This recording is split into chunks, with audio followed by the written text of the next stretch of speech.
Chapter 1, The Will to Overcome. Great. Chakra. His worst enemy. The morning sun cast a warm glow over the academy training yard, where a group of young ninja hopefuls gathered around their instructor, Iruka-sensei. Among them was Naruto Uzumaki, his bright orange jumpsuit standing out as much as his boisterous energy. Today's lesson was on explosive tags, a basic tool in a ninja's arsenal, and Naruto was determined to master it.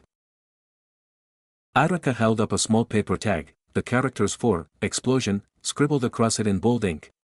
Now, remember, Iruka began, his voice steady and clear, the key to activating an explosive tag is to infuse it with your chakra. Once it's primed, you form the snake hand sign to set it off. It demonstrated with practiced ease, and even though the tag only fizzled with a spark rather than exploding, the students watched in awe. Always make sure to be careful. Explosive tags can be activated in many ways other than your chakra. For example, if lit on fire, the tag will explode. His words were met with a few gushing ohs and ahs. Alright, everyone, pair up and give it a try with these training tags. Remember, they won't explode, but if you do it right, you should see some sparks. The students eagerly dispersed, and Naruto snatched up a tag, his blue eyes alight with fiery determination. He watched as, predictably, Sasuke Uchiha executed the technique flawlessly on his first attempt, a small fizzle of sparks erupting from the tag. Murmurs of admiration rippled through the crowd as Sasuke nonchalantly brushed off the praise. Naruto's brow furrowed in concentration. He could do this. He had to. With a deep breath, he channeled his focus into the tag, but no matter how hard he tried, nothing happened. Not a spark, not a sizzle, nothing. Maybe you're not cut out for ninjutsu, Naruto, a smug voice rang out. It was Kiba, leaning against a post with his dog Akamaru in his arms, a smirk playing on his lips. Naruto's face scrunched up in a mix of frustration and defiance. Just watch, I'll get it, he shot back, his voice louder than he intended, causing a few nearby heads to turn. But try as he might, the tag remained stubbornly inert in his hand. Around him, other students started to get the hang of it, their tags fizzling to life. Naruto couldn't help the flush of embarrassment that crept up his neck as he felt their eyes on him, the familiar whispers snaking their way into his ears. Sasuke's so amazing. Did you see that? It's a natural.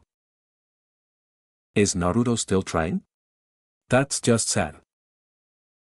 Naruto's hands shook slightly, not from the effort but from the burning sensation of being the laughingstock, again. He threw a clumsy smile over his shoulder, a signature defense mechanism, and joked, "Hey, I guess I'm just warming up, believe it." Iruka watched him with a mixture of concern and patience. Take your time, Naruto. It's not about being the fastest, it's about getting it right. Naruto nodded vigorously, his smile unwavering. You got it, Iruka-sensei. Ieji nail it this time for sure. But as the minutes ticked by and Naruto's attempts continued to yield no results, the smile faded, his usually bright demeanor dimming ever so slightly. He watched the other students move on to the next exercise, a sinking feeling in his stomach. He didn't understand why he couldn't do it. Why, no matter how hard he tried, ninjutsu seemed to slip through his fingers like grains of sand. He didn't know about the seal that suppressed his chakra, the hidden truth of his struggle. All he knew was the feeling of being left behind, of being the underdog with something to prove. Just as Naruto was about to give his explosive tag another futile try, a loud pop echoed through the yard, followed by a collective gasp. A training tag had gone off prematurely in the hands of a fellow student, thankfully causing no harm but leaving a scorch mark on the ground as a stark reminder of the tool's potential danger. Iruka's eyes snapped to Naruto, who was now dangling a tag from his mouth, his expression a mix of mischief and mock ignorance. What? I'm just trying to see if it tastes like a victory. Naruto exclaimed, his voice muffled by the paper between his teeth. A vein throbbed on Iruka's forehead as he snatched the tag from Naruto's mouth. This isn't a game, Naruto. These tags could seriously injure someone if mishandled. Iruka's stern words cut through the yard's murmurs like a kunai. With a dismissive wave, Naruto replied, "Oh, come on, Iruka-sensei. If these were real, I'd have blown up the whole village by now." His laugh, a little too loud, a little too forced, rang hollow in the air. The other students were starting to gather around, sensing another episode of Naruto's theatrics. Enough. Iruka interrupted. If you can't take this seriously, then wait for me in the office. A symphony of whispers chorused through the crowd as Naruto's classmates watched the scene unfold. The air seemed to thicken with judgment, each soft deisekai and hushed giggle piercing Naruto's bravado like tiny needles. Their voices blended into a single, condescending wave of sound, washing over him, pulling at his self-assurance. Naruto's cheeks flared with a heat that had nothing to do with the sun overhead. His vision tunneled, the edges of his sight blurring as he focused on the ground, unable to meet the eyes of his peers. His heart raced, thumping against his ribs in a rhythm that drowned out Araka's continued admonishments. Look at him, can't even handle a simple tag, snickered one. He's always been a joke, whispered another. The comment stung, each one a reminder of his failure to grasp what came so naturally to the others. His fists clenched at his sides, the knuckles widening, a physical manifestation of his attempt to hold on to some semblance of control. Araka's voice sliced through the commotion, sharp and commanding.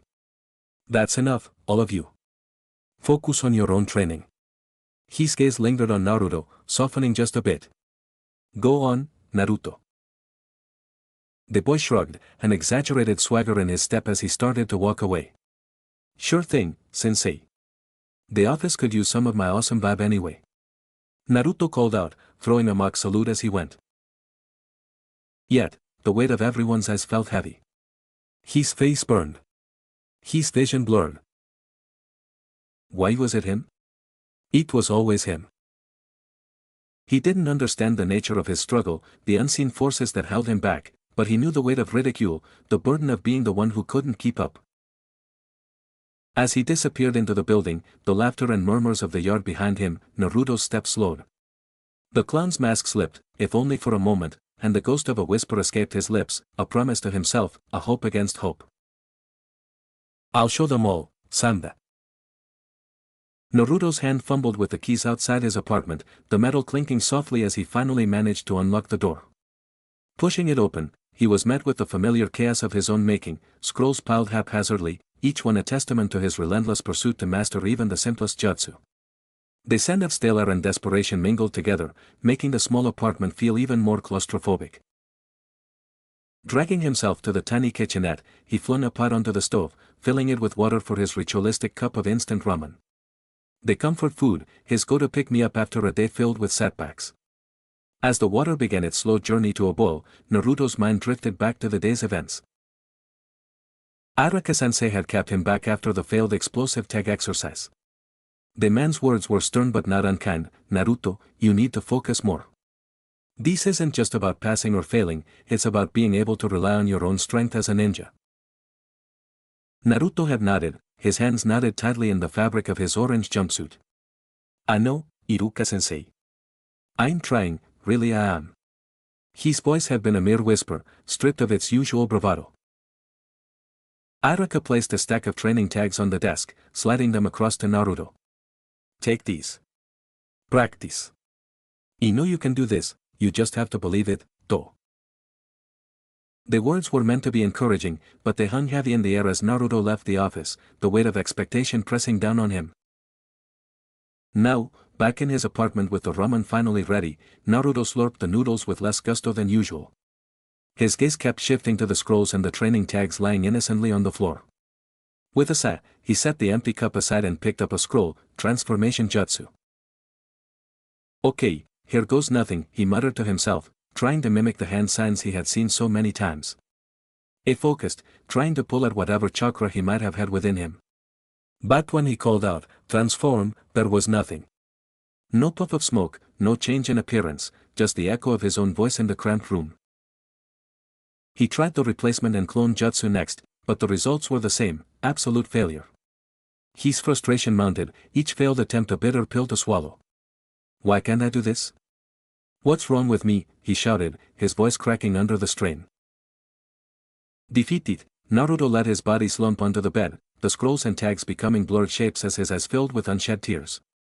He was good at taijutsu, sure, but chakra control, ninjutsu, it was like there was a wall in his mind that he just couldn't break through. Did he even have chakra? Was he even meant to be a ninja? The questions haunted him, swirling around in his head like leaves caught in a whirlwind. He lay there, staring at the ceiling as the last bits of daylight faded from the sky, and a profound weariness settled into his bones. His eyes drifted to the stack of training tags Iruka had given him. They seemed to mock him with their stillness. Not even worth it, he whispered, turning his back to them. What was the use of trying when every attempt just ended in more disappointment? Naruto woke with a start, jerking upright in bed as he was ripped from his fitful sleep. For a moment he just sat there, bleary-eyed and confused, trying to get his bearings. Then it all came flooding back, the disaster at the academy yesterday when he couldn't get his explosive tag to work, the humiliation of being called out and sent to the office by Iruka-sensei, and the utter failure of trying and failing yet again to perform even the most basic ninjutsu when he got home. Naruto groaned, scrubbing his hands over his face. Part of him wanted nothing more than to just burrow back under the covers and avoid the academy altogether today. But he knew deep down that wasn't an option. Quitting wasn't his style, even on his worst days. So resigned, he hauled himself out of bed to start getting ready, trying to ignore the growing pit of dread in his stomach. It took his time, knowing he was going to be late anyway. After scarfing down a cup of instant ramen that was now lukewarm, he slowly went through the motions of brushing his teeth and taking a shower. The water that sputtered from the shower head was icy cold, as it always was. The landlady had cut off the hot water to his apartment ages ago. Teeth chattering, Naruto threw on his clothes, adjusting his goggles and zipping up his orange jacket. He paused to look at his reflection in the mirror, taking in the dark circles under his eyes and downturned mouth. Forcing a wide, toothy grin that didn't reach his eyes, he gave himself a thumbs up. Right. Time to get back at it, believe it. The sun was already high overhead by the time Naruto slouched through the academy gates. He kept the fake smile plastered on his face as he slid open the door to his classroom, bracing himself for the reactions. Look who decided to show up, came Kiba's loud, mocking voice from the back row. Naruto squared his shoulders, marching to his usual seat by the window. Hey, better late than never, right, he shot back with a laugh. More quiet snickers echoed through the room. Iruka-sensei looked up from the chalkboard with a small frown. Nice of you to join us, Naruto. Please try to be on time from now on. You bet, sensei, Naruto said, scratching the back of his head sheepishly. As Iruka continued the lesson, Naruto found it hard to focus. The whispers and smirks of his classmates kept invading the edges of his awareness, subtle reminders of his failure. He couldn't stop replaying those disastrous attempts at ninjutsu over and over in his mind. What was he doing wrong? Why did it always come so easily to everyone else? Doubt crept in as he wondered if he'd ever figure it out, ever truly belong here. He was so lost in his thoughts that he didn't hear Aruka calling his name at first. Naruto. Are you listening? Naruto jerked in his seat. Oh yeah, of course. Iruka sighed, but his expression was patient. As I was saying, we're going to practice the transformation jutsu again. Let's have you go first this time, and really focus your chakra. Gulping, Naruto stood up on shaky legs. All eyes were on him, watching and waiting. He could do this. He had to. Forming the hand signs, he concentrated with all his might, feeling his chakra churn inside, willing it to take form. Transform, he yelled, squeezing his eyes shut, only to open them a second later when nothing happened. No smoke, no jutsu activation. Used failure yet again. The classroom erupted into laughter and jeers.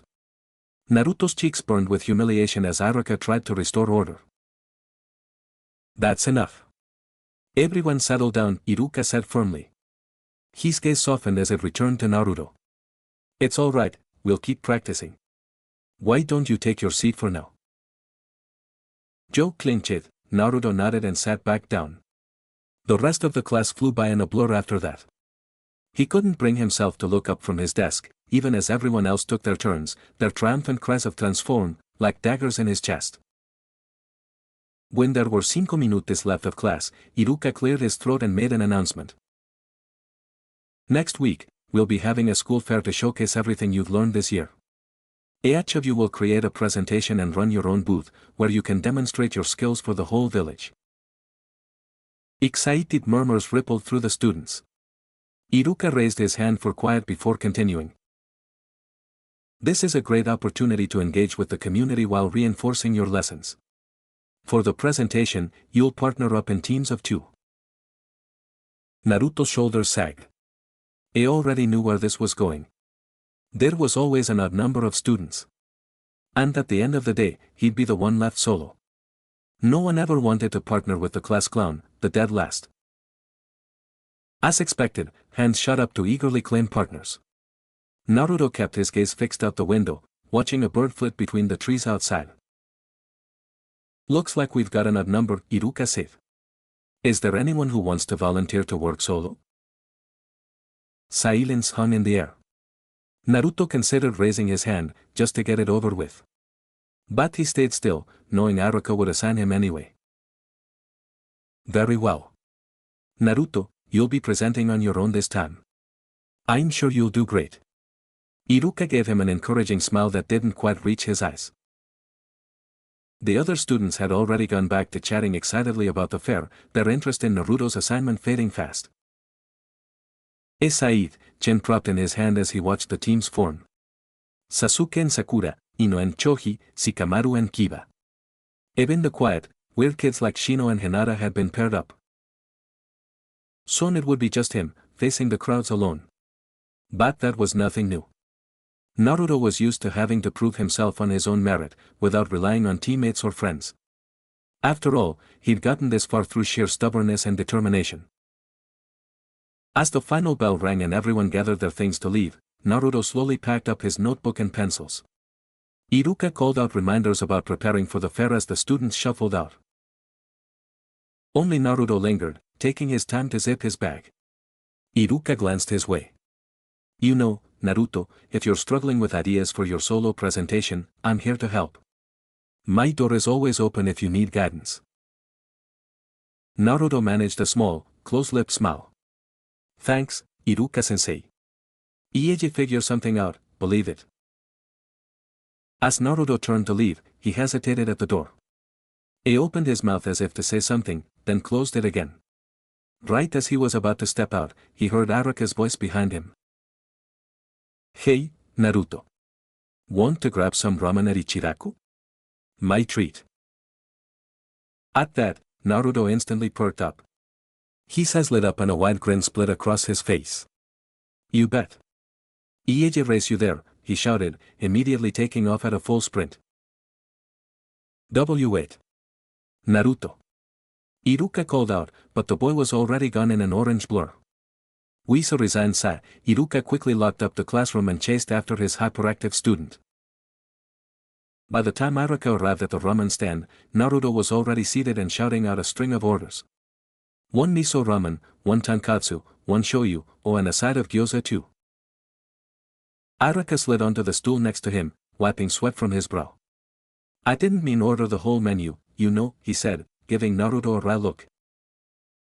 Naruto just laughed loudly. Oh come on, Iruka-sensei. Consider it fuel for my training. I gotta keep my strength up if I wanna be Hokage someday. Despite himself, Iruka couldn't help but chuckle. Alright. Just pace yourself so you don't get sick later. No way, I never get sick of ramen. Naruto declared. He immediately dug in as soon as the large steaming bowls were set in front of him, slurping the noodles messily. Iruka watched him eat with a mixture of amusement and fondness. Though Naruto could be a handful, he had to admire the boy's endless optimism and determination. It seemed nothing could keep his spirits down for long, not even his difficulties with ninjutsu. Between loud slurps, Naruto glanced at Aruka out of the corner of his eye. So, about the fair, he mumbled through a mouthful of noodles. He swallowed hard before continuing. I was thinking maybe, I could do a demonstration. Like a cool taijutsu routine or something. Iruka nodded thoughtfully. That's not a bad idea. It would be a good way to showcase your strengths. Naruto's eyes lit up again and he sat up a little straighter. Yeah. Ieji come up with an awesome new move and really wow everyone. Then they'll all see I've got what it takes, believe it.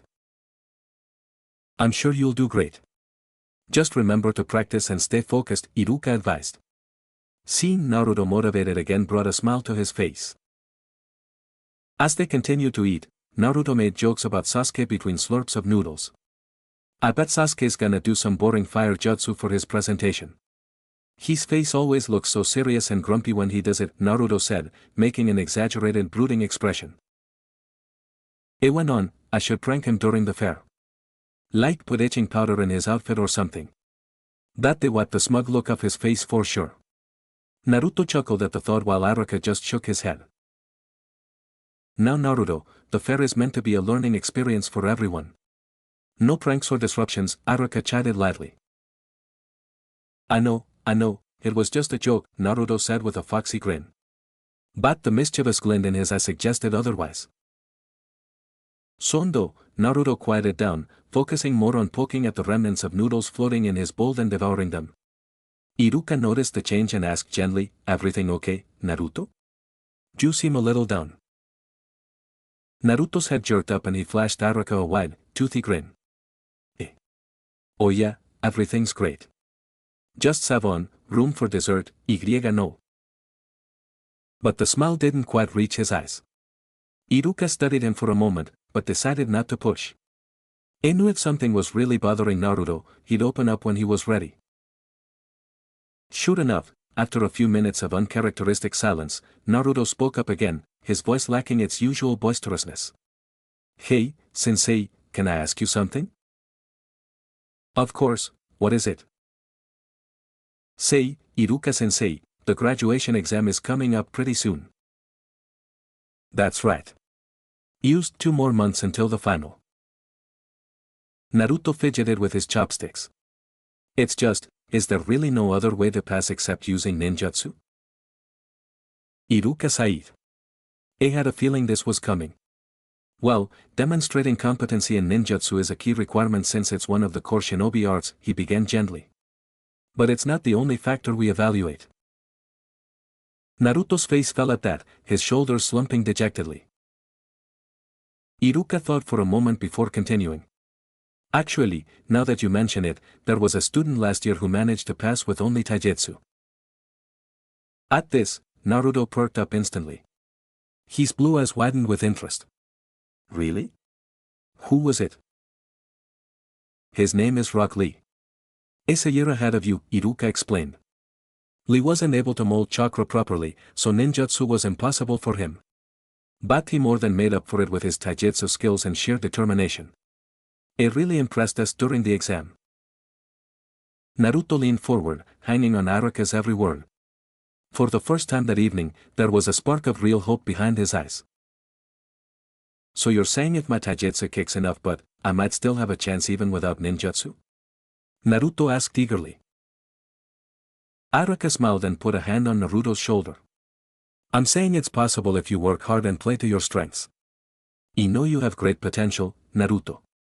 Just keep at it and don't give up on yourself. Naruto punched the air, nearly appending his empty ramen bowl in his excitement. Jos. Then that's exactly what I'll do. His grin was back in full force. Just you watch, Iruka-sensei. I'm gonna train like crazy and blow everyone away with my mad taijutsu skills at the exam. Then I'll be one step closer to becoming Hokage, believe it. Iruka smiled back warmly. I'm sure you'll find a way, Naruto. The morning sun filtered softly through the wide windows of the Hokage's office as Araka made his way inside. He approached the large wooden desk where the third Hokage, Hiruzen Sarutobi, sat puffing serenely on his pipe. Iruka, welcome. Please have a seat, Hiruzen greeted warmly. He motioned to the chair across from him. Iruka inclined his head politely as he sat down. Thank you, Lord Hokage. After exchanging a few pleasantries, Iruka decided to broach the subject that had been weighing on his mind. Actually, Hokage-sama, I wanted to discuss one of my students with you. Naruto Uzumaki. At the mention of Naruto's name, Hiruzen's bushy eyebrows raised slightly. Ah yes, young Naruto. I take it he's been giving you some trouble? The corners of the old man's eyes crinkled with amusement. Iruka said. Well, not intentionally. But he's really struggling with ninjutsu in particular. No matter how hard he tries, he just can't seem to mold his chakra properly. He hesitated for a moment before continuing cautiously. I was wondering if perhaps it might have something to do with, well, with what's inside him. Hiruzen exhaled a puff of smoke thoughtfully. You mean the nine-tailed fox? It was a statement, not a question. Iruka nodded. Is it possible the fox's presence is disrupting his chakra control in some way? The Hokage leaned back in his chair, steepling his fingers together. No, I don't believe the fox itself is the issue. Minato designed the sealing jutsu flawlessly. The seal contains the fox's power completely. Iruka furrowed his brow. Then what could be causing such a barrier to Naruto's ninjutsu abilities? It's not the fox per se, but possibly the strength of the seal, Hiruzen explained. Minato was a true master of Fuinjutsu. It's likely he designed the seal to be extra reinforced, for Naruto's own protection. The old man gazed out the window pensively. Perhaps he succeeded too well. The seal's restrictive properties could be suppressing the boy's chakra to an extreme degree, while beyond simply containing the nine-tails' influence. Iruka's eyes widened in realization. So you believe the fourth Hokage's seal may have unintentionally handicapped Naruto's chakra control? Hiruzen nodded gravely, meeting Iruka's gaze. It's merely a theory, but a plausible one. And it would explain young Naruto's difficulties with ninjutsu. Iruka sat back, disturbed by this revelation yet also relieved to finally understand the mysterious source of Naruto's struggles. The boy had likely been unfairly written off as simply a bad student, when in fact external forces were at work beyond his control. Then is there any way to remove the seal's suppressive effects, without unleashing the fox's power? Iruka asked hopefully. Hiruzen sighed, the wrinkles on his face seeming to deepen. I'm afraid tampering with the seal could have dangerous consequences. For now, it may be best to let things be. Iruka's shoulders slumped slightly in disappointment. But he understood the Hokage's reasoning. The risks were too great, at least for now. They would have to find another way to help Naruto overcome this unseen handicap. Hiruzen leaned forward, his expression kind but firm. While the seal remains an obstacle, it is not an insurmountable one. The boy has great inner strength and determination. Focus on cultivating that, and he may still find his own way forward. Iruka nodded slowly, resolve hardening his features. You're right, Okage-sama. He won't give up on him. He rose from his chair and bowed. Thank you for the guidance. I feel I understand Naruto's difficulties better now. Hiruzen smiled warmly. Of course. Let me know if you require anything further. As Araka turned to leave, the third Hokage called out in a gentle tone, and Araka, keep a close eye on the boy. He needs caring mentors in his life right now. Araka met the old man's meaningful look with a small smile. I will. You have my word. Naruto bounded through the academy gates, a wide grin plastered on his face. For once, he was early. The sun had barely crested over the buildings, casting long shadows across the yard. Only a few other students were milling about before class. Naruto reveled in the novelty of not having to sneak in late and face Iruka-sensei's scolding. Whistling cheerfully, he strolled right up to the front row of seats and plopped down. Well, look who's trying to suck up to Araka-sensei for once, came a sneering voice. Naruto glanced over to see three boys crowded together, snickering as they stared at him. He recognized them as some of the regular hecklers who liked to give him grief. As if being early will make up for being the worst student ever, another boy jeered, which sent them all into renewed laughter. Naruto barely reacted, just giving them a casual wave. Hey fellas, nice morning huh? Ya might wanna soak up that sunshine, on account of you're so pasty from lurking in the shadows all the time. He flashed them a cheeky grin, which only seemed to irritate them further. Their insults grew nastier, calling him a failure and a disgrace. Naruto let it roll off his back, their words unable to touch him today. After a few more futile attempts to get under his skin, the bullies gave up and shuffled to their seats. Naruto leaned back in his chair, hands laced behind his head. For once, their taunts couldn't shake his good mood. All he could think about was his talk last night with Araka-sensei over ramen. The discovery that someone else had become a ninja without using ninjutsu had filled him with hope. Maybe the path forward wasn't as narrow as he'd thought. As the classroom filled up, Araka entered and greeted the class. "Alright everyone, let's settle down. Today we'll be practicing our chakra control through meditation." Naruto found it hard to focus as Araka demonstrated proper breathing techniques for channeling chakra. His leg jiggled with restless energy under his desk. After a few minutes, he discreetly slipped a taijutsu scroll from his bag onto his lap, hiding it behind the edge of his desk. Skimming through, he found advanced moves like the whirlwind kick and lion barrage. Grinning to himself, he imagined pulling off those flashy techniques during his solo presentation at the upcoming fair. That they'd really blow everyone away. He was so lost in thought planning his routine that he didn't notice Araka calling his name. "Naruto. Are you listening or daydreaming as usual?" Iruka asked, mildly exasperated. Jip. Loud and clear sensei." Naruto fumbled to shove the scroll back into his bag. Chuckles echoed through the room at his flustered reaction. Iruka used scythe. "As I was saying, proper chakra control is crucial, even for taijutsu users. Understand?" Naruto scratched his head, looking properly abashed. "Oh yeah, sure. Chakra control, you got it."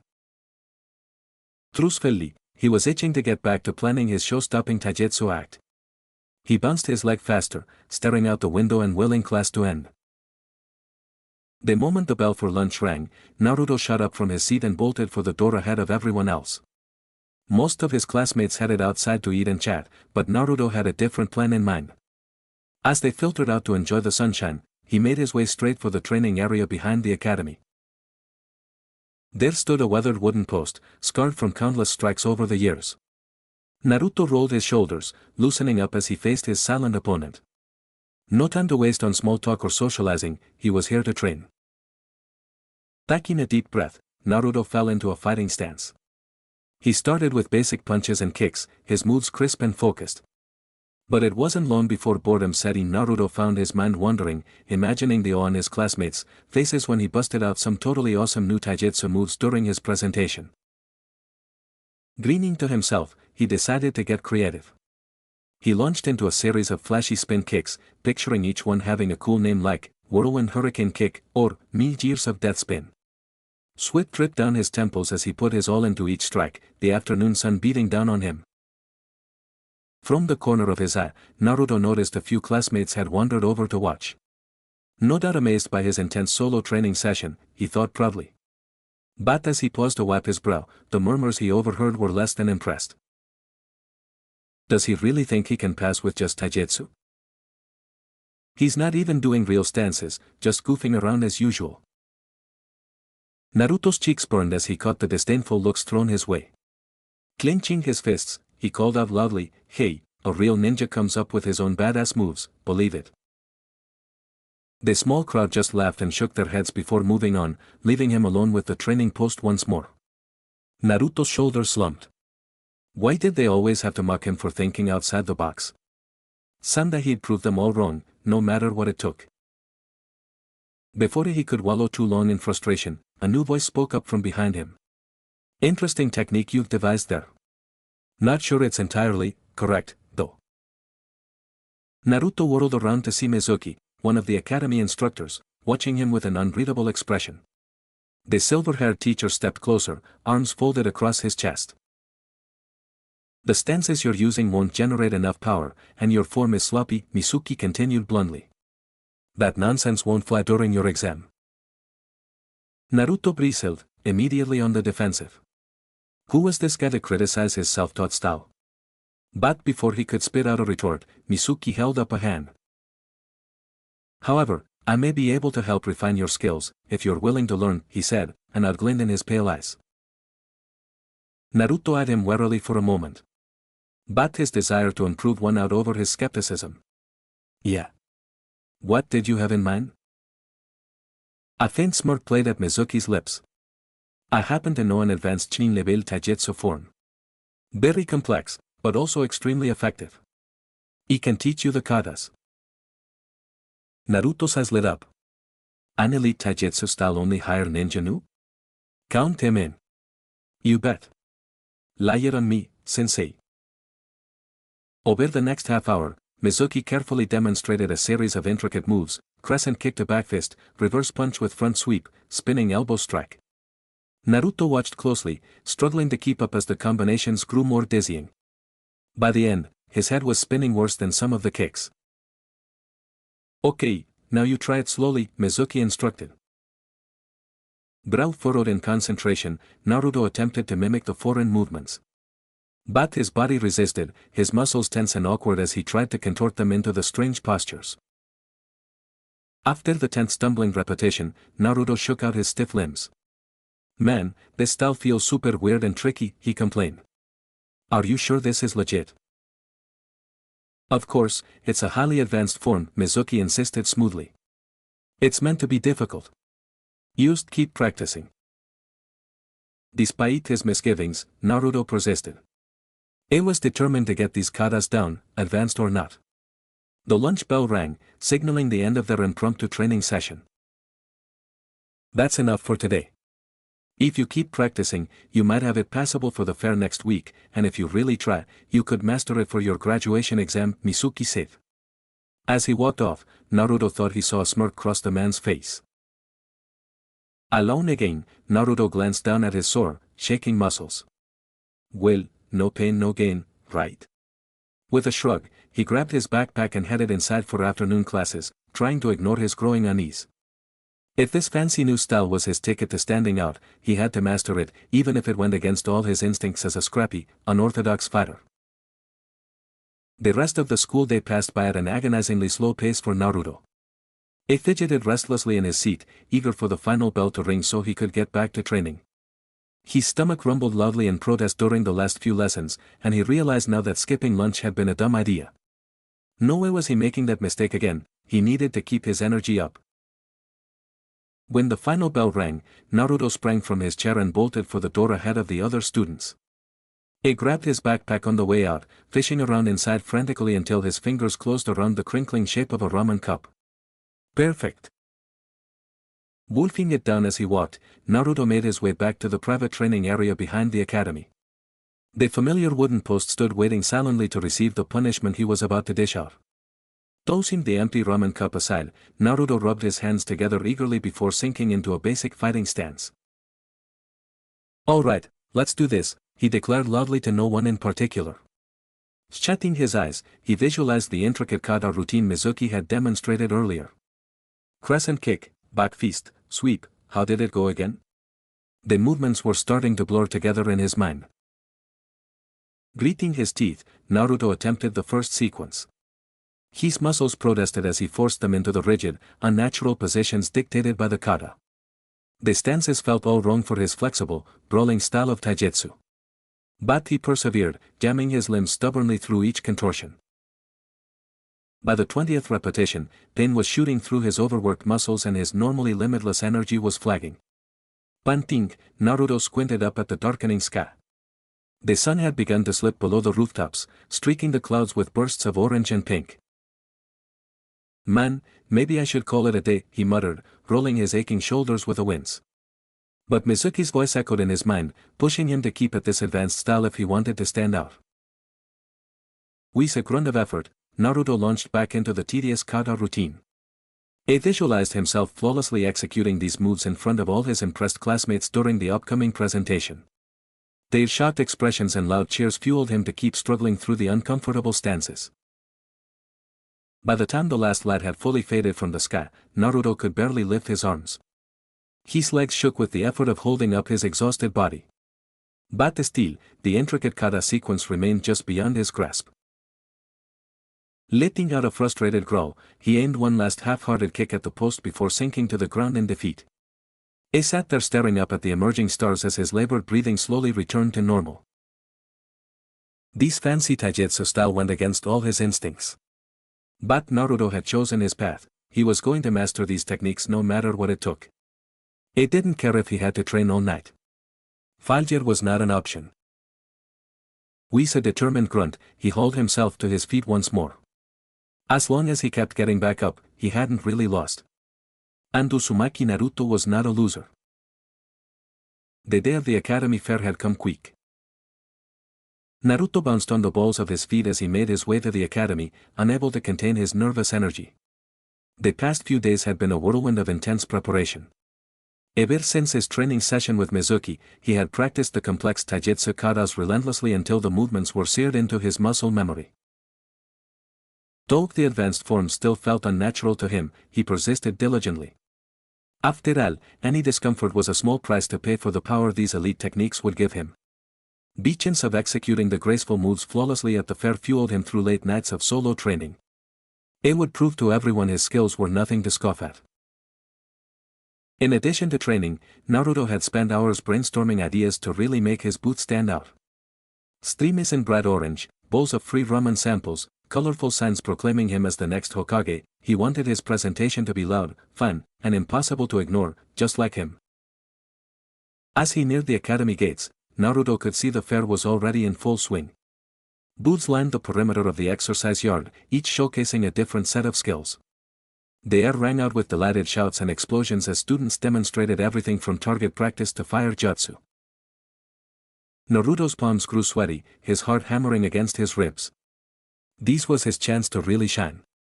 If he could pull this off, maybe people would finally look at him with respect instead of disdain. Taking a deep breath, he steeled himself and marched through the entryway. Immediately he was assaulted by the sense of grilled food and smoke, the din of excited crowds, and bursts of color from all the elaborate booth displays. Students dashed about showing off their skills as proud parents oohed and awed. Naruto craned his neck, standing on tiptoe to see over the milling crowds. At last he spotted the simple wooden booth bearing his name, a blank canvas waiting to be transformed by his vision. Grinning, Naruto got to work decorating it in his signature over-the-top style. Minutes later, it was bedecked with billowing orange banners emblazoned with the swirling emblem of the Land of Fire. Bowls of steaming ramen lined the front counter next to a hand-drawn sign announcing free samples. Admiring his handiwork, Naruto couldn't keep the wide grin off his face. This was going to be epic, believe it. He tucked his official leaf headband into place, gave his booth one last check, then turned to face the crowds. Time to give them a show they wouldn't forget. Naruto bounded up to the front of his booth, flashing his biggest, friendliest grin at the passing villagers. He raised a hand in an enthusiastic wave, calling out loudly, "Hey everyone, come check out the future Hokage's booth. Ibe got ramen samples and an awesome ninja demonstration ready to go." His bright orange decorations billowed in the breeze, the smells of steaming ramen wafting enticingly from the samples he had laid out. Naruto rubbed his hands together, ready to wow everyone with his ninja skills and win them over with his exuberant charm. This was his moment to really connect with the villagers and gain their acknowledgement at last. But as the morning wore on, Naruto's face slowly fell. No one dared approach his booth. The crowd veered sharply around it, not even sparing a first glance. At first Naruto thought maybe they were just preoccupied checking out all the other booths first. Any minute now they'd make their way over, drawn in by his eye-catching display and the tempting ramen aroma. Yet as he glanced around, taking in the delighted faces of parents and teachers congratulating other students on their techniques, Naruto felt that familiar pang in his chest. The villagers, averted eyes, the whispering just out of earshot, the way they herded their children past his booth quickly, it was a look he knew all too well. One he had seen his whole life in their cold stares and behind their false smiles. Naruto's own smile faltered, becoming strained around the edges. His palms grew sweaty around the ladle he was using to dish out ramen samples. He cleared his throat, trying again in an overly bright voice. "Come on over for some free ramen, it's tasty." Naruto called, ladling the broth into a bowl and holding it out invitingly. But those who even acknowledged his presence recalled, pulling their children closer as they hurried past. Hood flashed across Naruto's face before he quickly masked it with another broad grin. He laughed a bit too loudly. "Playing hard to get, eh?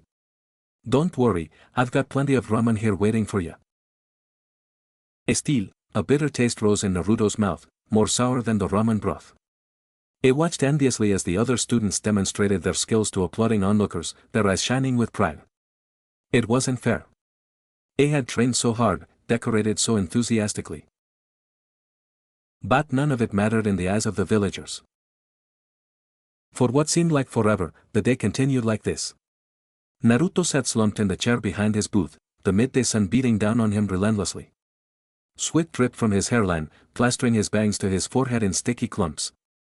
He ran a hand through the limp blonde strands, grimacing as his fingers caught in the globs of melted hair gel. With a frustrated huff, he looked over at the ramen samples sitting untouched on the front counter. The once piping hot broth had long since cooled to an unappetizing congealed lump floating with globs of greasy fat. The cheerful hand-drawn sign proclaiming free ramen, in bold letters now seemed to mock him. It had been over an hour now, and not a single villager had stepped within 10 feet of his booth. Those who even bothered to glance his way immediately averted their eyes and picked up their pace, eager to move past him. Naruto could feel anger simmering in his chest, threatening to boil over. He had put his heart and soul into preparing for today, training relentlessly, staying up late decorating, making ramen from scratch in his tiny apartment. And all for nothing. Once again, he was utterly ignored and avoided without so much as a first look.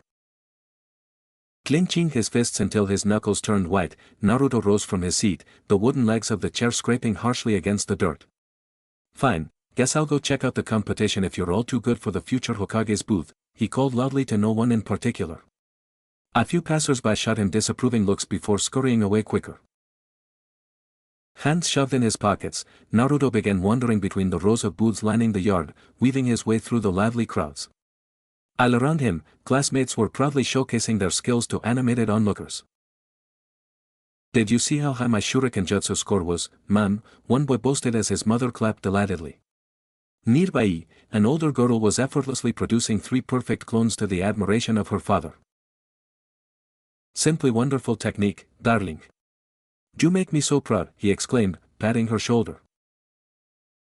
Naruto's mouth twisted sourly at the heartwarming scenes. It wasn't fair. He had trained and prepared just as hard for today, yet his exhibit sat empty and ignored. All because of something beyond his control that he didn't even fully understand. Lost in brooding thoughts, Naruto almost didn't notice a commotion up ahead as he turned down the next aisle.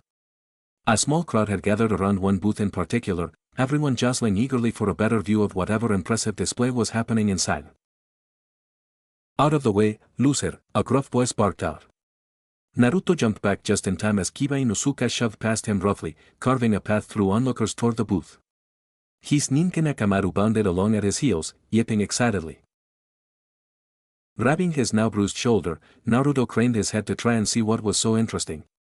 Standing up on his tiptoes, he caught a glimpse of the Uchiha crest hanging front and center above the stall.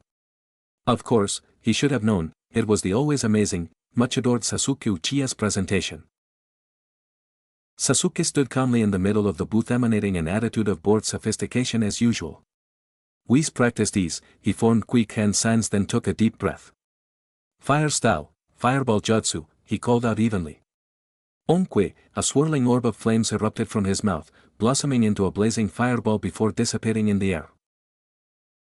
The crowd erupted into enthralled applause and cheers. Incredible.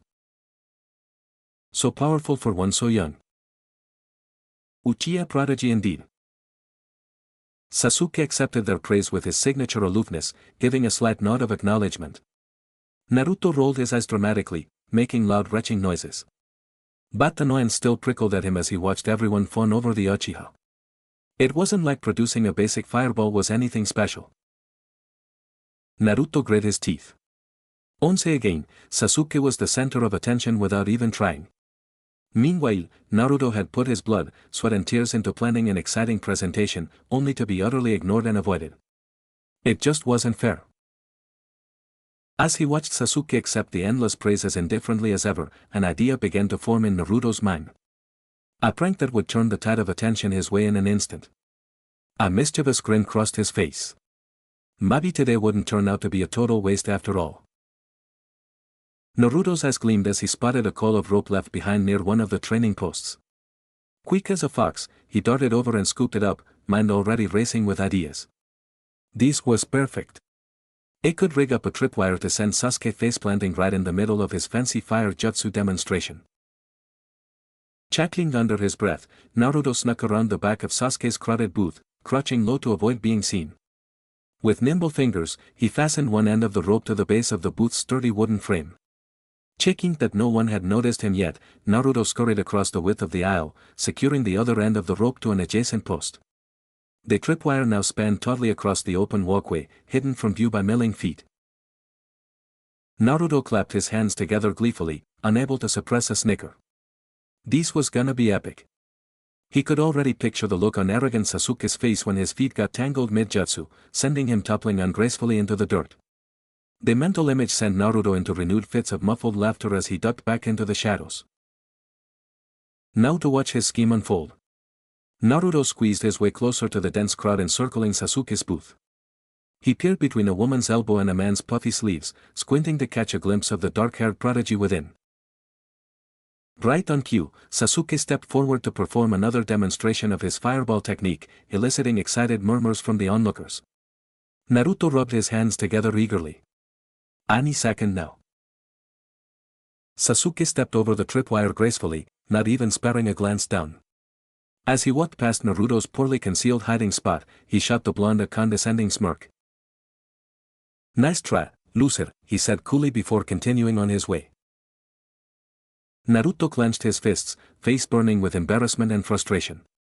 Of course the smug Uchiha was too observant to fall for such a simple prank.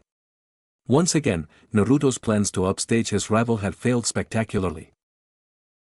Hanging his head, Naruto slunk away from the crowds, his earlier excitement replaced by bitter disappointment. The day really couldn't get any worse. After being completely ignored by the villagers, he hadn't even managed to pull off a basic prank on Sasuke. As Naruto neared his booth again, he scrubbed at his eyes roughly with the heel of his palm. No way was he gonna start crying here. He just had to make it through the rest of this lousy fair. At least afterwards he could go home and drown his sorrows in a big bowl of leftover ramen. It was the one bright spot he had to look forward to. But when his booth finally came into view, even that small comfort was ripped away. Naruto stopped short, eyes widening in dismay at the scene before him. His bright orange banners had been torn down and trampled into the dirt. The carefully prepared ramen samples were spilled across the counter and ground underfoot. Crude words like loser and failure were scrawled over his handmade signs in ugly red letters. For a moment, all Naruto could do was stand frozen, taking in the destruction. His shoulders trembled with emotion, hands clenching and unclenching futilely at his sides. After everything else that had gone wrong today, this was the final straw. Iruka-sensei hadn't even gotten to see his booth yet. Now it was ruined, and he was going to fail the presentation. Hot tears pooled in his eyes before he could stop them. He roughly scrubbed them away with his sleeve, but the lump in his throat remained. He couldn't take it anymore. Despite there still being a few more hours left of the fair, he knew he had to get out of there. Blinking hard to clear the wetness from his eyes, Naruto turned and stumbled away from the ruined display. He kept his head down, not wanting anyone to see the tears slipping down his whisker cheeks. His usual exuberant energy had vanished, shoulders slumped in defeat as he trudged towards the academy gates. Just as he neared the exit, he heard two shrill voices call out to him. "Hey Naruto, leaving already?" It was Ino and Sakura, who had paused their giggling gossip session to take notice of him. Naruto avoided their gaze, picking up his pace. But Ino stepped in front of him, blocking his path as the two kunoichi eyed him critically. "What's with the long face? Your dumb booth didn't work out?" Sakura asked, placing a hand on her hip. Ino smirked beside her. "Maybe if you actually had skills to show off, people would have paid attention," the blonde girl added mockingly. Naruto hunched his shoulders, staring fixedly at his feet. Normally he would have fired back a retort, but today he just didn't have the energy. The girl's mean-spirited laughter grated in his ears. Just as another scathing comment was poised on Ino's glossy lips, she paused, squinting at Naruto's downturned face. "Hey, Aire, are you crying?" she asked, her spiteful demeanor shifting to something like concern. Sakura leaned in, brows furrowing as she too seemed to note the tear tracks on his whisker cheeks. "Wow, what happened? Are you okay?" Her tone had lost its earlier malice. Naruto quickly turned his back to them, scrubbing fiercely at his eyes with his sleeve. "Me fine. Just got some dirt in my eyes from all the awesome training I was doing."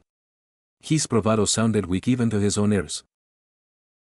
Before Sakura or Ino could respond, Naruto took off running out the academy gates without looking back. He swat angrily at the lingering tears still slipping down his face as he sprinted blindly through the streets. Naruto ran until his lungs burned and his legs ached, desperate to put as much distance between himself and the disaster of affair as possible. He didn't pay attention to where he was going, focused only on the rhythmic pounding of his feet against the hard earth. Anything to distract from the sting of failure and humiliation simmering beneath his skin. When he finally staggered to a halt, chest heaving with exertion, he found himself at the very edge of the village. The bustling streets and lively chatter had faded away, replaced by the tranquil hush of forest. That bright sunlight filtered through the canopy overhead, the gentle breeze rustling the leaves in a soothing susurrus.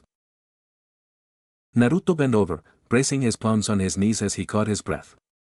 His face still felt hot and his eyes stung with the remnants of angry tears. Swiping a hand across his cheeks, he slumped down at the base of a towering oak tree and drew his knees up to his chin. He plucked a blade of grass, twirling it idly between his fingers as he stared out into the sea of trees without really seeing them. His thoughts kept drifting back to the disaster of affair, replaying again and again in his mind. The aching disappointment when no one visited his booth, the bitter envy watching his classmates show off to their proud families, coming back to find his hard work utterly destroyed. Naruto tossed the mangled blade of grass aside with more force than necessary. I thought if I trained super hard and gave it my all, people would finally acknowledge me, he muttered under his breath. His fingers curled into fists, nails biting into his palms. But nothing ever changes. Iruka-sensei would come looking for him once he noticed Naruto was missing from the fair. But the thought of going back right now, of facing all their pitying looks and barely concealed judgment, made his stomach churn. Out here in the forest, at least he didn't have to pretend to be unaffected. He could let the frustration leak out without holding back. Bowling his hand into a fist, Naruto punched the solid trunk beside him as hard as he could. Pain bloomed across his knuckles but he barely registered it, punching again and again until the skin split and blood welled up. Still, it barely took the edge off the storm brewing inside him.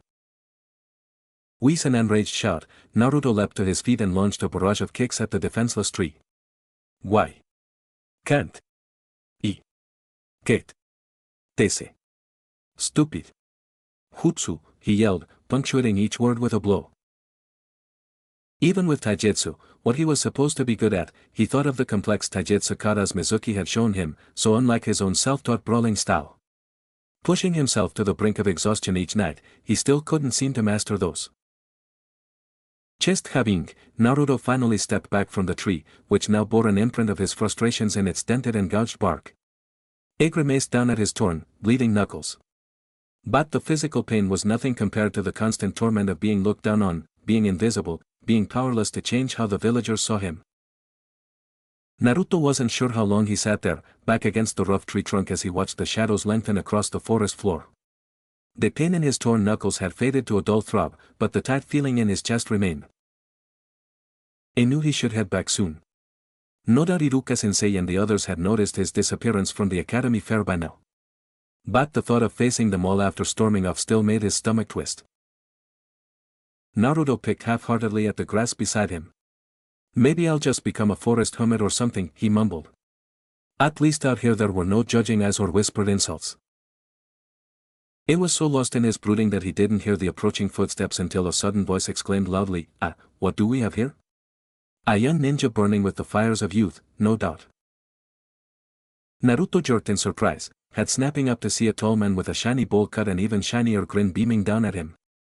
He was dressed in a lurid green jumpsuit, his hitai tied around his waist like a belt. Uchi eyebrows wiggled above round eyes brimming with enthusiasm. Who the heck are you, bushy brows?" Naruto blurted out. The man struck a pose, teeth pinging. "I am Konoha's sublime green beast of prey, the one and only Might Guy." Naruto just blinked up at him. Was this guy for real? Oblivious to Naruto's incredulity, Guy crouched down so they were at eye level, his caterpillar-like eyebrows furrowing slightly. "Now what is a young ninja like yourself doing out here alone looking so down?" Naruto huffed, turning his face away. "It's nothing, just leave me alone." But Guy didn't budge. His dark eyes bored into Naruto, who fidgeted under the intense gaze. After a long moment of awkward silence, Naruto finally relented with a dramatic sigh. Fine. If you really wanna know, I was supposed to do this big taijutsu demonstration at the academy fair today to show everyone how strong I am, but... His face fell, the indignation leaving his voice. No one even showed up at my booth. Then these jerks wrecked all my stuff after I left. He clenched his torn-up hands, wincing as pain lanced through the raw knuckles. I try so hard but it's never good enough for them, he muttered bitterly. Guy listened thoughtfully, chin propped in his hand. When Naruto finished, flames seemed to ignite in his eyes. Unacceptable. Your passionate efforts deserve an audience to stoke the fires of your youth. Guy shouted, making Naruto jump. Come, show me this taijutsu so I may fan your flames. Before Naruto could react, Guy had seized his wrist and practically dragged him back into the clearing. Are you sure about this, Bushibro-sensei? Naruto asked uncertainly even as he sank into a basic fighting stance. Absolutely. Guy declared with a thumbs up. Now, ignite my soul with your youthful talent.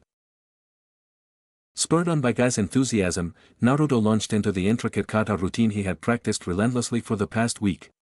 He visualized each complex maneuver, channeling all his focus into perfecting the advanced forms. When he struck the final pose, chest heaving, he looked to Guy expectantly. The Jonin had his massive arms crossed, staring at Naruto with a furrowed brow. He paused, as if carefully considering his words. Jos. I can see you have been training diligently in taijutsu. Guy declared. However, those forms, they go against the natural flow. There is no harmony between them. He uncrossed his arms, clenching one hand into a dramatic fist. Each move fights against the next instead of working in unity. Whoever created such an unyouthful style knew nothing of proper taijutsu. Guy's caterpillar-like eyebrows furrowed with disapproval. These rigid katas stifle your inner flames. They do not unleash the power of youth. Guy emphatically chopped one hand into the other. Whoever devised such unyouthful katas was deeply misguided. True taijutsu must move smoothly like water around rock, not crash against itself. Naruto blinked in surprise.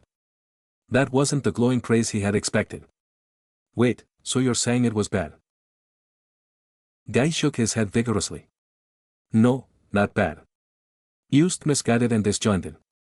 True taijutsu must be like a river, each motion flowing seamlessly into the next.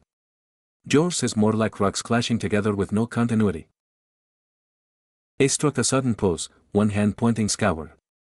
With my guidance, we will unleash your full potential. Your taijutsu will be infused with the verve of youth. Instead of rigid katas, you will learn to flow like water and strike like fire. Flames roared in Guy's eyes. He clapped a massive hand down on Naruto's shoulder, nearly buckling the boy's knees. Fear not. With my guidance, we will unlock your inner power through taijutsu that utilizes fluid, spontaneous motion fueled by the verve of youth.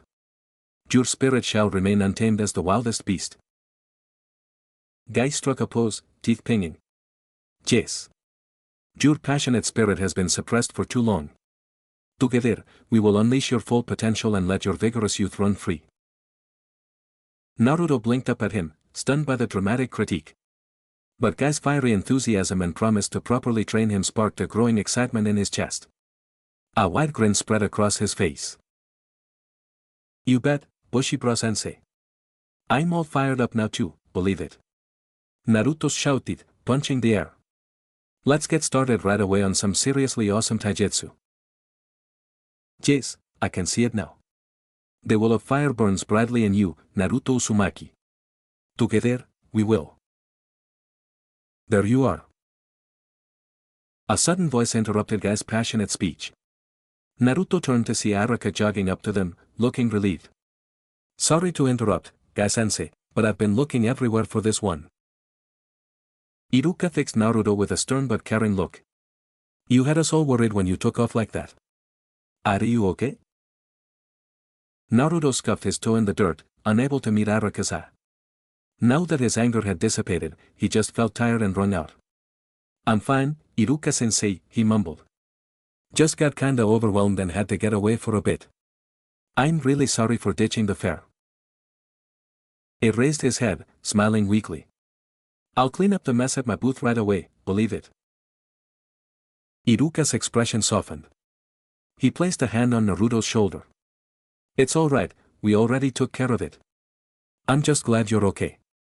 But next time, talk to me before running off, Deal. Deal. Naruto agreed, some of his usual cheer creeping back into his voice. Guy gave them both an enthusiastic thumbs up. Excellent. Now, shall we head back before the fires of youth burn out for the day? As the three of them walked out of the forest, Naruto felt the tightness in his chest finally loosen. The failure of the fair still stunned, but with people like Araka-sensei and maybe even Bushibra-sensei believing in him, the future was starting to seem brighter. And he had a feeling his taijutsu training was about to get a lot more passionate. Chapter 2, The River's Wisdom. That boy never could shut it, could he? The morning sun filtered in through the academy windows, bathing the classroom in a warm glow. Iruka stood at the front, surveying his students as they chattered excitedly before class began. His gaze lingered on one orange-clad ball of energy in particular, Naruto Uzumaki. The boy was practically vibrating in his seat as he regaled the unfortunate kid next to him. And Bushibra-sensei said he's gonna teach me super cool taijutsu moves that'll blow everyone away. I'm gonna be unstoppable, believe it.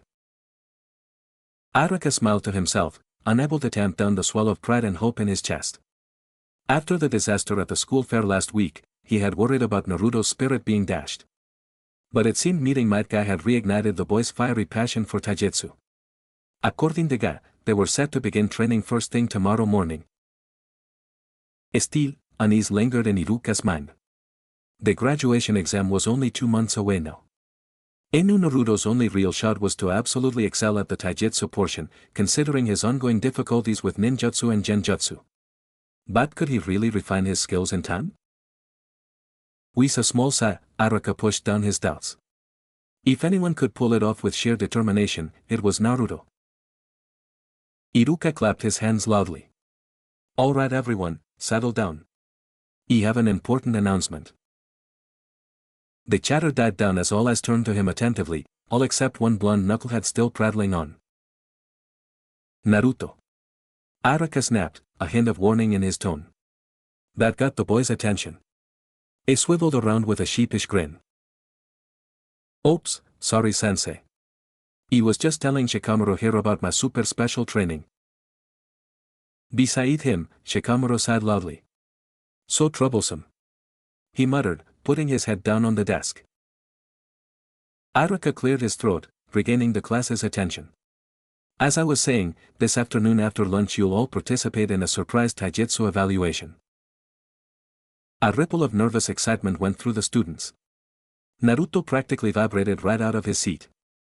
Ah yeah, it's time for me to shine, believe it, he cheered, shooting a challenging look Sasuke's way. The Uchiha prodigy just let out a quiet "Ache-ine" without even glancing back. Settle down, Naruto, Iruka chided gently. Now then, as you all know, graduation is only 2 months away. From here on out, our lessons will focus on the key skills you'll need to pass the exam. Araka cleared his throat, gaining the class's attention. The graduation exam will cover all the core shinobi arts and skills you've learned here at the academy. Let me go over the key portions. He began ticking them off on his fingers. First, there will be a written test on history, village rules and codes, and other academic knowledge. At this, a chorus of groans rose up from the students. Iruka had to suppress a small smile. No matter the class, students always dreaded written exams. After that, you'll be evaluated on core techniques, ninjutsu, genjutsu, and of course taijutsu, Araka continued, noting how Naruto perked up at the last one. There will also be assessments on strategy and use of basic ninja tools. Iruka saw Naruto's face fall slightly again at the mention of ninjutsu and genjutsu. He made a mental note to spend extra time working one-on-one with the boy to help him get those basics down.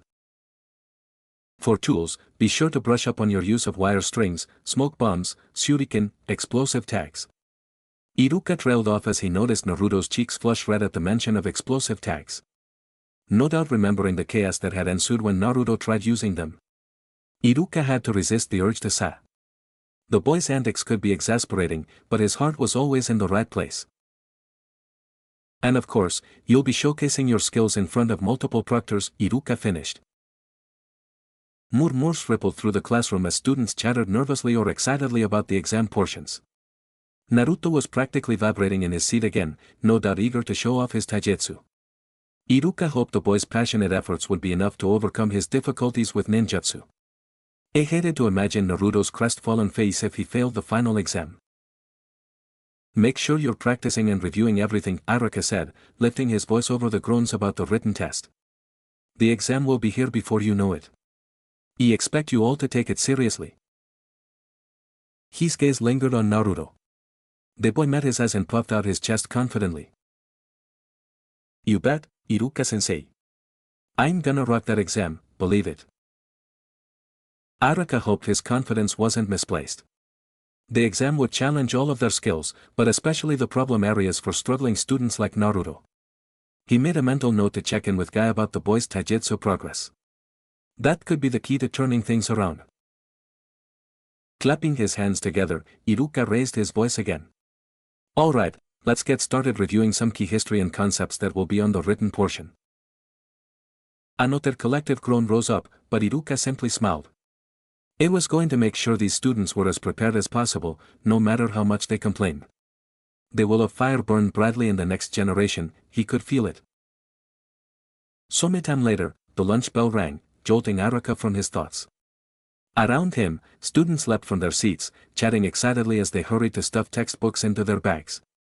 The loud screech of chairs being pushed back and shuffling bodies filled the air. Iruka held up a hand. "Remember, we'll be outside for your taijutsu evaluations after lunch."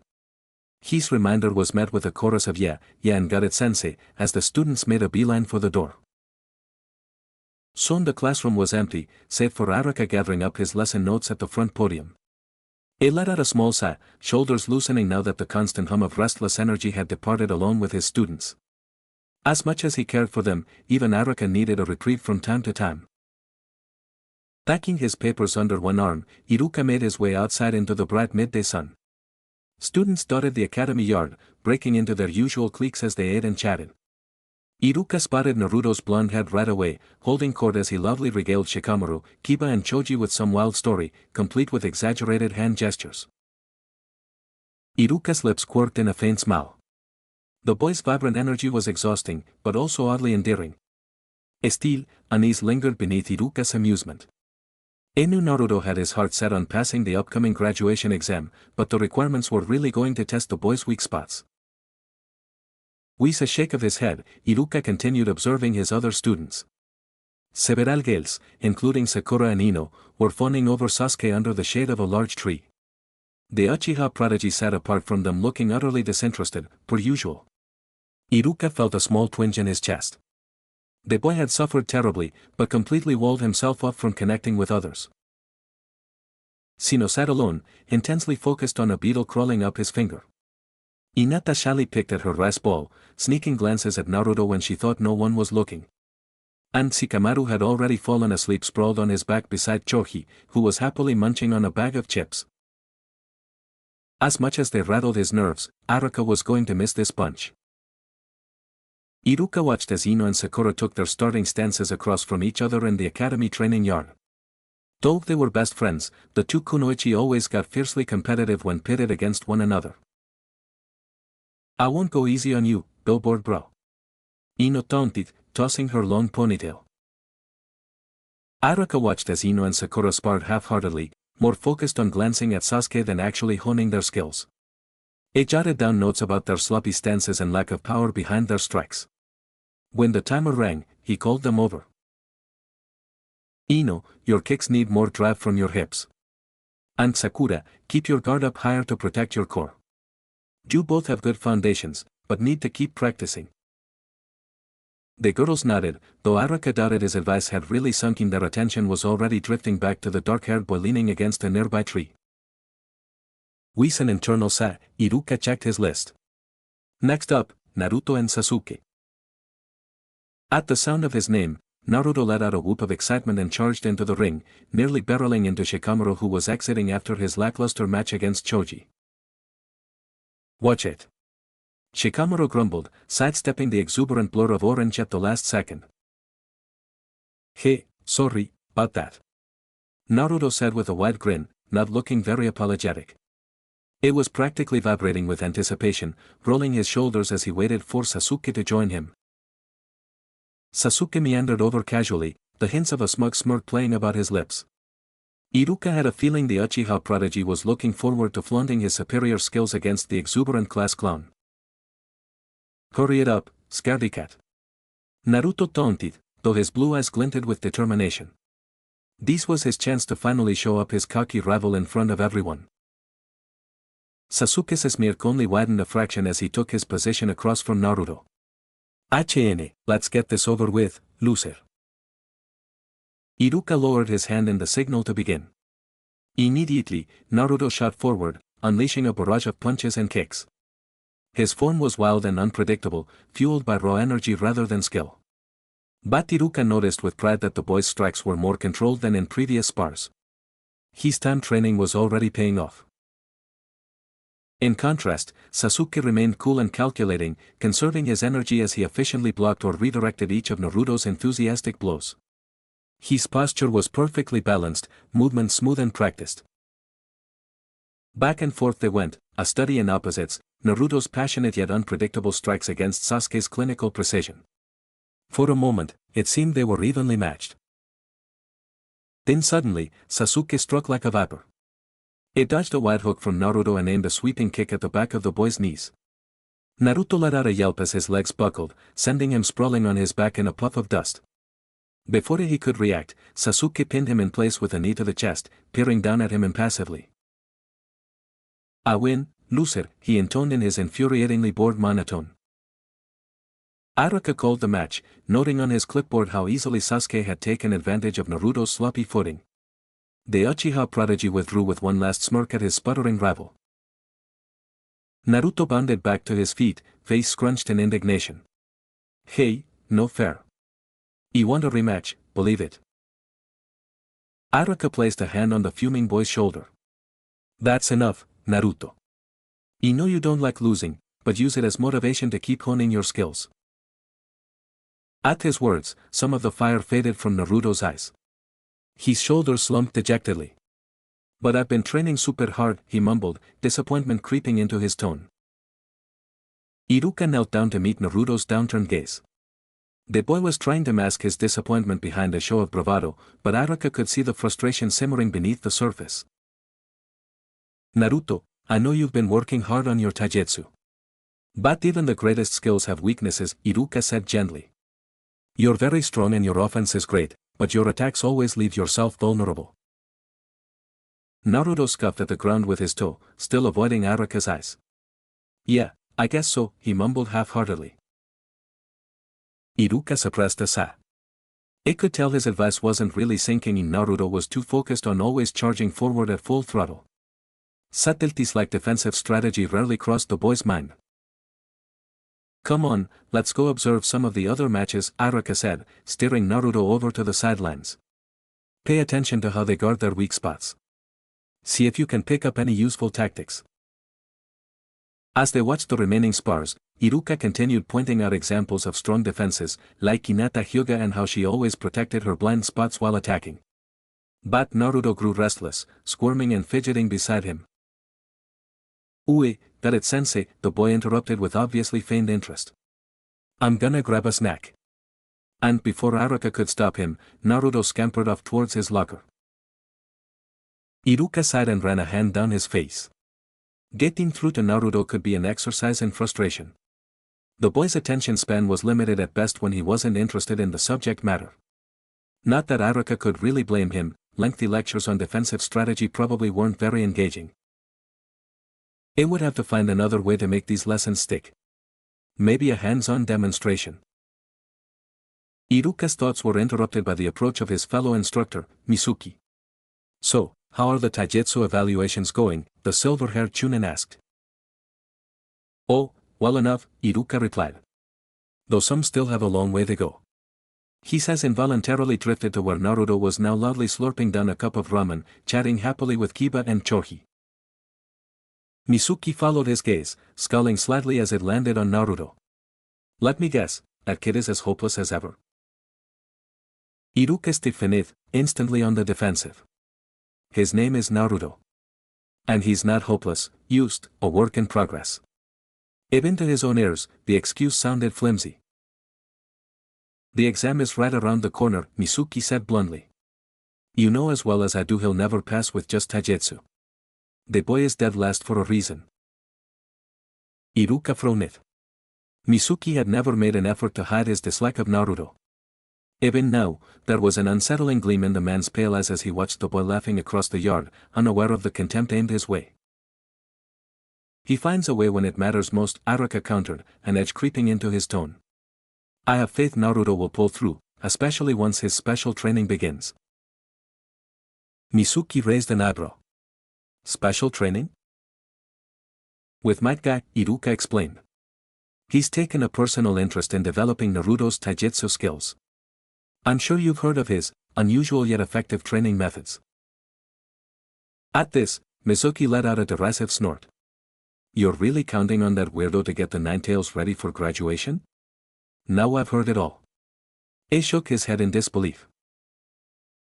Iruka ground his teeth in an effort to rein in his rising temper. As much as Mizuki's attitude bothered him, losing his cool now wouldn't help matters. Yes, I have full confidence in both Naruto and Guy's abilities, he replied evenly. Now if you'll excuse me, I have more evaluations to oversee. Jip, despite his words to Mizuki, as Iruka walked away, his gaze drifted over to Naruto, who was animatedly recounting his own match to Shikamaru despite losing badly. Iruka suppressed a weary sigh. The boy's confidence seemed limitless, even in the face of poor results. It was an admirable trait in some ways, but also concerning. Overconfidence without self-awareness would only hinder Naruto's growth. The graduation exam was fast approaching, yet he still struggled with foundational skills. And now, he seemed convinced that this mysterious training with Guy would be some miraculous solution. Iruka wished he could share Naruto's blind optimism. But privately, he harbored doubts. Guy's training may help strengthen the boy's taijutsu, but it wouldn't address the bigger issues holding him back. Like his non-existent chakra control that barred him from ninjutsu. Or his lack of focus and forethought that led to sloppy mistakes. Or his defensive weaknesses that left fatal openings. Perhaps, taijutsu alone wouldn't be enough. Not when Naruto seemed oblivious to his own shortcomings. Iruka blinked as he realized Naruto was bounding over to him, grinning broadly. So, did you see how awesome I did, sensei? He totally had Sasuke on the ropes. Well, it seemed the ramen helped him clear that slump rather quickly. Iruka smiled weakly. Again, you showed some good offense, Naruto. But you left yourself open several times. We really need to work on defensive strategies. Naruto waved a hand dismissively. Don't worry, once Bushido-sensei teaches me his super cool taijutsu moves, I'll be able to wipe the floor with Sasuke, no problem. Believe it. Before Iruka could respond, Naruto scampered off again, brimming with self-assurance. Iruka watched him go, shoulders slumping under the invisible weight pressing down on him. He wanted so badly to believe in Naruto, to see him succeed. But blind confidence without growth wouldn't get him far. And Iruka wasn't sure he could sit by and watch the boy fail, not when it mattered most. Sure, while he trusted Might Guy to whip the boy into shape, that would be awfully irresponsible of him. Naruto was Iruka's student, after all. No, there had to be a way to get through to him, to help Naruto develop the skills essential for any ninja. He just hoped they could find it in time for the graduation exam. With a deep breath, Iruka gathered his notes and headed back inside as the final bell rang for the day. The coming weeks would push them all to their limits. But Iruka knew one thing for certain, he would do whatever it took to prepare Naruto, even if it meant shattering that overabundance of confidence. After all, what mattered most was the boy's future. The morning air was damp and chilly as Naruto trudged into the 16th training ground, exhaustion weighing down his limbs. Even the morning sun had yet to peak above the horizon, the forest bathed in pre-dawn gray. Despite his drooping eyes, excitement churned in Naruto's stomach. Today was the start of his special taijutsu training with Might Guy. Naruto shivered, cursing himself for not bringing a jacket. The grass was slick with dew, soaking into his sandals and making his toes numb. But none of that could diminish his excitement. Not today. As he shuffled into the wide clearing, the sound of rushing water reached his ears. A wide river cut through the trees, its surface shimmering silver in the low light. Near its bank stood two figures, one tall with a shiny bowl cut, the other slight with a matching hairdo. Naruto squinted, trying to make out their faces through his blurry vision. "Hey, Bushibra-sensei," he called out with a wave, stifling a yawn. Guy whirled around, his face splitting into a blinding grin. "Naruto." Your youthful enthusiasm on this brisk morning fans my flames. He struck his classic thumbs-up pose. "Allow me to introduce my beloved protege and student, Rock Lee." The smaller figure stepped forward, and Naruto had to stop himself from recoiling in shock. The kid looked like a mini-guy clone. Semi-terrible bowl cut, fuzzy eyebrows, and disturbingly tight green jumpsuit. Even the kid's wide, honest eyes and pink of his smile mimicked his sensei to a T. Naruto blinked rapidly, wondering if he was hallucinating from lack of sleep. But nope, Miniga stayed put, gazing at Naruto with a spark of challenge in his round eyes. "Jos. Gai-sensei has told me much about you, Naruto," the boy, Lee, declared. "I look forward to training together and stoking our fires of youth." Naruto rubbed the back of his neck, letting out an awkward chuckle. "Ooh, yeah, same to you, Bushibras. Was this for real?" He shot Gai help me look, but the Jonin seemed oblivious. Naruto squinted at the miniga, his foggy brain trying to place why the name, Rock Lee, sounded so familiar. Had they met before? No, he was sure he would remember that bowl cut and those eyebrows. Maybe they had class together? But the kid looked older. Naruto stepped closer, peering intently into Lee's round eyes. The boy blinked back at him, nonplussed. Naruto leaned in further until they were nearly nose to nose, studying Lee's features under the soft dawn light. Now I know I've heard your name somewhere before," Naruto mused, tapping his chin. Suddenly he snapped his fingers. "I got it. You're that kid who stole the chocolate pudding from Iruka-sensei's lunch." Lee reared back, looking affronted. "What? He would never." Naruto laughed, waving his hand dismissively. "Nah, I'm just messing with ya. But seriously, your name is super familiar." He resumed his intense staring, oblivious to Lee's discomfort. After a long moment, realization finally struck him like a bolt of lightning. Naruto leaped back, pointing at Lee dramatically. "I know who you are. Iruka-sensei told me about you. You're the guy who passed the academy graduation exam without using any ninjutsu, just taijutsu." Lee blinked in surprise before a brilliant grin lit up his face. "Yes, that is me. Iruka-sensei speaks of me?" Pride shone in his round eyes. "He sure does." Naruto nodded enthusiastically. "He said you're like mega talented at taijutsu. That's so cool, because that's kinda my thing too." He punched the air, envisioning all the incredible techniques Bushibra-sensei would teach them. This was gonna be epic. Guy cleared his throat loudly. "Now that you two have been acquainted, let us begin fanning your flames with the fiery power of youth."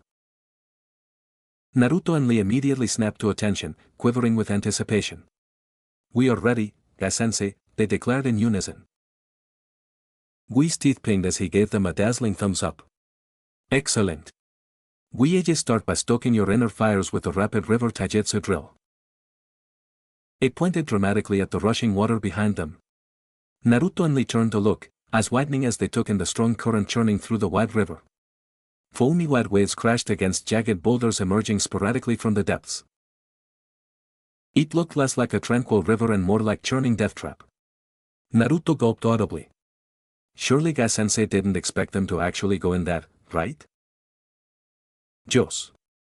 Lee cheered, already bouncing on the balls of his feet. "What vigorous training this will be." Naruto shot him an incredulous look. Was this kid serious?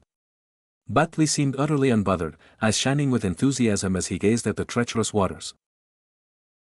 Naruto leaned in to whisper loudly, "Hey, you sure this is safe, Bushibra-sensei?" But Guy either didn't hear him or ignored the question completely. "Ready yourselves, my students. With the power of our youth, we shall swim upstream," the Jonin bellowed. "It is time to embrace the river's wisdom." Naruto eyed the swirling river dubiously. Sure, he was always up for a challenge, but this seemed like a quick way to get swept away and drown. And he still had dreams of becoming Hokage to fulfill. "Ooh, Bushibra-sensei, are you sure this is the best place to train?" Naruto asked, laughing nervously as he rubbed the back of his neck. "I mean, I'm still just an academy student, you know. Maybe we should start with something safer like running laps or climbing trees. That they still be super tough and build my strength, right?" He flashed Guy his most convincing grin, hoping the Jonin would see reason. This river looked straight up dangerous, with its churning rapids crashing over huge boulders. One wrong move and you'd get tossed around like clothes in a washing machine. But Guy just laughed heartily, the sound booming across the training grounds. "Nonsense. This river flows with the wisdom of youth. Its rushing waters will forge you into shinobi of the highest caliber." He struck his classic nice guy pose, teeth pinging brightly.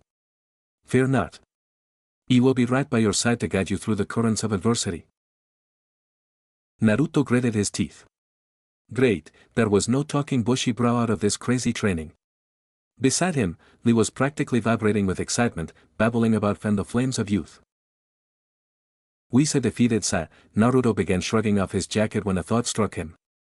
A sly grin crossed his face. If they wanted him to swim this monster river, then they'd have to catch him first. "First one in's a rotten egg," Naruto shouted suddenly. Before Guy or Lee could react, he took off sprinting along the river's rocky bank, orange jacket flapping behind him. "Naruto! Get back here, we must embrace the river's wisdom," Guy yelled after him. But Naruto just cackled, picking up speed. No way was he diving headfirst into those gnarly rapids. They make them chase him all over the training grounds first. "Can't catch me, Bushibro-sensei," Naruto taunted over his shoulder. It was totally gonna win this game of ninja tag. Maybe then they'd give up on this crazy river training. So focused on escape, Naruto didn't notice the tree root snaking across his path until it was too late. "Boah!" he yelped, arms windmilling as his foot caught on the root. The ground rushed up to meet him and, thwack. Naruto's face smashed into dirt, feet flying over his head as he flipped and tumbled down the craggy embankment. He landed with a splash right in the freezing river, flailing desperately as the angry currents latched onto him. "Bah! Help!" Naruto spluttered, swallowing a mouthful of water as he was swept away. So much for escaping river training. Now he really was at the mercy of the raging rapids. Naruto thrashed in panic, but the currents just toyed with him ruthlessly. They crashed him against rocks, dunked him under churning foam, and spat him back up just to repeat it all again. It was trapped in a never-ending washing machine of pain. Through blurry vision, Naruto saw Guy and Lee dashing after him, yelling encouragement he couldn't make out over the roaring water. But they were stuck helplessly on the banks as he was swept further downstream. Naruto's lungs burned for air between dunks. His frantic kicks were no match for the river's immense strength. As his head plunged below the surface again, his vision dimming, a single desperate thought flashed through his mind. "This is crazy." Mastering every ounce of strength, Naruto clawed his way back up, gasped a breath, then angled towards the bank. He paddled fiercely, fighting the grasping currents. His sudden clothes dragged him down, but he refused to quit. With one final burst of effort, his fingers scraped mud, he was close. Naruto sank his hands desperately into the mushy bank. His nails broke and bled, but somehow he held on. The river wrenched at his legs, trying to reclaim its prey. Still, he refused to let go even as pain seared up his shoulders. This was one battle he would not lose. With a mighty heave, Naruto wrested himself from the water's clutches. He collapsed face first onto solid ground, chest heaving. Every inch of his body shrieked in pain, but he didn't care. He had stared death in the face and won. Believe it. Naruto's stomach lurched as he retched up another mouthful of river water onto the muddy bank. His arms shook, barely holding up his exhausted body. Every inch of him screamed in pain and protested even the smallest movement. He had never been so completely drained. It was a miracle he managed to drag himself from the ruthless rapids at all. As he coughed up more water, Naruto had just one bleary thought, thank goodness the worst was over. Never again would he go near that monster river. Joe's, Naruto. Such incredible youthful spirit, being the first to brave the treacherous currents. Guy's booming voice rang out right next to Naruto's ear, making him wince. He blearily lifted his head to see Guy and Lee standing over him, both flashing their signature pinging grins despite Naruto's half-drawn state. Truly inspiring. Your courage will motivate us as we follow your lead into the river's wisdom. Lee declared enthusiastically. Naruto's eyes widened in dismay. Follow his lead? Did Bushido-sensei really expect him to dive back into that deadly river after nearly drowning the first time? Naruto opened his mouth to protest, but only managed a weak cough. Guy seemed to interpret this as agreement, however. Excellent.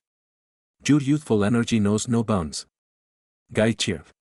Before Naruto could croak out a refusal, Guy had seized him under the arms and practically flung him back into the raging river. Naruto barely had time to suck in a breath before the angry current snatched him up again. Cruelly, they plunged him deep into the frigid depths before tossing him back up to the surface.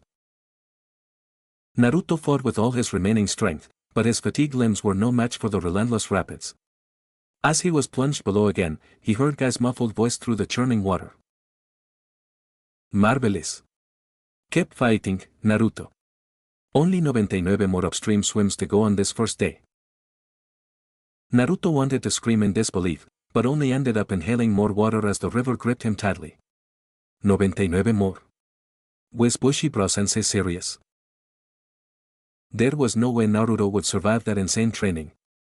But the river didn't seem to care either way, content to fling his limp body around like a ragdoll. Darkness crept into the edges of Naruto's vision, his oxygen-starved lungs screaming. As he sank beneath the foam, a single desperate thought flashed through his mind. I don't wanna die before becoming Hokage. Naruto stood waist-deep in the shallow part of the river, shivering as the cold mountain water rushed past. His teeth chattered and his soaked clothes clung uncomfortably to his skin.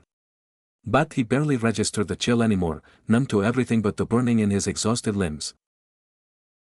Upstream, he could hear Guy's booming encouragements drifting over the roar of the rapids where he and Lee still battled the currents. Excellent, Lee. Keep pushing forward with the power of youth. Naruto grit his teeth. It wasn't fair. He wanted to be out there too, proving his skills against the river's test. But his body had reached its limit after just 2 swims. Now he was relegated to this, slugging back and forth across the shallows like a little kid while Lee impressively conquered 10 laps and counting of the main rapids. Joe clinched, Naruto surged forward into the racing waist-high water. His legs screamed in protest, but he powered through another lap across the river. Again and again, until he lost count. He focused everything on putting one foot in front of the other, pushing back the numbness threatening to overtake his mind and body. Naruto, that's 30 laps. Excellent perseverance. Guy called out as Naruto stumbled to the end of another lap. Take a short rest, then we'll build your arm strength next with some one-armed push-ups in the river. Naruto didn't even have the energy to groan. He collapsed onto the rocky shore, chest heaving with ragged breaths. His waterlogged clothes felt like lead weights, the sopping fabric chafing his skin. Fresh scrapes and bruises from being tossed about by the rapids throbbed in protest, but Naruto forced himself to ignore the pain. Gritting his teeth, he pushed himself upright and stumbled deeper into the river for the push-ups. He had to keep going, had to push past this exhaustion. The graduation exam was coming up fast, this was his only shot. If a little pain was the price to pay for strength, so be it. He had to prove he could handle anything, even crazy training like this. Naruto dropped into a shaky push-up position in the rushing water, bracing his hand against the slippery rocks. Icy water lapped at his shoulders with each dip, sending shivers down his spine. His arms quivered, barely supporting his weight after endless laps. 1. Naruto grunted out through clenched teeth as he lowered himself into the frigid water. He breathed through the flare of pain in his overworked muscles. Lee was still battling the main rapids after countless laps. Naruto had to keep up. 2. He pushed back up, gasping as the rocky riverbed scraped his palm. Again and again, he repeated the count, blocking out everything but those numbers and his own labored breaths. 60 felt impossible, 50 was surely insane, but still Naruto gritted his teeth and persevered. He refused to show weakness in front of Bushido-sensei and Lee. Naruto's arms finally gave out on the 73rd push-up, no matter how hard he strained. With a splash, he face-planted into the rocky shallows. The cold mountain water rushed over him, sharp stones digging into his skin. For a moment, he could only lay there, hovering at the edge of consciousness from sheer exhaustion. Through the roaring in his ears, he heard Guy's muffled voice. "Excellent effort, Naruto. That is enough for today." Rough hands grasped Naruto under the arms, lifting his limp body from the water's grasp. He tried to stand, but his legs were numb jelly. Lee appeared on his other side, pulling Naruto's arm over his slim shoulders to support him. Together, they half-dragged, half-carried Naruto from the river's edge. By now, the slivers of the orange sun were peeking through the forest canopy, casting long shadows across the training grounds. Naruto shivered, his drenched clothes chilling him to the bone in the cool morning air. Despite nearly drowning, his limbs still burned with exhaustion from battling the raging river. Lee and Guy supported Naruto as they made their way back to the wide clearing where they had started at dawn. When they finally reached the open space, Lee gently lowered Naruto to sit with his back against one of the towering oak trees. "Excellent work today, Naruto," Guy declared, flashing his signature grin and thumbs up. "Now, we will begin honing your taijutsu form." At this, Naruto perked up a bit, some energy returning to his weary blue eyes. Taijutsu was his specialty. Finally, a training he could get excited about after nearly dying in that insane river. "All right, time to spar," Naruto exclaimed, attempting to push himself to his feet despite his rubbery legs. "I'll take you both on, believe it." But Guy held up a hand, stopping him. "Not so fast. We must start from the basics." Naruto's face fell. Basics? Lame. He wanted to show off his skills against Bushido and Lee. To his dismay, Guy gestured to the weathered wooden training post in the middle of the field. "First, stand before this post and show me your fighting stance." Suppressing a sigh, Naruto trudged over to the post and sank into what he thought was a decent ready stance, legs braced apart, fists raised. Guy circled him with a critical eye, then shook his head. No, your posture is all wrong. You are stiff and flat-footed. Here." He came up behind Naruto, gently maneuvering his body into a lower, more balanced stance. Naruto had to resist the urge to squirm away as Guy adjusted his limbs. "Keep your weight centered and grounded, but also stay light on your feet, ready to move in an instant," Guy instructed, satisfaction creeping into his tone as Naruto's stance improved. "Excellent. Now you are steady as the mountains, yet flowing as water." Naruto wasn't totally sure what that meant, but he nodded along agreeably. At least they had moved on from river swimming. "So, now that I've got the stance down, who am I gonna spar first?" Naruto asked eagerly, rolling his shoulders. "You or Bushido Jr. here?" But Guy shook his head, ignoring the question. "Patience, my student. We must start at the beginning by having you face this post." Naruto deflated instantly. But I wanna do some real training against a person. Hope's fighting a wooden dummy gonna help me?" "You must learn to walk before you can run, Naruto," Guy declared passionately. "Observe the post. Notice where your shadows fall across it." Brow furrowed in confusion, Naruto glanced at the post. The morning sun cast his shadow sharply across the weathered wood. "This shadow is the window to understanding your own movements," Guy explained. "You will spar against it to develop an awareness of your own tendencies and habits. Master your shadow, and you master yourself." Naruto frowned slightly. Shadow sparring sounded less like super cool ninja training and more like a boring exercise for little kids. But Guy and Lee were watching him expectantly, so with a resigned huff, he began to mirror his shadow's movements. Settling back into his stance, Naruto tentatively tried mirroring his shadow's movements as he shifted his limbs. He threw a few gentle punches, then mimicked a kick. The shadow echoed him exactly, its motion smooth and controlled. Naruto quickly grew bored with the tedious exercise. "Is this really necessary, sensei? I wanna practice my killer moves, like my super mega Naruto barrage." He mimicked a feeble punch from his shadow. "Can't we do some real sparring now? This is baby stuff." He launched into a series of wild spinning kicks, grinning as he imagined how powerful they would be in battle. But his enthusiasm faded as Guy shook his head in disapproval. You must have patience and discipline, Naruto. Master the basics before rushing ahead. Guy placed a hand on his shoulder.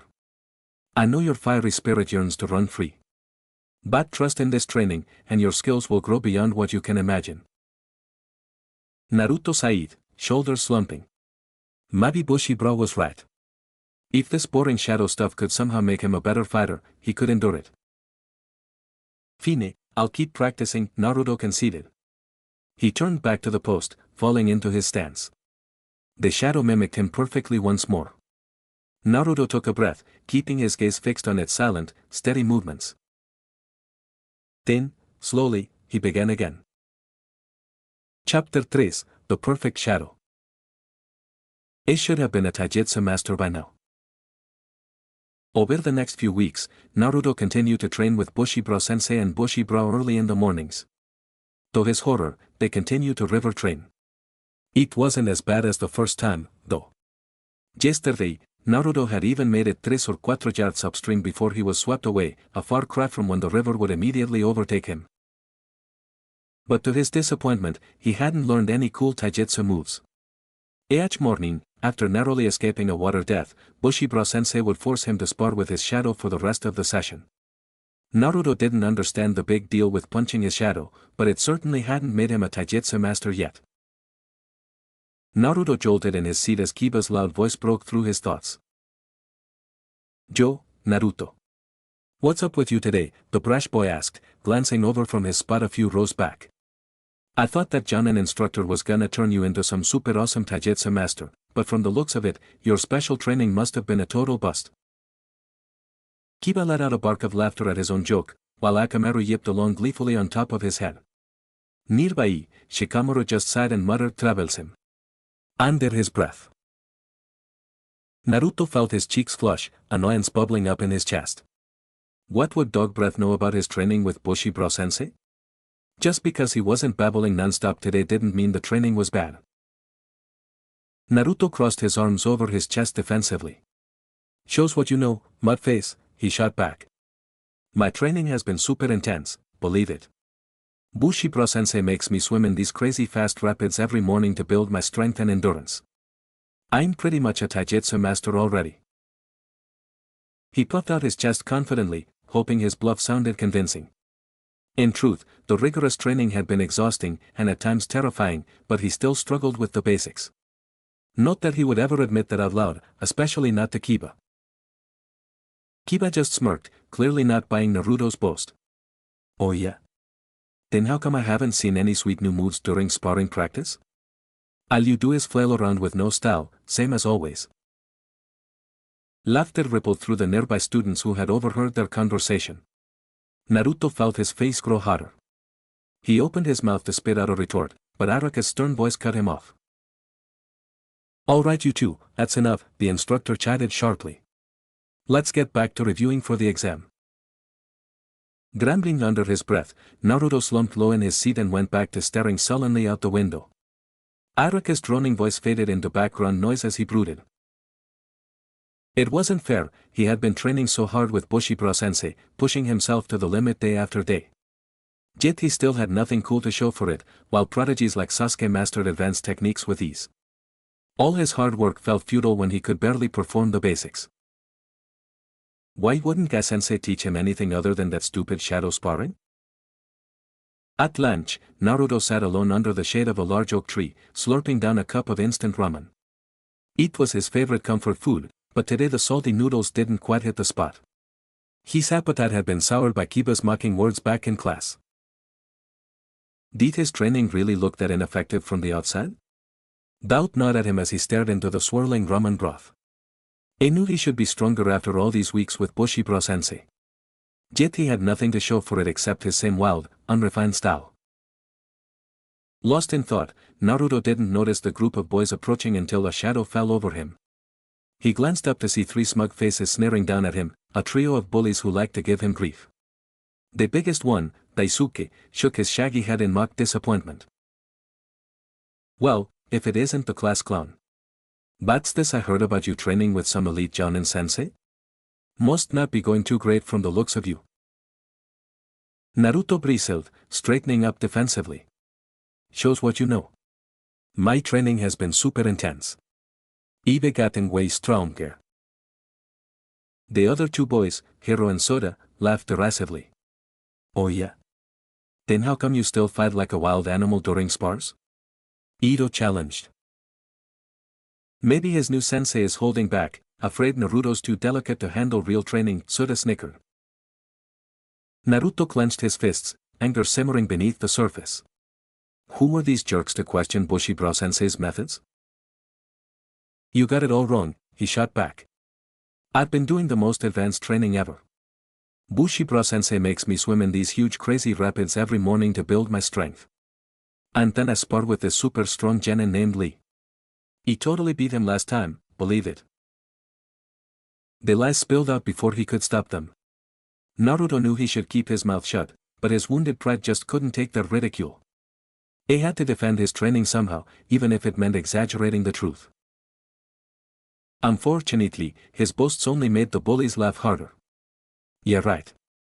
There is no way a dead last loser like you could beat a real genin, Daisuke scoffed. Nice try, though. Naruto jumped to his feet, fists clenched and ready to swing. Insulting him was one thing, but he wouldn't let them mock Bushido-sensei too. You wanna find out just how strong my training made me, Banks, he challenged, glaring up at the older boys. But rather than looking intimidated, the bullies seemed further amused by his show of bravado. Settle down there, pint-size, Hiro said with a smirk. No need to get all worked up over some friendly ribbing. Still chuckling, Soda suddenly reached out and snatched Naruto's cup of ramen from his hands. Yeah, we're just messing around, he said casually. But if you really trained with a Jounin, you'd be fast enough to stop this. Before Naruto could react, Soda dashed the remnants of the ramen in his face. The cold broth stung his eyes and dripped down his cheeks. Daisuke and Ito howled with laughter. Some elite ninja you're turning out to be. Daisuke taunted. Naruto stood frozen, blinking broth from his eyes. His hands trembled with anger and shame. The bullies' laughter echoed mockingly in his ears. Oh, poor baby gonna cry? Hiro sneered, seeing the glisten of tears welling up behind the ramen broth dripping down Naruto's cheeks. The towering bullies loomed over Naruto now. Naruto wound up, putting all his rage and shame into the punch as he aimed a haymaker straight for Daisuke's stupid grinning face. This blow would shut him up for good. But in his fury, Naruto didn't notice Hiro and Soda slip behind him. As his fist shot forward, leaving his whole body open and exposed, they each grabbed one of his arms in an iron grip. Before Naruto could even blink, they yanked him backwards, his punch meeting only empty air where Daisuke's head had been a second before. Hey, let me go. Naruto yelled, struggling violently, but their hold was too strong. Ito and Soda dragged him behind the broad oak tree, out of sight from any teachers or students who might be passing by. Once hidden from view, they shoved Naruto hard against the rough bark. He winced as the jagged edges dug painfully into his back. Ito moved in front of him, grasping both his wrists to hold his arms immobile against the tree. Meanwhile, Soda took up position on his left, gripping Naruto's shoulder tightly to keep him pinned. Daisuke sauntered over, a cruel glint in his eyes. Looks like you need to work on defense as much as offense, loser. Naruto thrashed and kicked, but he was trapped between their bodies and the unforgiving tree. Daisuke leaned in close, his sneering face just inches away. Don't worry, we wanna help you with some real training, he said, false sympathy dripping from his tone. We'll teach you how to take a punch. Naruto's eyes widened in realization and fear, but before he could even open his mouth to yell for help, Daisuke's fist plowed hard into his unprotected stomach. Naruto wheezed as all the air was forced violently from his lungs. Daisuke didn't let up, pummeling blow after devastating blow into his stomach and sides. Each punch felt like a sledgehammer, leaving his body writhing in agony. How's that feel, that last? Daisuke taunted as his fists continued their brutal barrage. Not so tough without your stupid ninjutsu, are ya? Naruto could only gasp helplessly, pinned in place as searing pain exploded through his core again and again. After 5 more excruciating hits, his legs finally gave out, but Hiro and Suda's grips kept him upright against the tree trunk. Naruto's head lolled forward, a bead of bloody spittle dripping from his parted lips. His lungs screamed for air, but all he could manage were short, rasping breaths between Daisuke's powerful blows. Used when he thought he might pass out from the pain, Daisuke finally paused his assault. Naruto hung limply in Ito and Sota's grasp, no longer having the strength to struggle. His breaths came in weak, shuddering wheezes. Daisuke leaned in close once more, his beady eyes glinting with cruel satisfaction at the agony etched across Naruto's features. Face it, you're pathetic. No talent for ninjutsu, and your taijutsu is just as weak, he sneered, shoving Naruto's shoulder roughly. Do yourself a favor and drop out now. Jueji never be a real shinobi. With those final biting words, Daisuke turned and sauntered away, Ito and Sota following after one last disdainful look at Naruto's crumpled form. Once their footsteps faded, Naruto's legs finally gave out completely. He collapsed to his hands and knees with a strangled cry, arms wrapped protectively around his aching ribs. A bitty agonized inhale sent spikes of pain through his battered core. He coughed weakly, the coppery tang of blood filling his mouth. Tears of pain, frustration, and humiliation burned behind his eyes, but he stubbornly held them back. He wouldn't give those jerks the satisfaction of seeing him cry, even if they weren't here to witness it. Joe clinched, Naruto shakily pushed himself to his feet, one arm still curled over his throbbing stomach. He staggered away, each step pure torment, as he focused on just putting one foot in front of the other until he was out of sight behind the academy building. There, hidden between the wall and bushes, the tears finally leaked from his eyes despite his efforts. Sobs racked his frame, sending more waves of pain through his abdomen. He slid down the wall, letting his body go limp as he finally released the emotions churning inside him. Anger at his own helplessness. Shame over the bullies, cruel words. Disappointment that his training hadn't prepared him. Fear that they were right, and he'd never make it as a ninja. Naruto wasn't sure how long he sat there, crying quietly as emotions and pain overwhelmed him. But finally, as the worst of the sobs subsided, a single thought crystallized in his mind. He can't quit. He won't they. Gritting his teeth, Naruto swiped his sleeve roughly over his wet cheeks. Then slowly, agonizingly, he pushed himself back upright using the wall for support. His entire body protested, but he embraced the pain this time. It meant he was still standing. Naruto trudged slowly back into the classroom, trailing a few steps behind Shikamaru. His shoulders were slumped, had lowered to avoid meeting anyone's gaze. The normal boisterous energy he carried himself with had vanished, leaving him muted. Iruka gestured for them to take a seat at the desk he had pulled up to his own.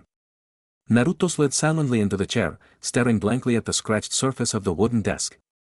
He could feel Iruka's concerned gaze resting on him, but didn't lift his eyes. Thank you both for staying behind, Iruka began gently. I know you're wondering why I asked you here today. Shikamaru sighed loudly. It's probably something troublesome. Ignoring the comment, Iruka focused his attention on Naruto. Firstly, Naruto, I heard about the incident at lunch today. Naruto tensed, a spark of anger flaring in his chest. Great, Iruka-sensei had heard about his humiliation. He kept his eyes locked on the desk, fingers curling into fists under the table. Iruka's voice remained gentle. I know those boys said some hurtful things. But getting into fights won't solve anything. You're better than that. Naruto finally lifted his head, meeting Iruka's honest gaze. The anger in his chest deflated. Iruka was right, lashing out wouldn't prove anything to those jerks. But it still hurt, feeling powerless again. I know, sensei, Naruto mumbled. I'll try not to let them get to me anymore. Iruka smiled kindly. I'm glad to hear that. Which brings me to the real reason I asked you both here. His tone grew serious again. You've struggled more than your peers in certain areas.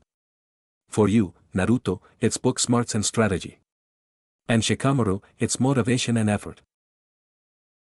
Shikamaru let out another bored sigh but didn't argue. Naruto picked at a hangnail, feeling the usual knot form in his stomach that came with disappointment. Why did everything come so easily to geniuses like Sasuke, while he had to struggle for even basic concepts? I want you two to start meeting daily after class to play shogi, Iruka continued. At this, Shikamaru's eyes widened and he sat up a bit straighter. Even Naruto looked up with renewed interest. Iruka went on, Shikamaru, teaching the game to Naruto will be a chance for you to hone your strategic thinking skills and practice explaining concepts clearly. His gaze shifted. And Naruto, learning shogi will help develop your focus, patience, and problem-solving abilities. Iruka smiled at them both. I think you have a lot to teach each other. And as an added incentive, you'll earn extra credit towards graduation for taking this seriously. Shikamaru and Naruto exchanged a tentative glance. It wasn't their first choice for how to spend free time. But the promise of boosting their grades was enticing. Fine, I guess I can teach him, Shikamaru conceded, though his bored drawl didn't match the glint of interest in his eyes. Naruto offered a small grin, the first since that afternoon.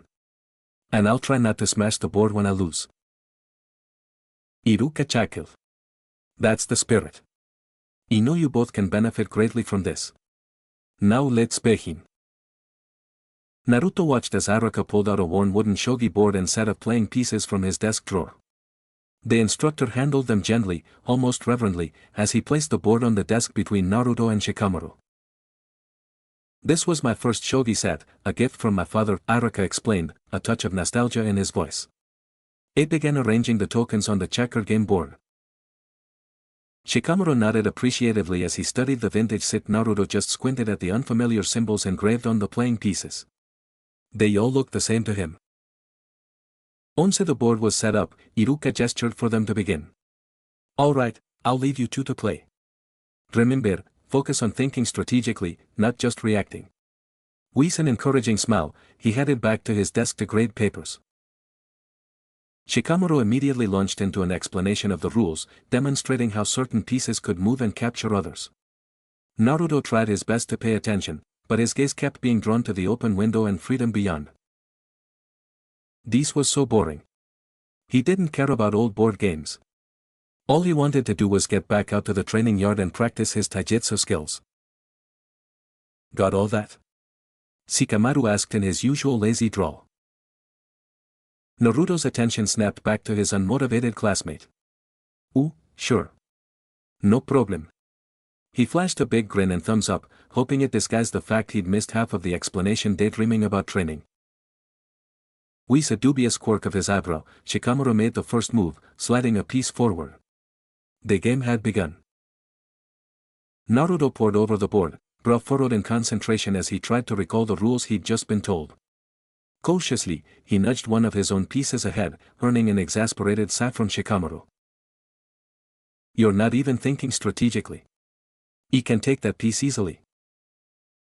And he did, on his next turn. Naruto huffed in annoyance as Shikamaru effortlessly captured another of his pieces. This game made no sense. After losing a third piece to Shikamaru's infuriatingly calm tactics, Naruto decided to go on the offensive. For hit strategy, he would overwhelm Shikamaru with an all-out assault. Grinning, Naruto surged several of his remaining pieces forward recklessly, leaving his king wide open. Ah! How did ya like that? Shikamaru just shook his head. This isn't about blind offense. You left yourself totally vulnerable. With a few quick moves, he had Naruto's king cornered. Checkmate. What? No way. Naruto cried in disbelief. But sure enough, his king was trapped with nowhere left to run. They reset the board to play again. Naruto cracked his knuckles, determined to do better this time. But 3 humiliating defeats later, his confidence was badly shaken. No matter what he tried, Shikamaru easily outmaneuvered him every time. Sweat beaded Naruto's temple as he struggled desperately to protect his king in their 4th game. But it was no use. After barely 10 moves, Shikamaru had already cut off all avenues for escape. Checkmate, he intoned casually, sitting back in his chair. Naruto groaned, tugging at his hair in frustration. How do you do it so easily? This game makes no sense. Shikamaru just shrugged. You can't just blindly attack or randomly move pieces. That's not how strategy works. As they reset the board again, impatience simmered in Naruto's gut. This was getting him nowhere. He didn't have time for drawn-out games. The graduation exam was coming up fast, and he needed to be training. Half listening as Shikamaru droned on about proper opening moves, Naruto discreetly slipped a shuriken from his weapon's pouch under the desk. He idly tested the sharp tip with his finger, mind racing. What if, during their next match, he accidentally knocked the board over in frustration? Then maybe Aruka would let them end this tedious lesson early so he could go practice his taijutsu. Tuning back in, Naruto realized Shikamaru had already made the opening moves of their fifth match. Brow furrowing, Naruto quickly pushed a few random pieces forward, just trying to defend. But Shikamaru's strategy quickly backed him into a corner once again. And checkmate, Shikamaru announced in a bored tone, not even 10 moves in, you're not learning anything, are you? That was the last straw. Naruto surged to his feet, hands planted on the desk as he leaned over the board. That's it, I can't take any more, he shouted loudly. This game makes no sense and I hate it. For emphasis, he spun into a roundhouse kick right on top of the desk. But his foot slipped on some stray pencils, throwing off his balance completely. With a yelp, Naruto tumbled forward, hands flailing, directly into the shogi board. Pieces went flying in all directions as the board upended from the impact of Naruto's body. It crashed to the floor in a mess of scattered tokens and broken wooden squares. From nearby, Iruka cried out in alarm. Naruto. What happened? The instructor rushed over, disbelief written across his features as he took in the wreckage of his once pristine childhood shogi set. Rubbing his head where it had cracked against the edge of the desk, Naruto stared at the shattered remnants surrounding him. He hadn't meant to actually destroy it. I am so sorry, sensei. I was trying to do a cool move and messed up, he stammered, guilt gnawing at his insides. He bowed his head, unable to meet Iruka's gaze. I know that board meant a lot to you. But Iruka's expression softened as he crouched down to Naruto's level. It's alright. It was just an accident. With a small sigh, he started gathering the scattered pieces. But I think that's enough shogi lessons for today. Naruto gritted his teeth as he forced his aching body through yet another repetition of the kata. His limbs trembled with the effort, sore muscles screaming in protest. But he pushed through, determined not to show weakness. The shadow on the wooden post mimicked him half-heartedly, a perfect reflection of his own lackluster movements. Naruto suppressed a sigh, frustration simmering in his gut. How was this baby stuff supposed to make him a master ninja? Across the training field, Lee and Gai-sensei were sparring vigorously, exchanging blows so fast they were nearly a blur. Naruto couldn't tear his eyes away, jealousy burning in his chest. He wanted to be the one testing his skills against Bushido, not stuck with this dumb shadow sparring. Jose, Lee. Excellent form. Gai bellowed encouragement between strikes. Keep fanning your flames of youth. Lee has shown with pride and determination. Yes, Gai-sensei. I will show you the fruits of my hard work. Naruto's shoulders slumped, his own gaze drifting to the ground. No matter how hard he trained, it never seemed enough. He was still stuck on beginner exercises while Lee mastered advanced techniques. What was he doing wrong? A large hand clasped his shoulder, jolting Naruto from his brooding thoughts. He glanced up to see Gai towering over him, brows furrowed in concern beneath his severe bowl cut. Naruto, your flames of youth seem to be burning low today, Gai rumbled. What troubles you, my student? Naruto straightened, shaking his head in denial. Nothing, Bushido-sensei. I'm totally fired up and ready to train, believe it. He forced a wide grin, hoping it disguised his inner frustration. But Gai was not so easily fooled. He crossed his massive arms, staring Naruto down with piercing intensity. Do not try to hide your struggles, Naruto.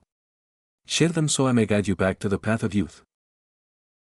Naruto fidgeted under the weight of Gai's stare, avoiding his gaze. After a long moment, he finally mumbled, it's just, we've been training for weeks, but you still won't teach me anything cool. It's always shadow sparring and katas. When do I get to learn sweet moves and spar for real? He couldn't keep the irritation from seeping into his tone. After all his hard work, he had nothing to show for it. The graduation exam loomed, yet his skills remained laughable. To his surprise, Guy smiled and clapped him on the back. Patience, Naruto. You must walk before you can run. Once you have mastered yourself, then you will be ready to master your techniques. Naruto sighed, shoulders slumping again. Why did everything have to take so long? It was ready for action now. Naruto let out a frustrated huff, but sank back into a fighting stance facing the wooden post. His shadow mimicked him perfectly, cast sharply across the weathered wood in the morning light. Brow furrowed, he went through the motions again slowly. Punch, kick, uppercut. The shadow echoed him move for move. He still didn't understand how this baby stuff was supposed to make him stronger. As if reading his thoughts, Guy crossed his bulging arms. Observe carefully, Naruto. Do you notice any openings or vulnerabilities in your opponent's form? Naruto squinted at the shadow critically. It looked pretty solid to him. Not really sensei, he mumbled with a shrug. Guy stroked his chin thoughtfully. Look at how your shadow leaves the head unguarded after that roundhouse kick. It pointed to demonstrate. Naruto peered closer and saw what Guy meant. After the wide sweep of his leg, the shadow's arms dropped low for a split second, leaving the head wide open. Oh yeah, I see it now. My shadow was totally ready to get clobbered. Naruto exclaimed, embarrassment coloring his cheeks. Why hadn't he noticed such an obvious thing? Some elite ninja he was turning out to be. But Guy just flashed a wide grin, teeth pinging brightly. Excellent. Now you are beginning to understand the deeper purpose of this exercise. He placed a giant hand on Naruto's shoulder. By observing your shadow, you learn to recognize weaknesses in your own form. Find the flaws, and you can correct them. That is the true value in this training. Understanding dawned on Naruto. This wasn't just boring busy work, it was helping him fix holes in his technique. Eagerly, he turned back to the post with new eyes, determined to spot every vulnerability. For the next few minutes, he paid close attention as his shadow mimicked each punch, block and kick. More weaknesses jumped out at him now, arms overextending, balance faltering, core left unprotected. A wide grin split Naruto's face. What till he showed Bushido Sensei how observant he could be. Guy let out a booming laugh. Excellent, Naruto. Your eyes blaze with the fires of youthful insight. He struck a pose, teeth pinging. Now take what you have learned and adapt your stance to eliminate those openings. With renewed enthusiasm, Naruto adjusted his posture, keeping his guard higher and weight center. No way was some dumb shadow going to reveal any flaws this time. It flowed between moves fluidly, pleased when his shadow revealed no obvious gaps. When he struck the final pose, Naruto looked eagerly to Guy for approval. The Jounin grinned and gave him a thumbs up. Superb job, Naruto. You have embraced the deeper lesson of this training, learning to recognize and overcome your own weaknesses through self-reflection. Gui's voice swelled with pride. You have taken the first vital step in your journey toward becoming a splendid ninja fueled by the power of youth. Naruto rubbed the back of his head, cheeks flushing at the praise. Maybe this shadow stuff wasn't so pointless after all. And Bushido Sensei wasn't nearly as crazy as he seemed. Pumping a fist, Naruto shouted, yeah. Used to watch, I'm gonna keep getting stronger every day. And I'll be ready to take on anything when I'm Hokage, believe it. Guy laughed loudly. That's the spirit. Now, shall we review your form one more time? Grinning from ear to ear, Naruto turned back to the post, more motivated than ever to master the art of reading his shadow. Naruto scuffed his toe in the dirt outside the academy gates, glancing sidelong at Shikamaru. So, sorry again for wrecking Iruka-sensei's so he said, he mumbled. Shikamaru just shrugged, hands in his pockets. Don't worry about it. Blame you was too troublesome anyway. They started walking down the road leading into the village center. Naruto's hands fidgeted at his sides. He still felt guilty for destroying Aruka's treasured childhood gift. His teacher had brushed it off as an accident, but Naruto wanted to make things right. Hey, you know a lot about shogi and stuff, Naruto ventured. Is there a place around here we could find a nice replacement set? Shikamaru quirked an eyebrow. You're really serious about this? At Naruto's vigorous nod, he sighed loudly. So troublesome. Yeah, there's a game shop in the market district. They might have some decent boards. Naruto perked up instantly, his usual exuberance returning. Awesome, let's go. I wanna get Iruka-sensei the best shogi set ever, believe it. It took off at a jog down the street, forcing a grumbling Shikamaru to pick up his pace. As they neared the busier village center, Naruto skidded to a halt outside a cozy-looking store nestled between two restaurants. A carved wooden sign above the door proclaimed it the Lucky Mongoose Game Shop. This is the place.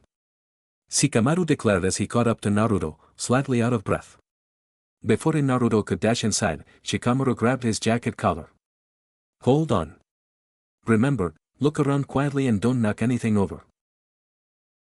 Yeah, I got it. Naruto said with an exaggerated eye roll. But he could barely contain his excitement as he stepped inside the shop, a bell above the door announcing their arrival. His bright blue eyes grew wide, reflecting the colorful disarray lining the shelves. There were board games, puzzles, cards, and tokens of every shape and size. Naruto had to force himself not to grab and play with everything in sight. Even Shikamaru seemed intrigued by the wide selection, muttering how troublesome. Under his breath as he perused the shelves. They made their way to a section displaying polished wooden shogi sets, ranging from cheap beginner boards to ornate sets with lacquered pieces. Naruto picked up a basic one with a plastic carrying case. What do you think of this one? He asked Shikamaru eagerly. But the other boy just wrinkled his nose. Too flimsy. The engraving will wear off the pieces after a few games. Naruto placed it back with a huff. This was harder than he thought. He studied the selection intently, hoping to spot the perfect set that would make Iruka-sensei smile again. Then his eyes landed on a handsome set nestled in the back. The checkered board was made of rich rosewood with delicate etchings along the edges. And the playing pieces had elegant calligraphy instead of simple stamped characters. He reached for the elegant rosewood shogi set nestled on the back shelf. But just as his fingers brushed the lacquered surface, another hand swooped in, grabbing the board at the same time. Hey! Naruto cried out indignantly, looking up to see who had snatched his prize. Towering over him was a muscular man with a shiny bald head and a thick black beard. His beady eyes glinted above a smug grin. Well, looks like we both had our eyes on this fine set, the man rumbled. He held the box just out of Naruto's reach. How about we settle this the proper way? You any good at playing, Beepskeek? Naruto gulped, sweat breaking out on his brow. Play against this hulking brute? No way. He was still just a beginner at shogi. But the gleam of the elegant playing pieces called to him, he had to win that board for Iruka-sensei. Swallowing his fear, Naruto squared his shoulders and shot the man his best foxy grin. You bet. I'm an expert shogi player, believe it. The bald man let out a bellowing laugh. Excellent. Why don't we have ourselves a quick match then, kid? Winner takes the set, Deal. Before Naruto could object, the man had already snatched a board off a nearby shelf and plopped down right in the middle of the store's narrow aisle. Other customers eyed them curiously as they squeezed past the impromptu playing space. Ooh, hey mister, I'm not sure we should just start a game here, Naruto whispered loudly, laughing awkwardly. But the bald brute ignored him, eyes glinting eagerly as he began setting up the pieces with oversized hands. Naruto shot a desperate glance at Shikamaru, who just sighed in response. So troublesome. Looks like you've got no choice. Just try not to lose too quickly. So much encouragement that was. Naruto gnawed his lip as he lowered himself across from the bearded player. This was bad. It was totally going to make a fool of himself. But he had to try, it was for Iruka-sensei. Swallowing down his nerves, Naruto waited as the man made the first move. Then inspiration struck. It would just copy whatever his opponent did, that way he couldn't mess anything up too badly. Tongue between his teeth, Naruto carefully mimicked the man's first move. A slow grin spread across the brute's face. Not bad, Keith. Jubei got some skill. He laughed loudly as he countered Naruto's move. The game quickly picked up speed, but Naruto kept pace, always mirroring his opponent's moves precisely. He started to sweat as the man employed more advanced tactics, cornering his pieces. But he refused to slip up or deviate from the pattern. By copying rather than thinking, he couldn't make any disastrous mistakes, right? It was just like Bushibra-sensei's shadow sparring, using an opponent's moves against them. After 20 tense minutes of play, the bald man scratched his beard thoughtfully as he surveyed the board. Naruto held his breath, waiting for the brute's next move. Then he saw it. In setting up a complex trap for Naruto's general, the man had accidentally left his own king vulnerable. Heart-pounding, Naruto slowly reached out and captured the undefended king piece. "Checkmate," he cried in disbelief. "What? No way." The bald brute stared at the board in shock before letting out another bellowing guffaw. "Well played, Peeps Geek. You really had me fooled into thinking you were an amateur there at first." I clapped Naruto heartily on the back, nearly knocking the wind out of him. "Using my own strategies against me by copying my moves, now that's some clever playing. Felt like I was battling my own shadow there." Naruto flushed under the praise, scratching his head sheepishly. "Just got lucky, I guess." But inside, excitement bubbled up. A had actually won his first real shogi match. And using Bushibra's advice of learning from your opponent's weaknesses, no less. This victory stuff felt pretty great. The bald man slid the polished rosewood set across to Naruto with one last laugh. "Well, a deal's a deal. Jubei earned this, Keith. You'd promise me a rematch someday, eh?" Naruto reverently picked up the ornate box, grinning from ear to ear. "You bet, mister. They never go back on my word." His heart swelled knowing this beautiful set was his to give to Iruka-sensei. As the bald man ambled away, Shikamaru sauntered over looking mildly impressed. "Not bad. Maybe you have some talent for strategy after all." Naruto laughed loudly, hugged the shogi set to his chest. "Just you wait, someday I'll beat you too, believe it." Shikamaru just shook his head, muttering so troublesome. Under his breath. But Naruto could see a hint of a smile tugging at his bored classmate's lips. After paying what could have afforded more than just a few cups of ramen, Naruto followed Shikamaru out of the cozy game shop onto the busy village street. The sun was getting low in the sky, casting an orange glow over the bustling marketplace. Naruto's nose twitched as they passed a ramen stand, the savory aroma making his mouth water. But he forced himself to keep walking, he had a gift to deliver. "Hey, I gotta get home before my mom throws a fit," Shikamaru drawled, glancing anxiously at the darkening horizon. "See you at the academy tomorrow." "Yeah, later Shikamaru. And thanks for the help." Naruto called over his shoulder, already dashing off down the road toward the academy. He clutched the rosewood box tied to his chest, unwilling to risk dropping it after all the effort he had put into obtaining the perfect shogi set. Naruto clutched the ornate rosewood shogi set excitedly as he rushed back to the academy. The sun had begun to sink below the rooftops, casting the village in an orange glow. He couldn't wait to see the look on Iruka-sensei's face when he presented the surprise gift. Just thinking about his teacher's reaction made Naruto pick up speed, his sandals skidding around corners as he raced down familiar streets. Before long, the proud gleaming buildings of the academy came into view up ahead. Grinning from ear to ear, Naruto burst through the front gates in his usual exuberant fashion.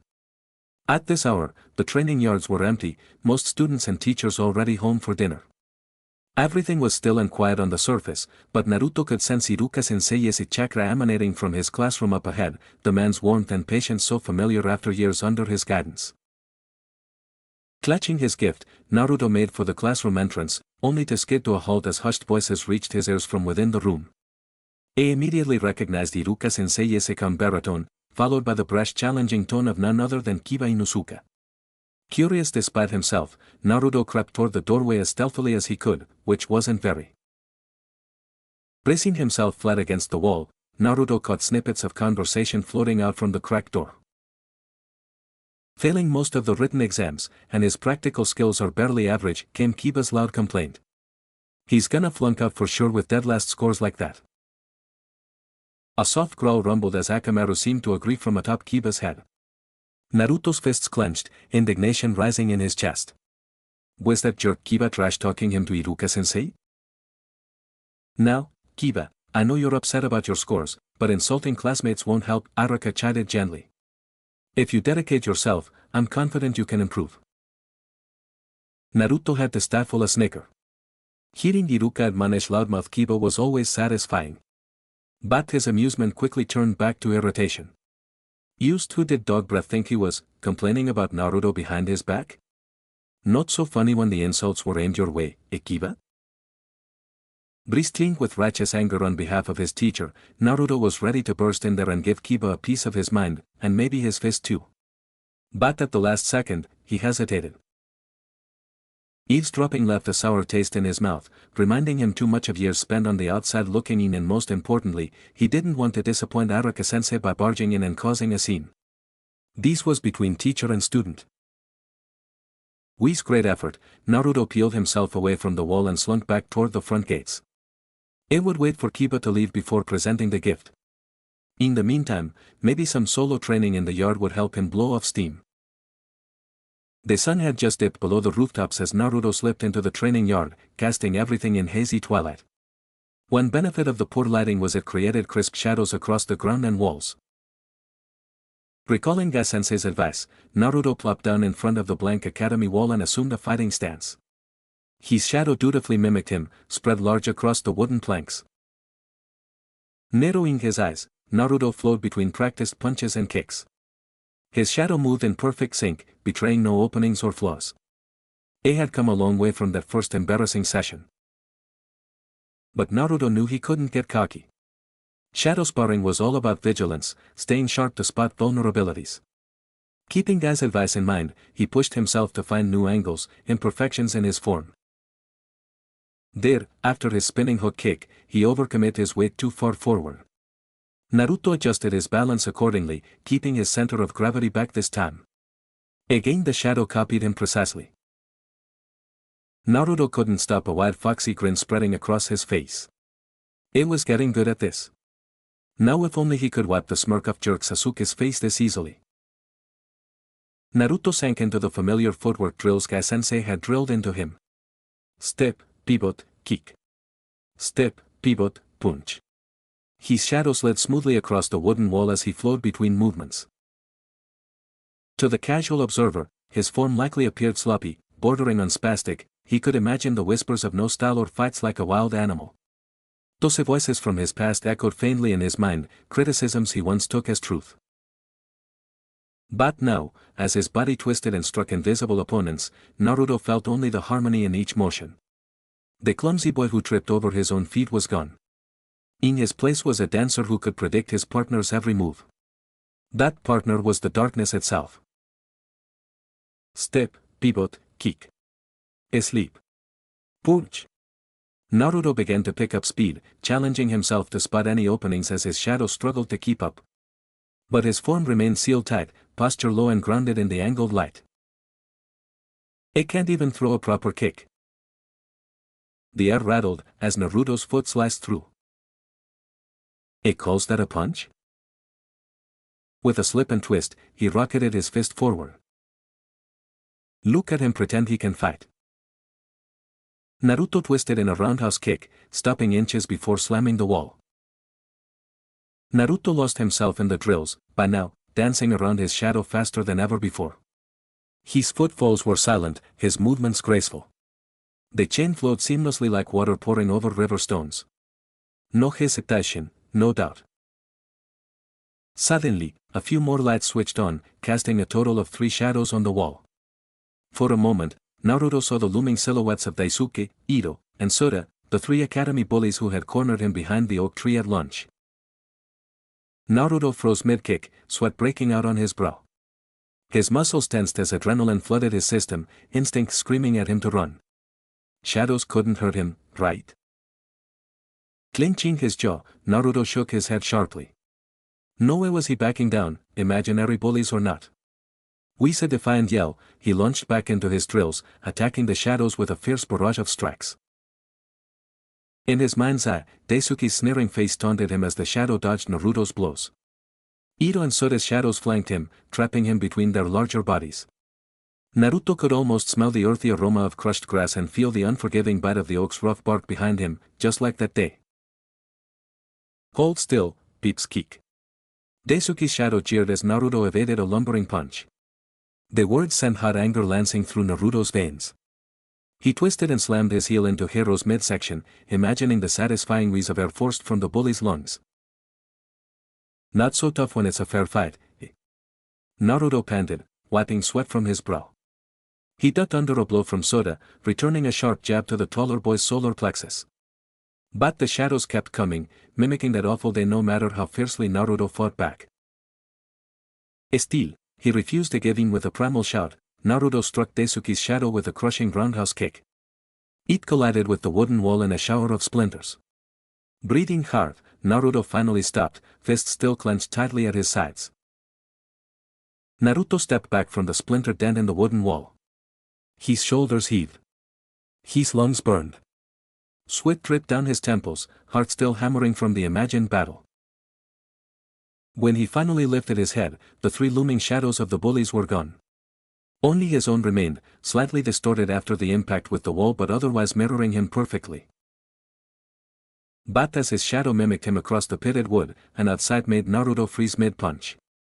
There, with perfect posture and textbook smooth motions, was the silhouette that could only belong to one student, Sasuke. Naruto blinked rapidly, certain his exhaustion must be making him see things. But no, the distinctive spiky hair and confident stance were unmistakable. Not only had his shadows become his bullies. Somehow, this one had transformed into a mirror image of his rival, though. Narrowing his eyes, Naruto launched a series of spinning kicks at the wall. But even as he poured all his energy into the wild moves, the shadow, Sasuke, copied his exact movements, except it flowed through them effortlessly. Naruto skidded to a halt, panting hard as irritation simmered in his gut. No matter what he did, this stupid shadow made him look like a flailing amateur next to the perfect form of his smug rival. It wasn't fair. Then suddenly, Naruto froze. What? This was his shadow reflecting him, not Sasuke. Which could only mean, the flawless execution was his own doing, not the Uchiha's. It was his shadow that was perfect. Chapter 4, A Fierce Test. It was now or never. Naruto had the swirling rapids churning before him, stealing his nerves. This was the day, he could feel it in his bones. The day he would finally conquer these deadly currents that had tossed him around like a rag doll countless times over the past weeks. Beside him on the rocky bank, Bushy-brow, no, Lee, he had to remember the kid's actual name, was still rambling on about embracing the river's youthful energy or something like that. Naruto tuned him out, rolling his shoulders as he focused on the water's path. He had to time this perfectly. Right, Naruto? Lee finished whatever convoluted pep talk he had been giving, flashing a wide grin and thumbs up. Oh yeah, you bet. Naruto agreed automatically, having no idea what he was agreeing to. His attention never left the river. Used him and the water now, it was time to show this thing who was boss. With a primal shout, Naruto charged forward and flung himself into the awaiting rapids. Icy water enveloped him instantly, driving the air from his lungs. But he recovered quickly, kicking hard against the greedy currents trying to suck him under. You won't beat me this time. Naruto yelled, swallowing a mouthful of water in his defiance. The river seemed to roar in his ears, a living thing determined to put him in his place. But Naruto surged forward stubbornly. His lungs burned as he fought his way inch by agonizing inch upstream. The rapids clawed hungrily at his feet, trying to pull him back into their grasp. Still, Naruto pushed on with single-minded purpose. He had to prove his strength, to himself and everyone. Naruto's limbs were starting to feel impossibly heavy, like lead weights dragging him down into the dark depths. His lungs screamed for air between mouthfuls of water as he struggled against the relentless currents. How much further till he reached the end of these monster rapids? It felt like he had been battling the churning water for hours. Surely he had to be close now. Blinking river water from his eyes, Naruto spotted a blurry green figure standing atop the surface upstream. As his vision cleared for a moment between waves crashing over his head, he realized it was none other than Bushy-bro-sensei. Somehow Ga was standing calmly on top of the raging river, not even getting his ankles wet. His fuzzy brows were furrowed in concentration as he watched Naruto struggle, but his voice boomed encouragement that rang clearly over the rapids, roar. Come on, Naruto. Your flames of youth will not be extinguished so easily. Guy shouted, giving an enthusiastic thumbs up. Power through. Show this river the force of your spirited determination. Naruto tried to respond, but only ended up sputtering as another surge of foamy water rushed into his open mouth. Still, seeing his bizarre sensei standing there so confidently atop the deadly current sparked something in Naruto's chest. A fresh wave of stubborn energy surged through his aching limbs. He just gotta swim to Bushido-sensei. Naruto told himself. If Guy could stand there looking so unbothered, surely the currents wouldn't be as strong just a little further upstream. Naruto pushed forward with renewed vigor, kicking with all his might. But the river seemed to redouble its efforts too, the rapids tightening around him like a smothering blanket. It could feel its grip dragging him down, the weight of the water crushing in on all sides. Dark spots danced across Naruto's vision as his lungs spasmed, desperate for air. Everything was starting to grow dim, his senses fading. But through the haze, he stubbornly kept his gaze fixed on that blurry green beacon still shouting encouragement from atop the river. Just a little further. Naruto choked out, even as the blackness crept further across his sight. His sodden limbs had turned to unresponsive lead, barely obeying his commands anymore. But still, he struggled onward with single-minded focus, refusing to give in. Guy's voice seemed far away now, indistinct over the water clogging Naruto's ears. That's it, Naruto. Your flames of youth burn brightly. Naruto could barely make out his sensei's fuzzy shape upstream anymore. His waterlogged clothes and limp muscles dragged him down as the rapids, greedy grasp tightened like a vice. Darkness rushed in his lungs convulsed, involuntarily gasping for air but finding only frigid water. Is this it? A distant part of Naruto's fading mind wondered. Has the river finally won? No. Naruto thought fiercely.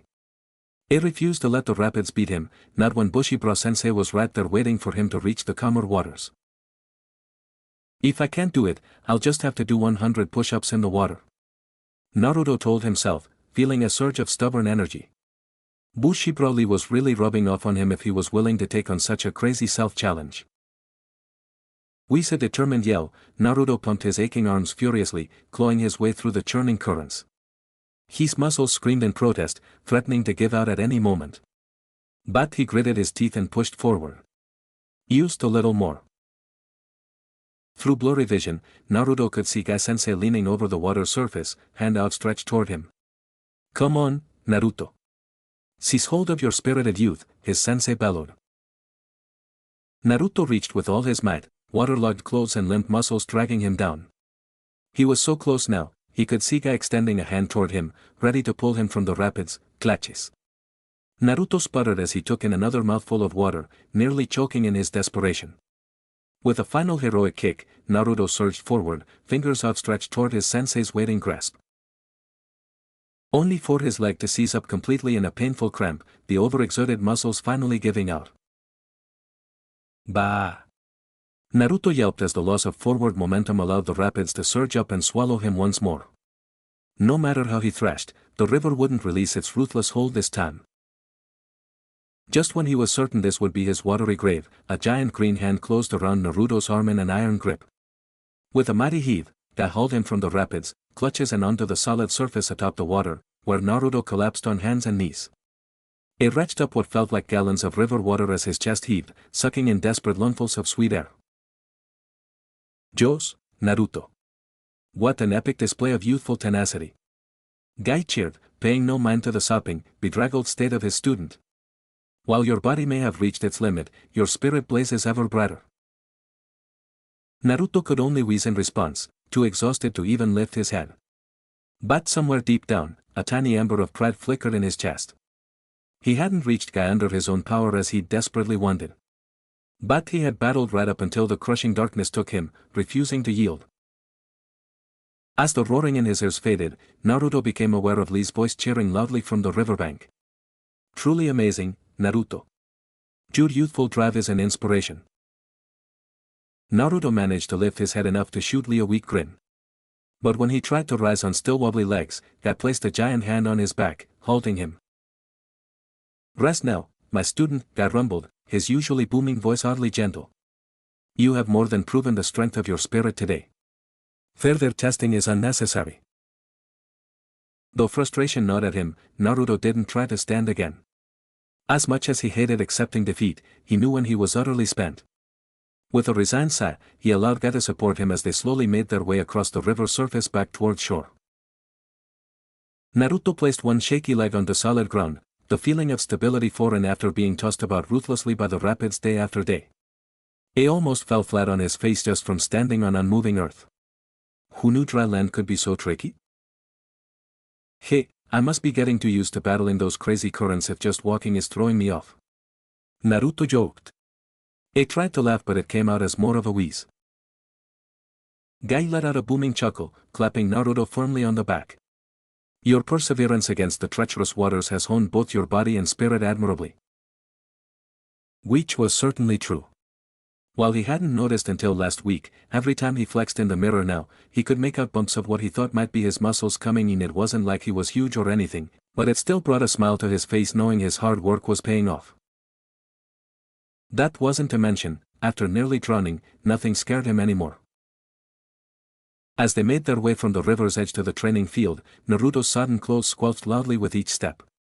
He grimaced down at the soaked orange fabric clinging uncomfortably to his skin. At this point, he figured the river water scent was never coming out. Kiba would definitely fuss because of that. Naruto was already rolling up his waterlogged sleeves, ready to begin taijutsu drills, when Guy let out another oddly gentle laugh.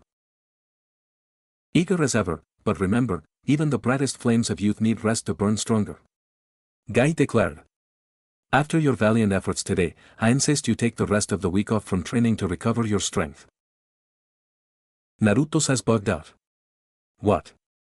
No way, I'm totally fired up and ready to go, Bushibra-sensei. He struck a weak version of Guy's nice guy pose, hoping it would convince him. There was no time to slack off with the graduation exam looming. But Guy just smiled and ruffled Naruto's soggy mop of blonde hair. Nonsense. Pushing yourself past exhaustion will only dampen your passionate flames. Allow your weary muscles time to rebuild stronger than before. You will be well rested in time for your exam. Seeing Naruto's crestfallen look, Guy laughed again. Tell you what, we will make it a challenge. If you can complete 50 push-ups right now despite your fatigue, we will continue training as usual. At the mention of a challenge, Naruto's eyes lit up. No way was he gonna back down, no matter how much his wobbly limbs burned. Dropping swiftly into a push-up position, Naruto grunted as his arms immediately started to shake from the strain. But he gritted his teeth and steadily began counting off each repetition. 1, 2, 3. Naruto panted, muscles burning as he forced his body to dip down again and again. He made it to 30 before his elbows finally buckled, sending him face-planting into the dirt. But hey, my arms gave out on their own. Naruto protested as he spit out a mouthful of dust. Guy just laughed heartily. Exactly. Your body knows its limits, even if your fiery spirit does not. He flashed a blinding grin and thumbs up. Now go and rest. We will resume at dawn the day you finish your exam with rekindled fires of youth. Naruto sighed loudly but didn't argue any further. As much as he hated to admit it, Bushibra-sensei was probably right. A good bowl of Ichiraku ramen and a few full nights' sleep did sound pretty great right about now. Iruka smiled as his students filed into the classroom, their excited chatter filling the air. Today was the day, the academy graduation exam. After years of teaching and nurturing the next generation, it was time for them to take the monumental step toward becoming shinobi. This is it, Akamaru. We're gonna ace this thing. Kiba crowed loudly as he strolled in, chest puffed out confidently. Perched atop his head, the small white dog yipped in agreement. Nearby, Shino took his usual seat silently, while Hinata offered Aruka a shy good morning, sensei, as she hurried to her desk. Ino and Sakura came in bickering as always, arguing over who would claim the open seat next to Sasuke. The Uchiha prodigy ignored it all, staring broodingly out the window as if he were the only one in the room. Choji ambled in behind Shikamaru, already munching on a bag of chips for breakfast. You ready for this, Shikamaru? He asked around a mouthful. The Nara just yawned, shrugging his shoulders lazily. I guess. What a drag though.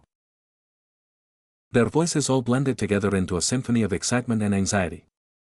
Iruka's chest swelled with bittersweet pride. They had all come so far from those rambunctious kids who could barely throw a kunai straight. Now here they were, ready to take the next step on the shinobi path. Well, almost all of them were here.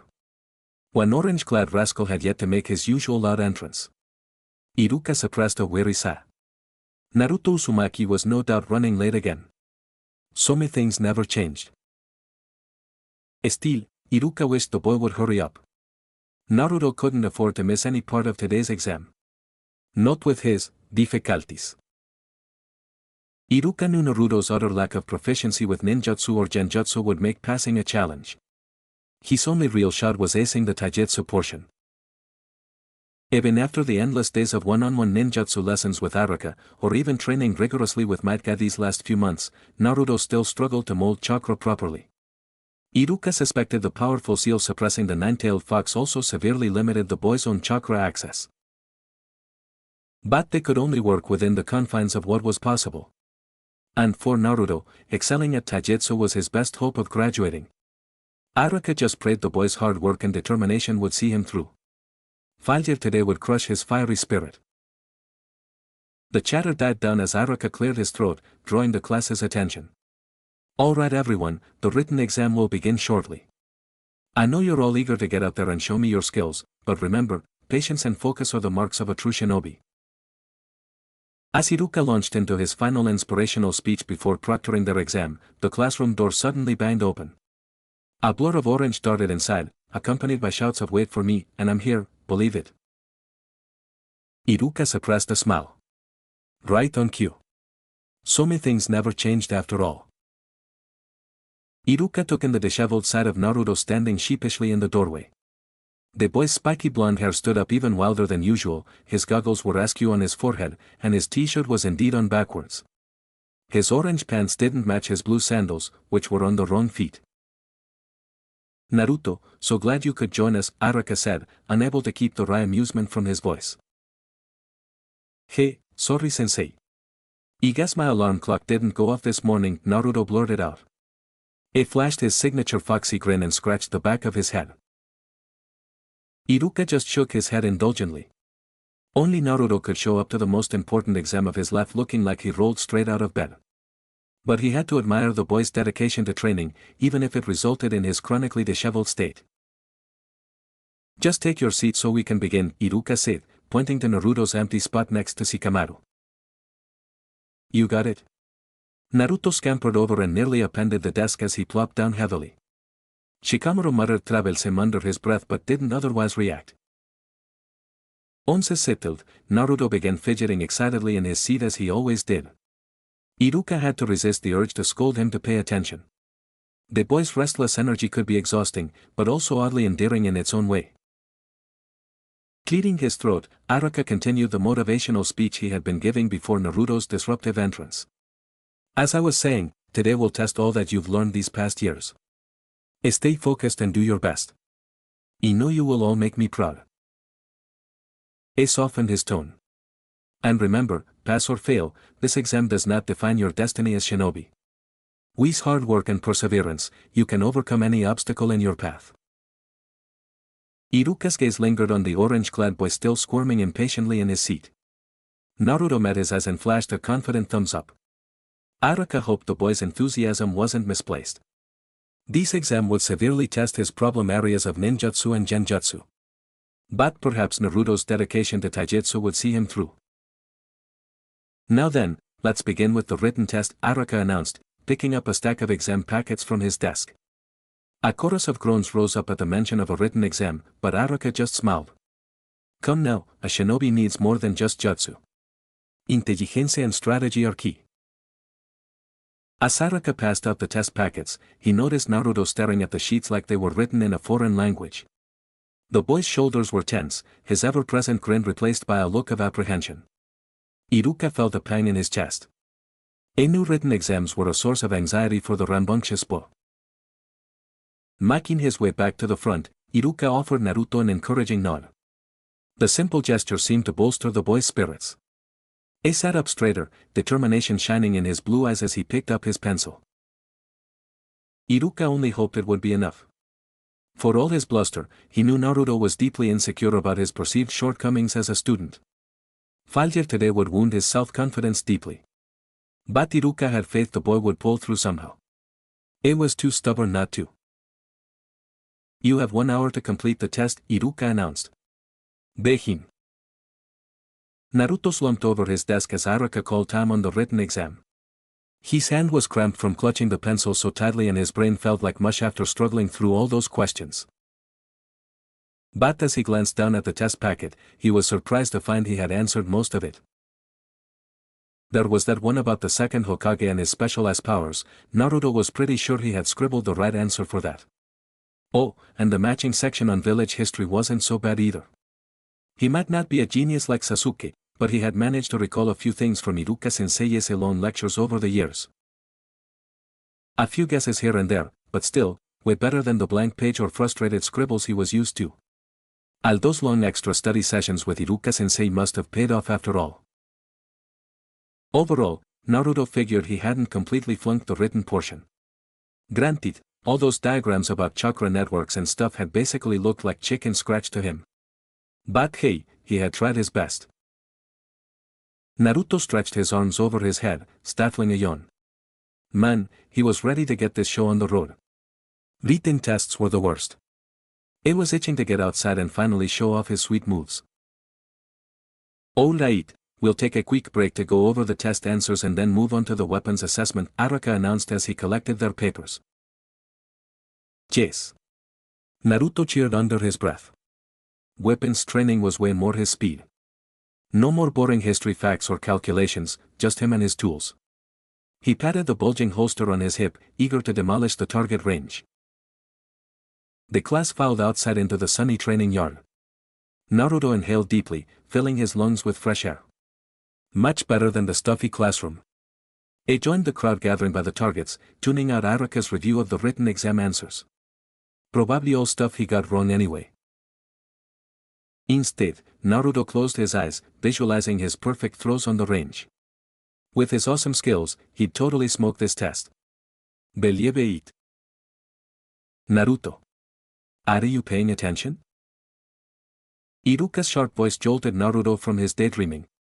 He opened his eyes to find the class looking at him expectantly. Oh yeah, sure thing sensei. Naruto said with an exaggerated nod. Just meditating to get focused and stuff, you know?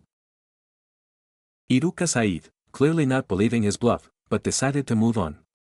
As I was saying, first up is Shuriken Jutsu. Ieji call you one by one to demonstrate your target accuracy. You will all be evaluated by me, Daikoku, Susume, Sadoru, and Mizuki. It pointed to each one of the proctors lined up beside him. Naruto frowned at this. He had to impress not one, but 5 people? He wasn't worried, though. He would definitely wow them with his awesomeness. As students took their turns throwing, Naruto bounced on his toes, amping himself up. This was his time to shine. He'd nail a perfect score for sure. Naruto, you're up, Iruka called. Grinning, Naruto grabbed the shuriken and took his position at the line. The target board seemed to stare back at him tauntingly. Focusing all his energy, Naruto whipped the shuriken forcefully. It sailed through the air in a wide arc before just barely nicking the outer edge of the target, not even close to a critical hit. Naruto's shoulders slumped. So much for his perfect score. A few snickers came from the crowd. Nice shot, Naruto, someone jeered sarcastically. You really nailed it. Naruto shot whoever said that a silencing glare before grabbing another shuriken. It wouldn't mess up this time. Taking a breath, Naruto threw again, only for the shuriken to hit the very outer rim once more. Come on, what's going on? Naruto yelled in frustration. He usually wasn't this bad at weapon throwing. Iruka placed a calming hand on his shoulder. It's alright, just take your time and focus. His voice was encouraging, but Naruto could hear the thinly veiled concern. His poor performance wasn't doing him any favors on the exam. After a few more dismal throws, Iruka called time and had him move aside before he damaged his score any further. Naruto trudged off the range, irritation simmering in his gut. So much for acing that portion. But it was fine, he'd redeem himself in the next test. Right after him, Sasuke stepped up and effortlessly landed all 5 shuriken dead center with machine-like precision. Naruto gritted his teeth as the other students broke into admiring murmurs. Did you see Sasuke's throws? What perfect form!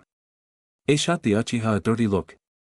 No matter how hard he tried, the smug jerk always had to show him up.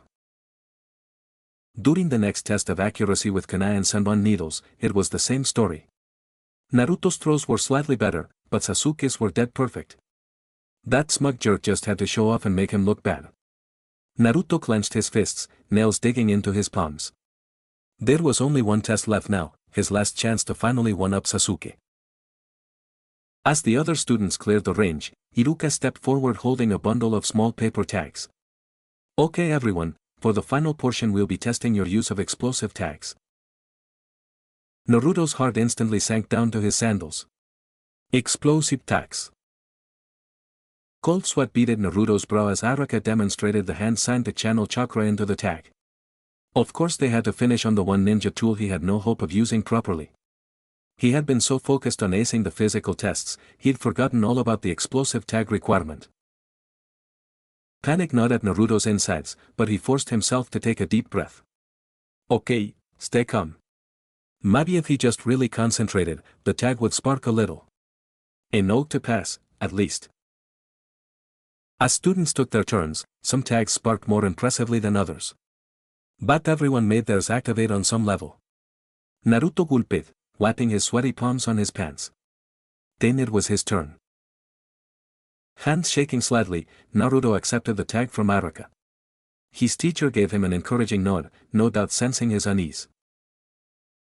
Focusing intensely, Naruto formed the activation seal. Come on, just a single spark. It pleaded internally.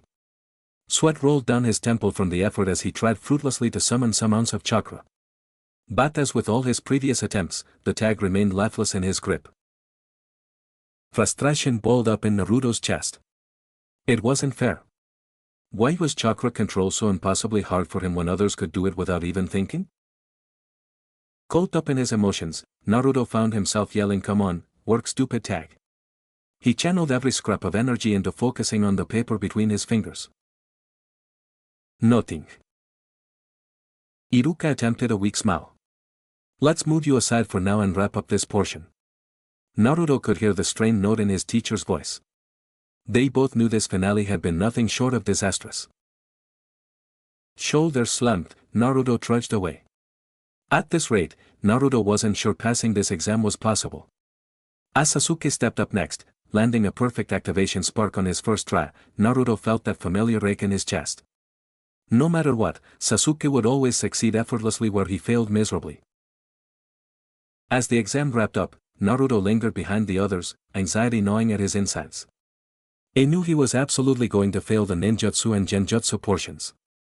But maybe if he rocked the taijutsu evaluation, it would make up for completely bungling the tools assessment? But as he replayed his explosions, sados, and chicken scratch test answers, that hope dwindled with each step toward the classroom. Right now, his dreams of becoming Hokage felt very far away. Naruto fidgeted anxiously as he waited for his name to be called. His heart hammered against his ribs, palms slick with sweat. This was it, the taijutsu exam that would determine if he passed or failed. He tried not to think about how horribly he had bombed the ninjutsu and genjutsu portions earlier. Just picturing the dumbstruck looks on the proctors' faces as he failed yet again to produce even a simple clone or transformation made his cheeks burn. Pathetic. He can't even handle basic techniques, he imagined them whispering as he had slunk out of the exam hall. Naruto knew the only way he could graduate now was to absolutely destroy the taijutsu test. He had to go above and beyond, leaving no doubt in the proctors' minds that his taijutsu skills were Hokage level. Easier said than done. Naruto glanced around at the other students awaiting their turn. Most looked anxious or deep in concentration as they mentally prepared. Meanwhile, Sasuke stood off to the side looking utterly unconcerned, hands tucked casually in his pockets. Naruto suppressed a growl of annoyance. Nothing ever seemed to faze the smug prodigy. It probably aced the ninjutsu tests effortlessly while Naruto had made a fool of himself as usual. Naruto peered around the corner of the academy building to where the taijutsu arena awaited. Right now, Shinoburame was up, calmly blocking and evading strikes from his examiner. His movements were precise and efficient, if a bit stiff. Wonder what I'd be fighting if it was my turn, Naruto mused aloud. Maybe a bear? Or a huge rock golem? That'd show off my sweet moves for sure. He punched the air, picturing himself trouncing some worthy taijutsu opponent. After all his intense training with Bushibara-sensei, he could take on anything. Well, except for ninjutsu and genjutsu, but who even needed those? Gat, I'm good, Akamaru. Kiba hooped as he squared off against Susume-sensei. Despite the ferocity of his strikes, the veteran instructor calmly blocked or diverted all of his blows. Naruto clenched his fists. If someone as aggressive as Kiba couldn't overpower the teachers, how was he supposed to? Still, when it came his turn, Naruto was determined to give it everything he had. He bounced on the balls of his feet, trying to burn off nervous energy as he watched Hinata's gentle strikes get easily brushed aside by Daikoku-sensei. Come on, I wanna go already. Naruto thought, gritting his teeth. The anticipation was killing him. He had to prove himself here or risk failing the whole exam. Finally, after what seemed like forever, he heard someone call his name. Naruto, you're up. Yes. It's go time. Naruto yelled, leaping from his hiding spot. Adrenaline flooding his system, Naruto sprinted into the arena, skidding to a stop in the middle as he faced off against Mizuki-sensei. Mizuki forced a smile as the orange-clad boy bounded into the taijutsu arena. Keeping up the act, he called out in a friendly tone, "All right Naruto, show me what you've got. I know you've been training hard." Inside, he scoffed. As if any amount of training could make up for the fox boy's utter lack of talent. This was just a formality before he failed the little monster yet again. You bet, sensei. I'm gonna kick your butt, believe it. Naruto shot back with his signature cocky grin. Mizuki suppressed an eye roll. I'll bark and no bite as usual. They knocked the kid down a peg soon enough. Come at me with everything you've got then, he challenged, settling into a loose fighting stance. Bracing himself for the same sloppy, wild blows Naruto normally threw around, Mizuki was caught completely off guard when the boy shot forward in a blur of speed and unleashed a punishing roundhouse kick aimed right at his head. Mizuki's eyes widened and he barely dodged in time, the air from the strike ruffling his hair. Naruto didn't let up, chaining together a series of blindingly fast and unexpectedly precise punches and kicks that drove Mizuki back on the defensive. What is this? The little punk has never fought like this before. Mizuki realized with dawning alarm. He desperately blocked another punishing blow, wincing as the impact reverberated through his arms.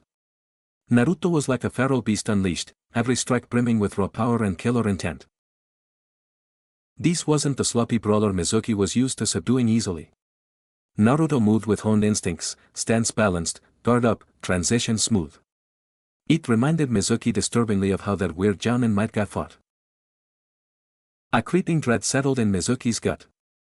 At this rate, the boy might actually pass if he didn't take him down fast. Gritting his teeth, Mizuki aimed a crushing punch straight for Naruto's unprotected ribs, hoping to quickly end the fight. To his disbelief, Naruto slipped a blow, almost as if he was expecting it. He rocketed a brutal uppercut into Mizuki's jaw that made Mizuki see stars. As he reeled back, chest heaving, a chilling realization hit him. Up until now, he'd been going easy on the kid, expecting he wasn't even going to be worth the effort. But, to give credit where it was due, the brat wasn't half bad. It couldn't let him pass. Mizuki saw the surprise in Naruto's eyes as he suddenly struck out with vicious force, all pretense of an evaluation gone. His fist collided brutally with the boy's jaw, snapping his head back. But to Mizuki's disbelief, Naruto recovered quickly, dodging the next blow. Around them, Mizuki noticed the other students watching the fight intensify. Their excited chatter turned to murmurs of unease. Is Mizuki-sensei hitting him too hard? That looks really intense for just a test. Irritation flickered through Mizuki. These brats knew nothing about what needed to be done. He had to end this fast before they could interfere. With a guttural yell, Mizuki unleashed a punishing combo of blows, forcing Naruto back on the defensive. The boy's guard was good, but Mizuki's cold fury lent him brute strength. He battered relentlessly against Naruto's defenses, not letting up for a second. Naruto's eyes widened in confusion and pain as Mizuki's merciless strikes rained down. Wait, what's going on? Mizuki-sensei, he gasped, barely dodging a kick aimed for his ribs. Mizuki's lip curled in a sneer. The demon fox didn't deserve an answer or mercy. With a swift feint, he got through Naruto's guard and landed an uppercut squarely under his chin. Naruto's head snapped back, a crimson spray of blood and spittle arcing through the air. The boy crashed limply to the ground, dust. In an instant, Mizuki was on him, knee pressing cruelly into his chest as his hands closed around Naruto's throat in a chokehold. Naruto's fingers scrabbled frantically at Mizuki's wrists, eyes bulging as he futilely tried to suck in air. The boy's panic struggles only made Mizuki squeeze tighter, face twisted into a manic grin. Demon fox. He thought viciously. But too soon, restraining hands grabbed him, voices yelling at him to stop. Mizuki tried to shake them off, but was hauled forcibly away from Naruto's limp body. As they pulled him back, Mizuki arranged his features into a mask of concern and confusion. What happened? I'm so sorry, I don't know what came over me, he lied smoothly. It must have been all the stress of exam evaluations. He never meant to be so rough with him. He watched as Iruka knelt by Naruto, checking his injuries with worried eyes. The other proctors regarded Mizuki with suspicion and unease.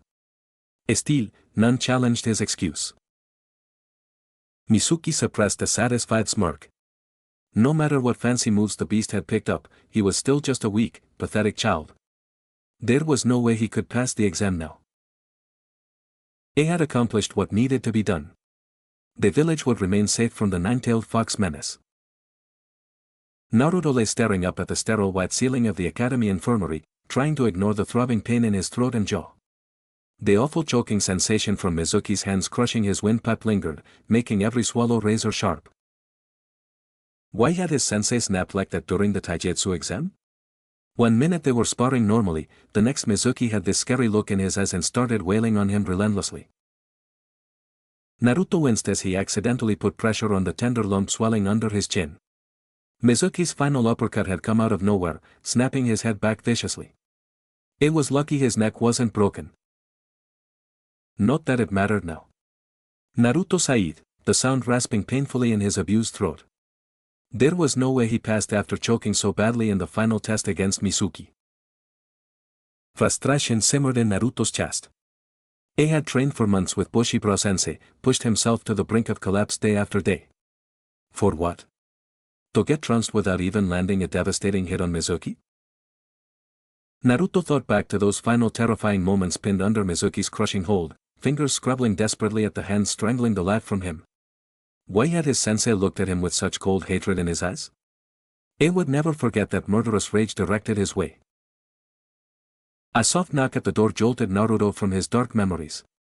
He quickly scrubbed the lingering wetness from his eyes before calling out in a hoarse voice, "Come in." The door creaked open and Iruka poked his head inside, concern etched across his scarred features. "How are you feeling, Naruto?"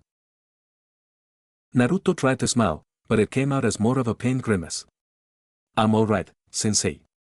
Used a little banged up is all." His raspy voice made the lie obvious. Iruka's frown deepened as he stepped closer to the bedside, taking in the ugly ring of bruises darkening Naruto's neck. "Naruto."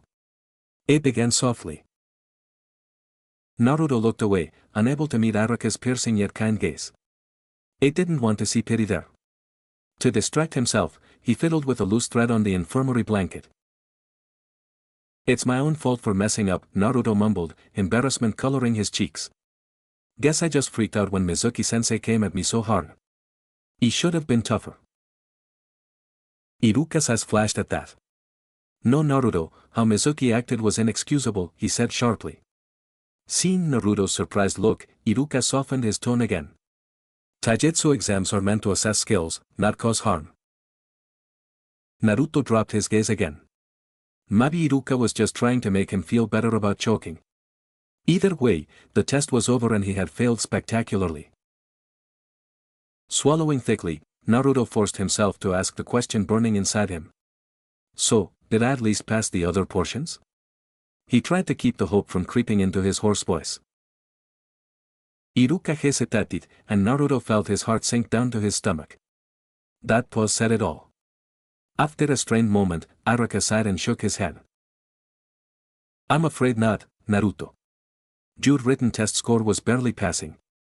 And in the ninjutsu and genjutsu exams. Iruka trailed off, but he didn't need to finish. They both knew Naruto had bombed those completely as always. Naruto's fingers curled into fists, clutching the blanket tightly. He had known this was coming, but having his failure stated so plainly still stung. Bitter disappointment flooded his mouth, more choking than even Mizuki's grip on his throat. Iruka reached out and gently grasped his clenched fist. Naruto, listen to me. This isn't the end for you. We some more time and training. Forget it, Naruto interrupted harshly, yanking his hand away. He ignored the flash of hurt on Iruka's face.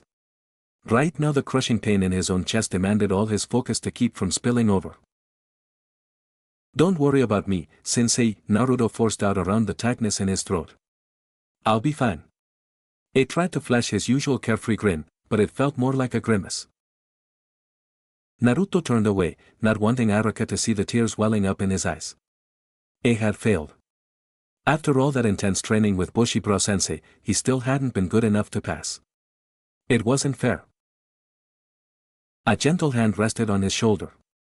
Naruto, listen. There may still be a way for you to pass. Naruto quickly scrubbed the tears from his eyes before slowly turning back around. Iruka gave him a sympathetic look. Really, sensei? Naruto asked, unable to keep the glimmer of hope from his voice. Iruka nodded. Yes. There's a secret scroll in the Hokage's residence that contains powerful taijutsu techniques. If you can learn just one of them before tomorrow, I'll allow you to graduate. Naruto's eyes went wide. A scroll with kick-butt taijutsu moves? This was the chance he needed. You bet I'll master a technique in no time, believe it. Naruto exclaimed, jumping up from the infirmary bed with renewed excitement. Iruka smiled, though it seemed strained. I know you won't let me down. But listen carefully, you must sneak in and out without getting caught. This is a test of your stealth skills. Naruto nodded seriously. It could be sneaky when he wanted to be. Just tell me where to find it, and that scroll is as good as mine. Iruka lowered his voice. It's hidden in a chamber under the Hokage residence. Before Naruto could ask for more details, Iruka suddenly stiffened. Someone's coming. Used remember, complete secrecy. And with that cryptic warning, his teacher slipped out the door.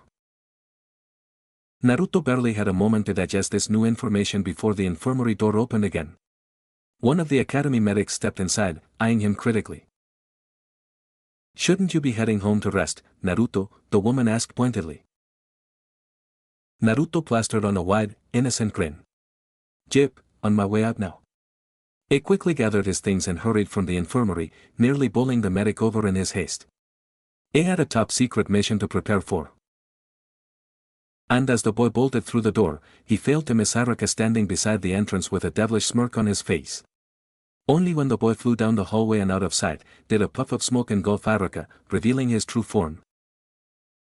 Mizuki, Chapter 5, The Path Forward. Something was terribly wrong. He could feel it. Iruka frowned down at the paper on his desk, Naruto's taijutsu exam scores glaring up at him. A big, fat 0. His fingers tapped a restless beat on the worn wood as doubt gnawed at him. Something wasn't right about this. He had seen Naruto's skills improving over the past months under Might Guy's rigorous training. So for him to utterly fail the exam, and against Mizuki no less. Iruka's frown deepened as he recalled the sparring match between Naruto and Mizuki earlier that day. It had quickly spiraled into something vicious and one-sided, Mizuki striking to maim rather than evaluate. The cold fury in his pale eyes still made Iruka uneasy. He should have stepped in sooner to stop things, but the shocking display had frozen him momentarily. With a shake of his head, Araka pushed the troubling memories aside. Right now, his priority was Naruto. The boy had stumbled away from that brutal beating looking utterly crushed, no trace of his usual exuberant grin. Iruka's gaze drifted over to the rumpled sleeping bag tucked in the corner of the classroom, Naruto's makeshift bed for all the nights Araka had found him passed out over scattered textbooks and failed test papers. The sight always sparked that familiar ache in his chest. Naruto tried so hard, wanted it so badly. This latest failure would wound him deeply. Sighing, Iruka carefully set aside the exam results. As much as he wanted to grant Naruto a passing grade, he couldn't overlook such a clear-cut failure, no matter how questionable the circumstances. The shinobi path allowed no leniency for subpar skills, even for eager souls with fierce determination. Still, the crestfallen look that was surely marring Naruto's face right now haunted Araka. He had to find the boy, make sure he was alright, and convince him not to lose hope. The will of fire burned too brightly in Naruto for this to douse his spirit completely. Decision made, Araka stood swiftly from his desk. But before he could take a single step, the classroom door banged open violently. One of the Chunin guards assigned to the scroll of sealing vault burst inside, chest heaving like he had sprinted the whole way here. Iruka-sensei, the man gasped out. The scroll of seals, Naruto, he stole it. Iruka staggered back a step, bracing himself on the corner of his desk as shock coursed through him. Naruto had stolen the scroll of sealing, one of the village's most forbidden relics. The boy was many things, rambunctious, attention-seeking, stubborn as an ox, but he wasn't a thief. He must have heard wrong. There had to be some mistake. But the wild panic in the guards has left no room for doubt. Aired sinking, Iruka finally found his voice. When did this happen? Just under an hour ago, the shinobi reported. We've dispatched search teams, but there's no sign of him so far. Iruka's mind raced, thoughts swirling chaotically. Naruto had always pulled outrageous pranks and caused trouble, but outright theft of such a valuable artifact was on another level entirely. What could have possibly motivated him to do something so drastic? As he grappled with this revelation, Araka knew one thing for certain: he had to find Naruto fast, before the boy did anything truly irreversible. If he got caught with the scroll by the Anbu, the consequences did not bear thinking about. Features hardening with resolve, Araka turned swiftly back to the guard. Alert Lord Hokage immediately. Ieiji track down Naruto before he gets too far. As the guard raced off, Iruka leapt out the window into the night. His feet barely touched the rooftops as he bounded through the village, following his instincts more than logic. The forests on the outskirts were vast with countless hiding spots, but Araka knew in his gut Naruto would opt for familiar ground. The trail led exactly where he expected, the old training site where he had first started nurturing Naruto's shinobi skills years ago. Even then, the boy had been like a whirlwind, full of chaotic energy that needed careful guidance to hone. Back when things seemed simpler. Iruka alighted silently on a high branch, peering down at the small moonlit clearing.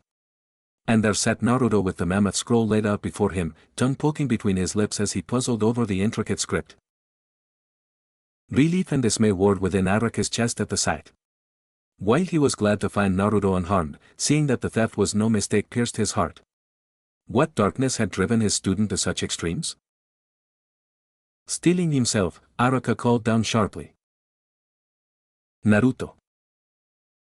Naruto nearly jumped out of his skin at the harsh cry of his name. He fumbled the large scroll, just barely managing to keep it from unrolling completely as he whirled around. Iruka-sensei, he stammered, blinking up at his teacher perched on a high branch. He quickly tried to gather up the mess of parchment spread around him on the grass, but it was clearly too late to feign innocence. Iruka leapt down from the tree, landing lightly in front of Naruto with a deeply furrowed brow. Explain yourself, Naruto. Why did you steal the scroll of sealing?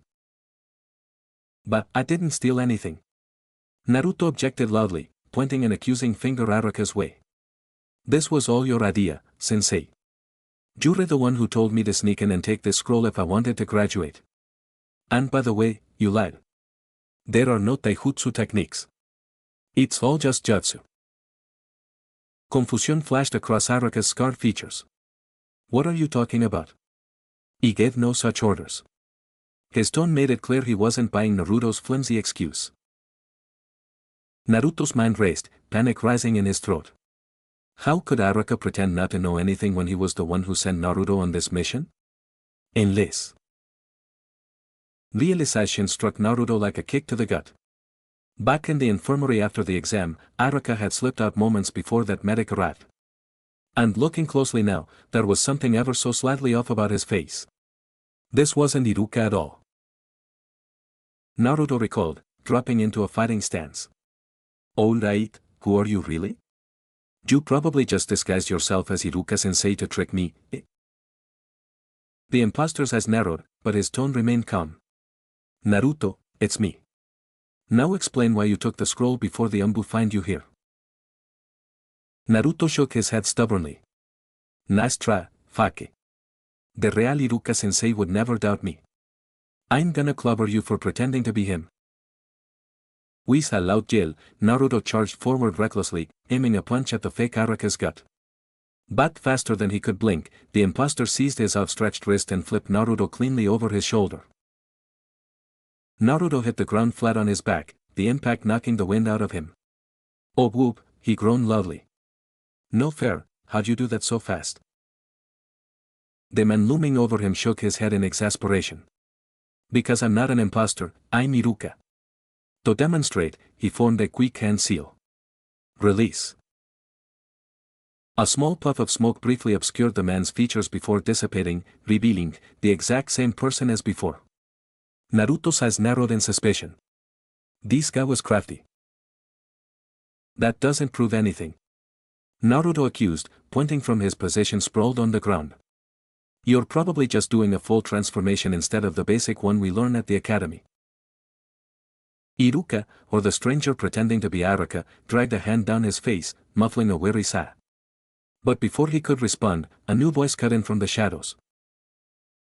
Perceptive as always, Naruto. The mocking tone sent a chill down Naruto's spine. He flipped over to see a silver-haired figure emerge from the trees, regarding him with cold amusement. Mizuki-sensei. Naruto gasped. Dread pulled in his gut as memories of Mizuki's unrestrained violence during the taijutsu exam came flooding back. He scrambled to his feet, muscles tensing warily. What was going on here? Cold understanding crystallized in Naruto's mind right as a scream suddenly exploded from Araka. Get down, his teacher yelled, tackling Naruto to the ground just as a hail of shuriken whistled through the space they had just occupied. Earth hammering, Naruto stared up at the figure emerging from the shadows of the trees, silver hair glinting almost white in the glow. Mizuki-sensei? Naruto gasped out, muscles tensing as he took in the cold amusement twisting his teacher's features. What was going on here? Dread pulled in his gut, memories of the unrestrained violence Mizuki had unleashed on him during the taijutsu exam still fresh and terrifying. You should have known better than to interfere, Iruka. Mizuki is native. Now I'll just have to eliminate you both. A spike of fear lanced through Naruto's gut. He had never seen the usually reserved instructor look at anyone with such open bloodlust. This wasn't the Mizuki he thought he knew at all. Naruto swallowed thickly. What's going on, Mizuki-sensei? He managed to force out past the tightness in his throat. Mizuki's chilling gaze slid over to him. Don't play dumb. I know you and Araka were conspiring to sneak the scroll out of the village together, Demon Fox. Naruto recalled like he had been struck. Demon Fox. Why was Mizuki calling him that? He looked to Araka desperately for answers, but his teacher's face had gone pale, eyes wide with dismay. Naruto's eyes darted between Iruka and Mizuki, his senses in overdrive. The moonlight glinting off Mizuki's shuriken. The tart scent of pine needles crushed underfoot. Araka's hand clamped firmly on his shoulder, holding him back. Let me explain, Naruto, Iruka urged, voice low. But Mizuki's chilling laugh cut him off. Don't bother covering it up. Ieji, tell him the truth. His pale eyes glinted with malice as they bored into Naruto's. The fox spirit that nearly destroyed the village 12 years ago lives on inside you. Didn't you ever wonder why everyone despises you? Naruto staggered back a step, Araka's steadying grip the only thing keeping him upright. Monster? Fox spirit? In. His mind reeled, scrambling to make sense of Mizuki's bombshell accusation. It couldn't be real. Just another of Mizuki's cruel mind games. Cold Eat. Flashes of his childhood flickered through Naruto's mind. The cold stares and whispered insults. Shopkeepers shooing him away, parents pulling children closer. The simmering darkness always lurking beneath the surface of their false smiles. It all made sense. Naruto clutched his stomach, feeling suddenly ill. The truth that had been kept from him his whole life now lay exposed under the cold moonlight. Iruka squeezed his shoulder. Don't listen, Naruto. Mizuki is just trying to expose his true self, Mizuki cut in smoothly. His icy gaze remained fixed on Naruto. Deep down, you've always known you don't belong. And now you understand why. His lip curled in a sneer. No wonder you're a failure as a shinobi. The fox's presence stains your very soul. Each word lanced through Naruto's chest, sharp and unrelenting. His knees nearly buckled, Iruka's grip the only thing still holding him up. All his life, he had endured the villagers' unexplained hatred and scorn. For the crime of being born a monster, though he hadn't known it. Hot tears burned behind Naruto's eyes. He dug his nails into his palms until pain blossomed, desperate for any distraction from the maelstrom inside him. Lies. Iruka yelled, snapping Naruto's focus back. His teacher pushed Naruto behind him, shielding him with his body. I won't let you fill his head with more poison, Mizuki, Iruka growled. For a fleeting moment, Naruto's heart lifted hopefully. Iruka was defending him, which had to mean. But Mizuki's next chilling words doused that fragile hope. Please, you hate the boy as much as any of us, he sneered. Or have you forgotten? It was the Ninetales who murdered your parents. Iruka flinched as though struck. Naruto peered around his teacher's quivering back, dread gnawing his insides. It couldn't be true. Not Iruka though. The man who had acknowledged and encouraged him when no one else did. The closest thing to family he had ever known. Don't try to deny it, Iruka, Mizuki taunted. You know as well as I do that as long as the beast lives, our loved ones will never rest in peace. Naruto's chest constricted, agony crushing his ribs until he could barely draw breath. Iruka's silence was answer enough. The pain of that ultimate betrayal carved deeper than any blade possibly could. Stumbling back, Naruto turned and ran blindly into the dark forest. He had to escape the horrible truths ringing in his ears. Monstrous whispers chased him between the trees, liar, beast, murderer. But no matter how hard he ran, Naruto could never outrun the fox lurking inside him. Its presence stained his very soul. It was the demon fox. And demons belong nowhere. Naruto ran. Branches tore at his jumpsuit and arms. Feet slipped on carpet of leaves and dirt. Chest burning. Throat dry. But he didn't stop. Couldn't they stop? Naruto's sandals pounded against the forest floor, leaves and twigs crunching loudly underfoot. His lungs burned like fire with each ragged breath, but he pushed his aching body faster. Behind him, an orange glow lit up the night as roaring flames suddenly engulfed the trees, cutting off his escape route. The blast of heat at his back drove Naruto onward in a panic. You can't run from me, fox boy. Mizuki's taunting voice carried through the trees. More explosions rocked the forest, flames licking ever closer. Smoke choked the air, staining Naruto's eyes until tears streamed down his dust-streaked cheeks. With a desperate cry, Naruto flung himself forward as a massive burning oak toppled directly into his path. He hit the ground in a painful roll, flames singeing his jumpsuit. But he barely registered the pain, consumed only by the need to get away. To get away from the horrible truths that could pierce deeper than any blade. A monster. A demon. The tears Naruto hadn't realized were falling traced hot tracks down his wind-stung cheeks. He swiped at them roughly with his sleeve, almost losing his balance with the motion. No, crying was useless. He had to keep running, get as far away from this place as possible. Away from the cold hatred and disgust surely twisting Aruka's face the way it did all the villagers when they looked at Naruto. Iruka. Naruto's lungs and throat burned as much from the choking sobs trying to claw free as the exertion of his headlong sprint. After everything Aruka had done for him, the extra lessons, the ramen treats, the patient encouragement when no one else cared, how could it have been a lie? You know as well as I do that as long as the beast lives, our loved ones will never rest in peace. Mizuki's cruel words echoed through Naruto's mind. Iruka's parents had died the day the nine-tailed fox attacked the village. Died because of the demon now sealed within Naruto. Of course Iruka would hate him. Naruto was nothing more than a walking reminder of lives lost and pain endured. The fox's continued existence had stolen Iruka's family. Naruto was its vessel, the living legacy of its violence. He understood now why pity and disgust always lurked behind Aruka's smiles. Naruto had been a fool to believe it was kindness. No one could care for a monster. Choking back a sob, Naruto tried to will his aching legs to pump even faster. But exhaustion was setting in, his initial terror-fueled adrenaline fading. He stumbled over a half-buried rock, barely catching himself on the rough trunk of a nearby tree. Legs quivering, Naruto slumped down among its gnarled roots. The damp bark bit into his back through his thin t-shirt, but the physical discomfort barely registered through the storm churning inside him. He drew his knees tight against his chest, desperate to make himself small. His breaths came in ragged gulps that hitched around sobs he could no longer restrain. Maybe if he curled up tight enough, he would simply disappear. Becoming nothing more than a bad memory, unable to hurt anyone else. It was quickly drawn out of his thoughts by the sounds of cracking sticks.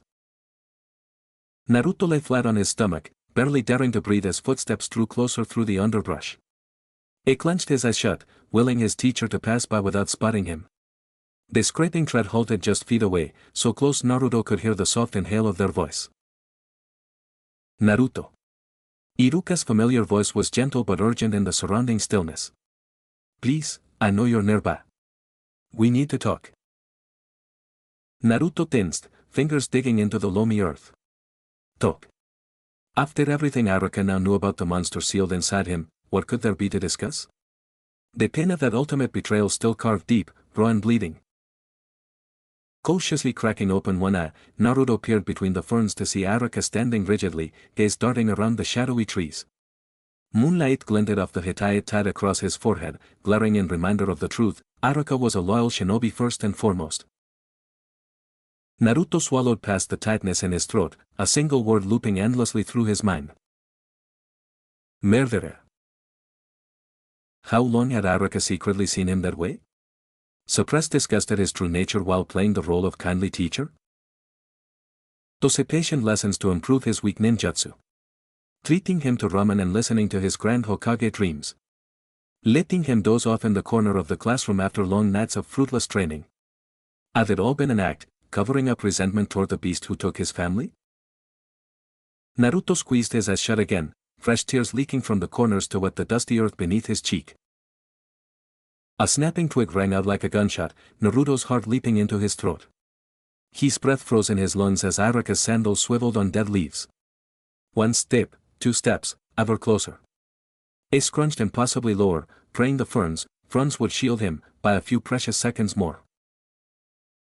But a gentle hand came to rest between his shoulder blades, and Naruto knew he had run out of time.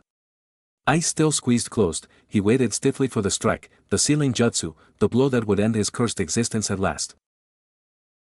There you are. Iruka's soft murmur was right by his ear now. The tension racking Naruto's body must have been obvious, for Aruka quickly added, "It's all right, Naruto, just listen." Naruto lifted his head warily, still braced for an attack that never came. Instead, Iruka grasped his shoulder and helped him slowly sit up among the bushes.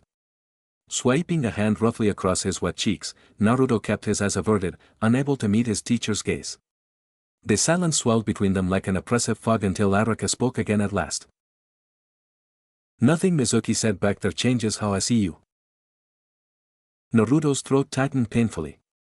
He recalled with vivid clarity the way Aruka had reeled as if physically struck by Mizuki's reminder of all the nine-tailed fox had destroyed.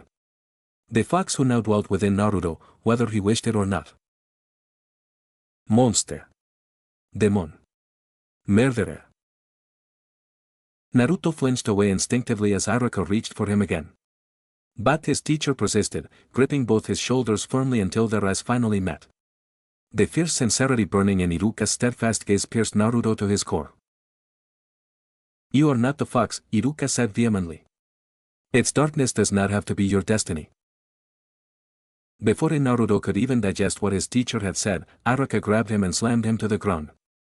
He hit the dirt hard, scraping his elbows, but barely felt the sting. All he could see was the spray of shuriken whistling through the air right where he had been standing a split second before. Metal sparked off metal with an awful screech as Aruka deflected the deadly rain with his own kunai. Naruto's heart hammered against his ribs, drowning out the ringing clash of blades. This couldn't be real. Mizuki-sensei wanted to kill him? Iruka launched himself at Mizuki with a feral yell. Their blades danced and moved too fast for Naruto to follow, reduced to blurs of glinting silver under the moonlight. It could only stare, frozen and helpless, as his two teachers, mentors who had guided his clumsy childish hands to properly grip weapons, now sought to maim. To end the life of their student. Naruto watched in horror as the two teachers he once respected clashed with lethal force. The ringing screech of metal striking metal carved through the smoke-filled air. Flash after blinding flash, the deadly dance continued, a whirlwind of violence Naruto could scarcely track. This couldn't be real. The two men who had nurtured his clumsy childish hands to properly grip weapons were now locked in a dance of death. By now, the trees were ablaze with fire, from Mizuki's fire jutsu earlier. Naruto staggered back, coughing as acrid smoke flooded his lungs. All around them, flames engulfed the surrounding forest, devouring everything in their path. The blistering heat seared his skin even from a distance. Sweat and grime plastered his hair to his forehead, stung his eyes. Still, he could not look away. Iruka wove between the flaming trunks, deflecting the hailstorm of shuriken Mizuki rained down. With a grim set to his jaw, Aruka formed rapid seals. A churning vortex of water surged from the nearby stream, corralling the flames for a brief moment.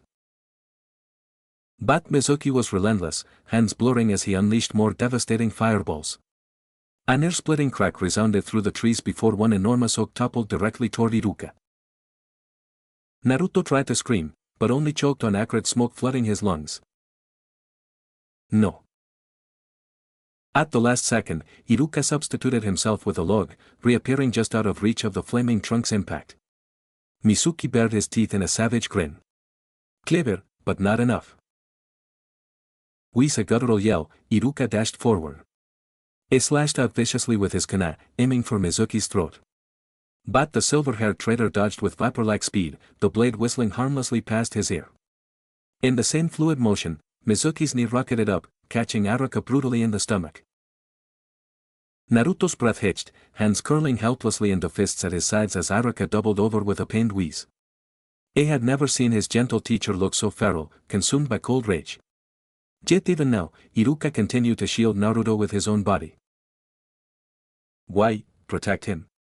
Mizuki snarled through ragged breaths. His pale eyes reflected the surrounding inferno, twin points of icy fire.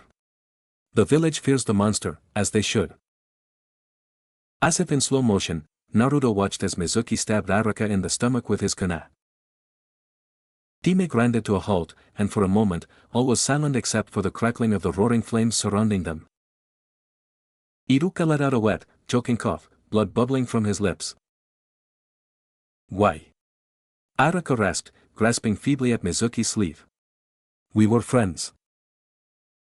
Mizuki's face twisted into a cruel sneer. Without a word, he ripped the kunai from Aruka's body, eliciting a strangled cry. Then he plunged the blade into Iruka's gut again. And again. Naruto stood frozen, unable to tear his eyes away as Aruka's legs buckled. His teacher collapsed to his knees, fresh blood blooming across his flak jacket with each repeated blow. The coppery stench flooded Naruto's senses until he could taste it, slick and hot on the back of his tongue. His pulse roared in his ears, nearly drowning out the awful wet sound of the kunai piercing Aruka's flesh again and again. Somewhere in the back of his mind, he knew this couldn't be real. Used to nightmare he would soon wake from. But the inferno raging around them, the blood now pooling beneath Aruka's crumpled body, Mizuki's cold laughter filtering through the haze, it was all too vivid. Naruto's chest constricted painfully, ribs clenched in a vice-like grip. This wasn't just a bad dream. Iruka was dying right in front of him at the hands of a comrade. Because of him. Naruto watched in stunned horror as Mizuki kicked Araka's crumpled body again and again, each brutal blow eliciting choked cries of pain from his teacher. Some wild shinobi you turned out to be, Iruka. Mizuki sneered, pausing his assault to leer down at Araka's broken form. All those years lecturing us about the will of fire, yet here you are, defending the very demon who destroyed our village. With a scornful sniff, Mizuki tore the leaf emblem from Araka's forehead, casting the bloodied Hitayat aside. It landed with a hollow thump at Naruto's feet, flecks of red splattering his sandals. Naruto stared at it, bile rising in his throat. Mizuki aimed another punishing kick at Araka's ribs, making him gasp wetly. Pathetic. Did you think befriending the beast would bring back your slaughtered parents? Their deaths are on its head. Iruka could only whimper faintly in response, blood bubbling on his lips as he struggled desperately to draw breath. Naruto watched, paralyzed, as Mizuki crouched down and seized Araka by the hair, wrenching his head up. Look at you now. Is protecting this monster really worth throwing your life away?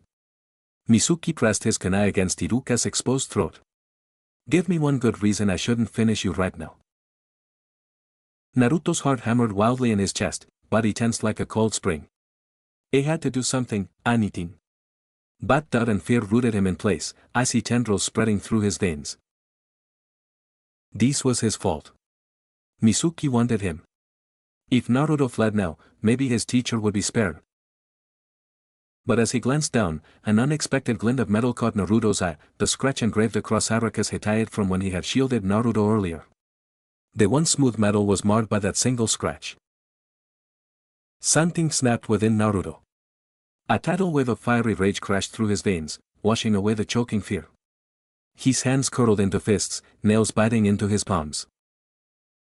His muscles moved before he knew it. Naruto shot forward in a blur. His knuckles collided with Mizuki's jaw in a brutal uppercut, snapping the man's head back violently. The Chunin staggered, his eyes widened in surprise. But Naruto didn't let up. He threw himself at Mizuki with reckless fury, blows raining down in a frenzy. Naruto's fists flew wildly, each blow fueled by white-hot rage. He didn't care that his strikes lacked any sort of finesse or form, he just wanted to pummel Mizuki into oblivion for daring to hurt Iruka-sensei. I'll kill you. Naruto shrieked, barely recognizing the savage voice tearing from his own raw throat.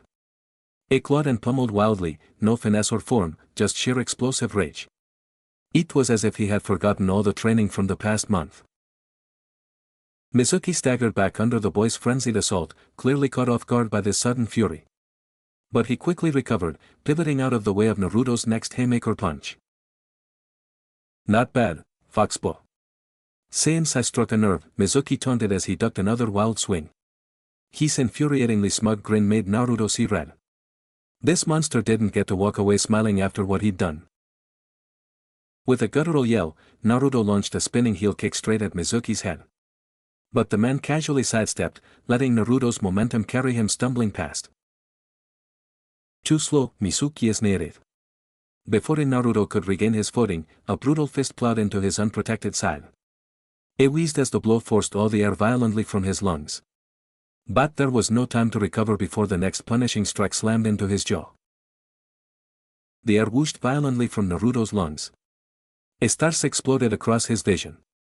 He staggered, but desperation kept him upright, kept him swinging even as dark spots danced across his eyes.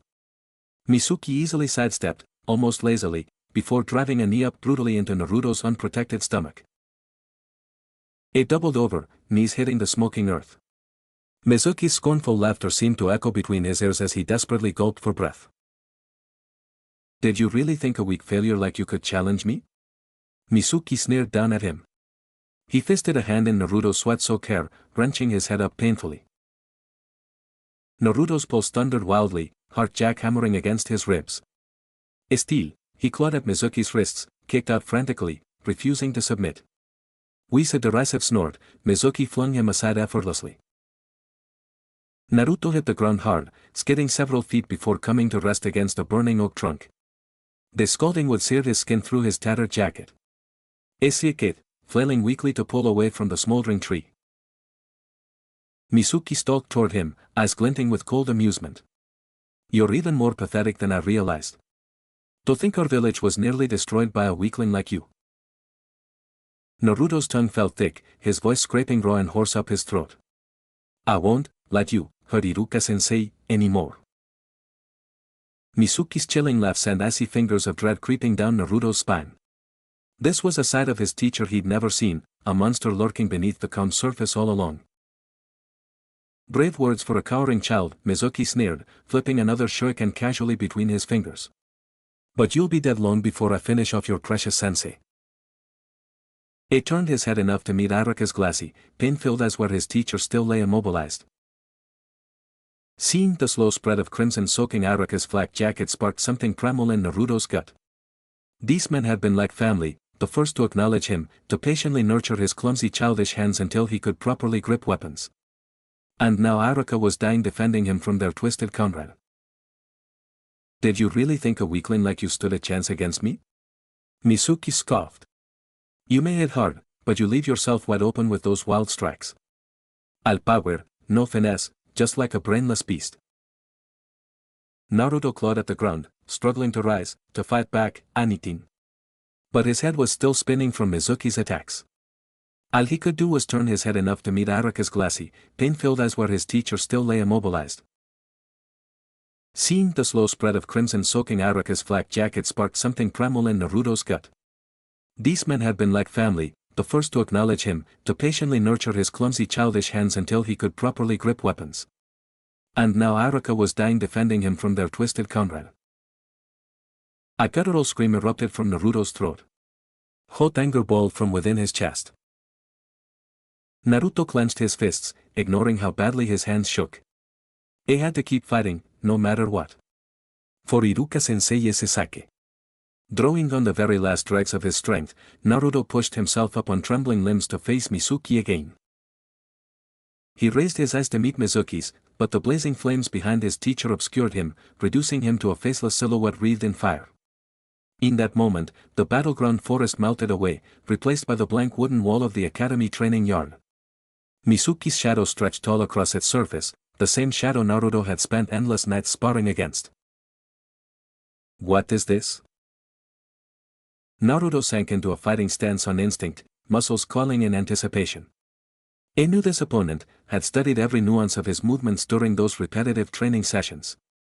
The shadow before him now mimicked Mizuki in perfect detail, the tight set of his shoulders, the shifting of weight between feet, the almost lazy way he twirled a shuriken between deft fingers.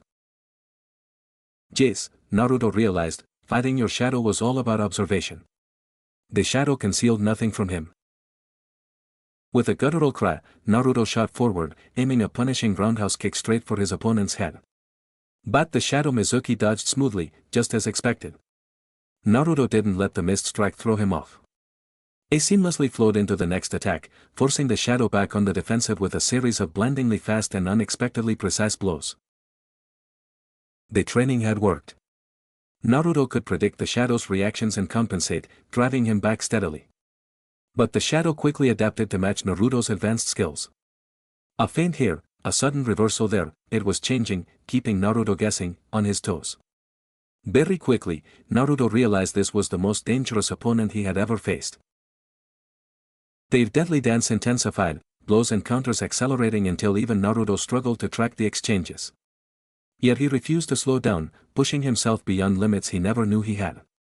A voice that sounded strangely like Gai-sensei kept repeating in his head, spot the openings, visualize the next move, trust your instincts.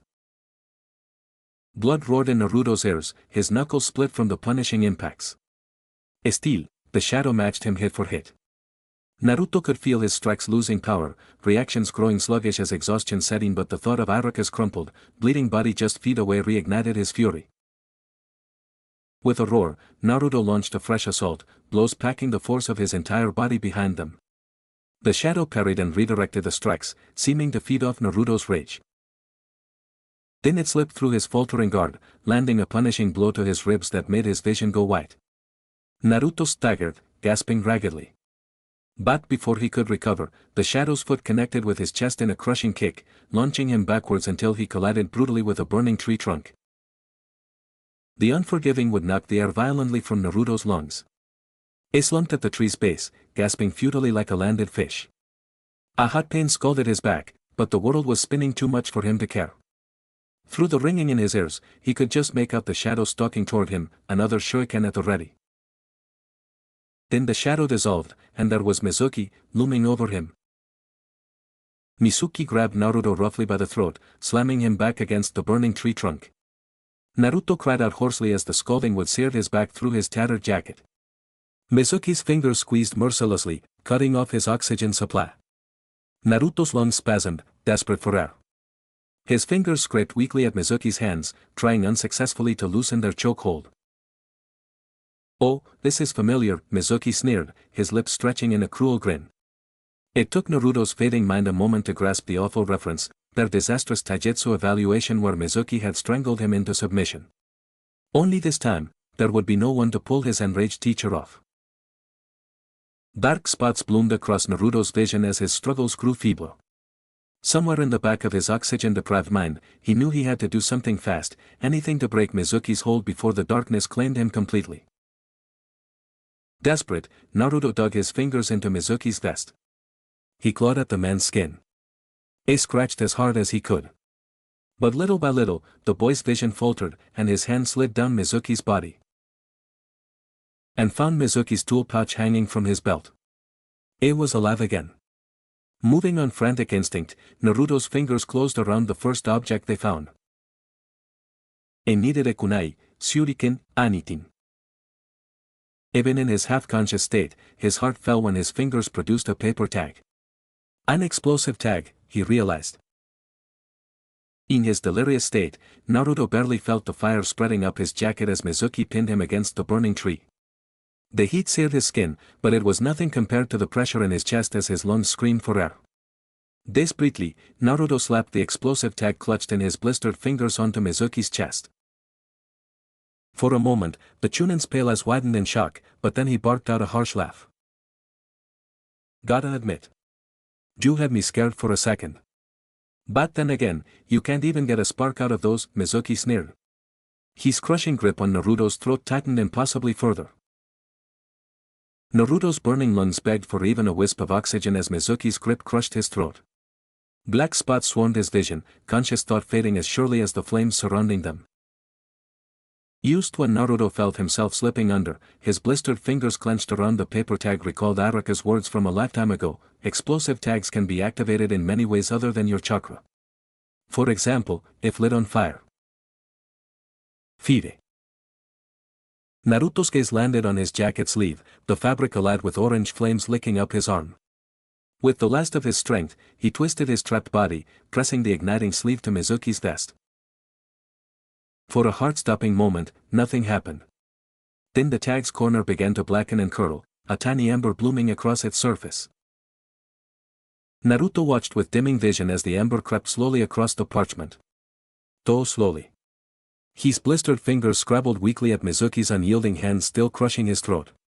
Used as darkness clouded the edges of his sight completely, the paper between them sparked, hissing as brilliant flames bloomed across its surface. Mizuki's eyes blew wide, pale blue eclipsed by the growing inferno. Instinctively, he dropped his Naruto and leapt backwards, hands clawing to remove his vest. "You little," was all he managed before the tag erupted in a deafening blast. The force ripped Naruto through the burning tree, hurling him backwards through smoldering air. It crashed against the scalding earth and skidded a few more yards, before rolling to a stop. His vision swirled in glowing orange. A deafening ring pierced his ears, muffling all sound except the ragged gasps his raw throat struggled to swallow. Naruto wheezed as precious air flooded his starved lungs. The acrid smoke stung and burned, but he didn't care. After an eternity trapped in Mizuki's crushing hold, each breath was sweeter than Ichiraku's finest ramen broth. He clawed weakly at the smoldering fabric of his jacket, desperate to extinguish the flames licking up his sleeves. His blistered fingers fumbled with the zipper until he finally managed to rip the burning garment off completely. It collapsed onto his back, bare skin hitting cooling earth. For several moments, he just focused on breathing, savoring the rise and fall of his chest no longer constrained. Back nearby, an awful wet cough jarred Naruto back to alertness. "Mizuki." He snapped upright, ignoring the spike of pain along his surely bruised spine. Blinking through the haze, Naruto saw Mizuki lying unmoving several feet away, his flak jacket charred and tattered. The acrid stench of burned flesh seared Naruto's nostrils. He glanced down at the angry red and blistered skin of his own shaking palm that had activated the fiery explosion. Naruto staggered to his feet, nearly buckling as his legs threatened to give out beneath him. But he locked his knees and pressed forward, step by agonizing step. His pulse roared in his ears, nearly drowning out the crackle of dying flames surrounding them. "Don't come any closer, Demon Fox," Mizuki rasped as Naruto approached. He tried to rise, but collapsed onto his forearms with a choked groan, muscles spasming from the blast's impact. Naruto halted, hovering over his teacher's broken form. Used weeks ago, he had admired and respected this man, had craved his praise and instruction like a flower turning toward the sun. Now, he was a stranger. A monster lurking beneath the guise of wisdom, waiting for a chance to bare his fangs. Why? The single word clawed its way up Naruto's raw throat, emerging choked and hoarse. He had to know what darkness drove Mizuki to such violence. What he had done to deserve such hatred from a comrade. Deep down, he knew, but still couldn't believe it. Mizuki let out a ragged laugh that quickly turned into a wet cough. Blood flecked his pale lips. "Still playing dumb, beast?" He spat a glob of red onto the smoldering earth. "You know what? You're a demon." Naruto flinched as if struck. Hearing the accusation again was like a kunai twisting in his gut. "I didn't ask for this," he shouted hoarsely. "I never wanted." He used. His breath hitched around the anger and anguish swelling in his chest. Mizuki's cold laughter cut through the haze of smoke drifting around them. "You expect sympathy? For the fox that murdered innocent lives?" His pale eyes narrowed with contempt. "You don't deserve to live after what you've done." Naruto staggered back a step, bile rising in his throat. Was that how they all saw him? As the nine-tailed fox itself? Used a vessel for hatred and violence? His pulse roared in his ears. The taste of smoke and blood coated his tongue, acrid and choking. All he wanted was for someone, anyone, to look at him with something other than fear or disgust. To prove he was more than the creature caged inside him. But Mizuki's cruel words rang in his head, drowning out all else. Monster. Murderer. Demon. The hateful whispers that had stalked him since childhood now laid bare under the moonlight. Naruto's knees buckled. He clutched at his head, fingers knotting in his sweat-soaked hair. Sobs tore from his raw throat, ragged and animalistic. Tears carved hot tracks down his dust-streaked cheeks. He didn't understand. His entire life, Naruto had devoted to becoming Hokage, to prove to everyone he deserved their respect, regardless of what he did. The Nine-Tails' presence was just a circumstance of his birth, out of his control. Yet the villagers treated its sins as his own. They saw only the fox, never the boar. It was just its vessel, hated and feared for a crime he didn't commit. Naruto hunched in on himself, desperate to disappear. If only he could tear the wretched fox from his soul. But even then, Naruto doubted they would accept him. As if reading his mind, Mizuki growled. "You can't change what you are. You're a monster, and we will hate you always for it." The broken silence that followed the words shattered Naruto's will. A hot anger swelled from within him, one he never knew he had. His vision began to narrow. His clenched fists began to shake. Naruto turned his feral eyes on Mizuki, who glared at him with a broken smirk. They knew. They had always known. And they would always hate him for it. But why was he the monster, when there was an even worse one lying right in front of him? Reaching down, Naruto seized one of the discarded kunai from the dirt. Naruto's fingers curled tightly around the blade's hilt, his ragged breaths echoing harshly in his ears over the crackle of the surrounding flames. The engraved metal felt as cold against his blistered palm, sending a violent shudder through his exhausted body. This monster, had nearly killed Araka-sensei right before his eyes. Had reveled in spilling the blood of a comrade, and for what? Misplaced hatred and lies poisoning his broken mind, poisoning their village. Demon. Beast. Murderer. What did it matter now? Naruto was the demon fox, the monster they all feared and despised. So why not embrace that darkness brewing inside? Why not become the monster they expected? It wouldn't change anything anyways. Naruto's fingers trembled around the kunai's handle, slick with sweat and blood. One quick slash of the razor-sharp blade, and the man who had betrayed and tormented him and Iruka-sensei would trouble him no more. Ending this now would be so easy.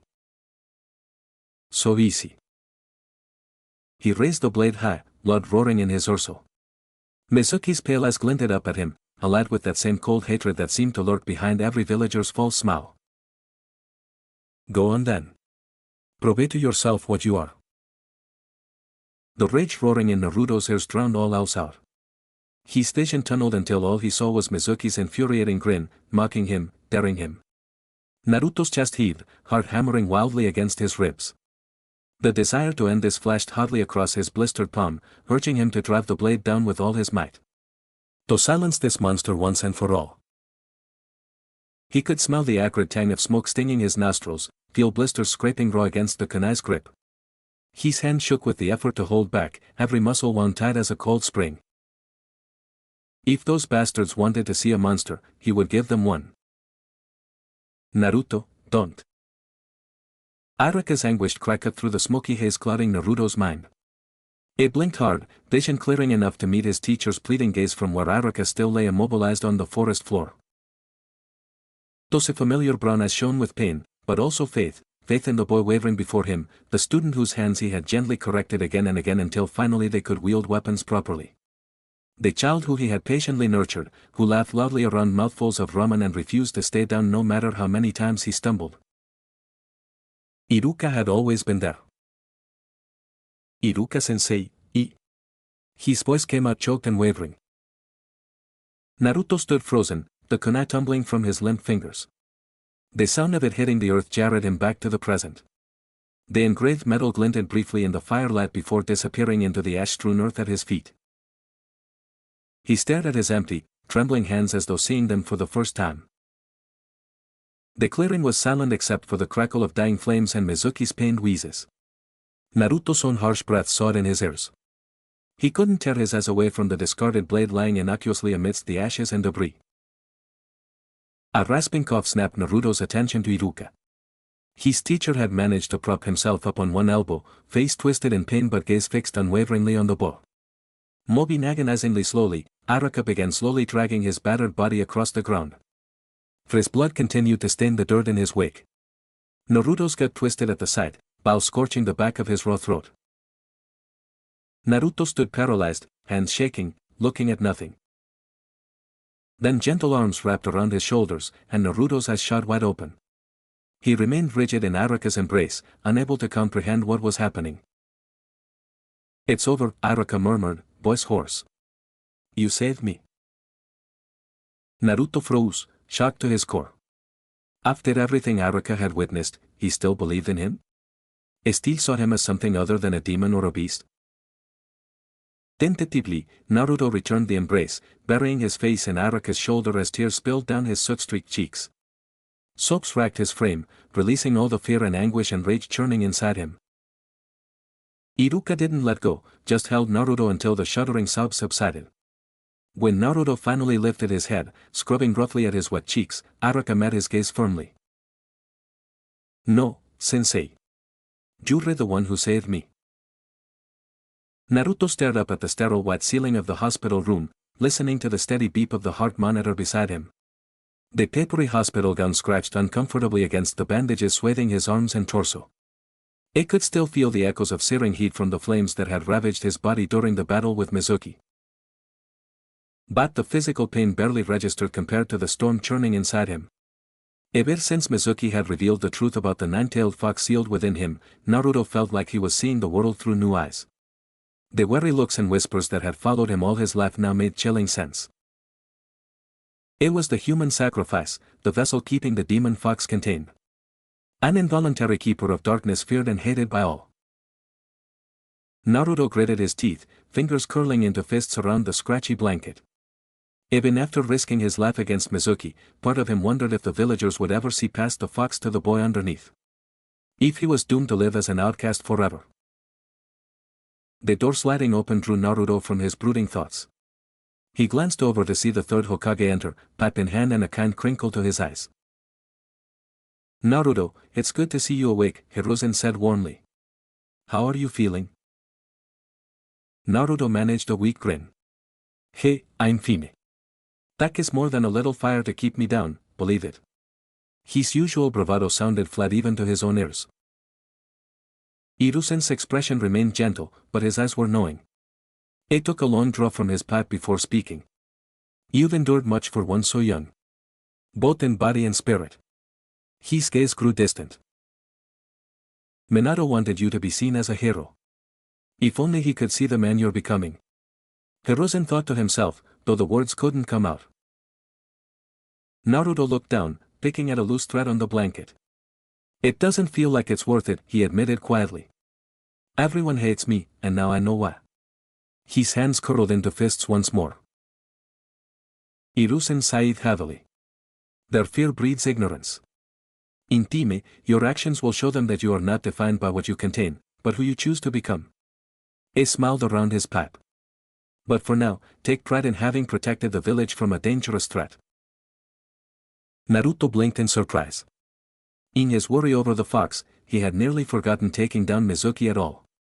A small glow of pride flickered in his chest. It really had saved Iruka-sensei and stopped the traitor from escaping with the scroll.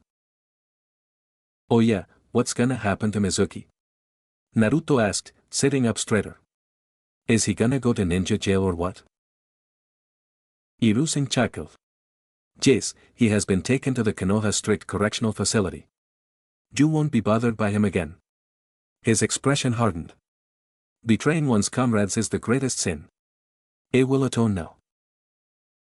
Naruto nodded, feeling a fraction of the weight in his chest lift. At least Mizuki was locked away where he couldn't hurt Haruka or anyone else again.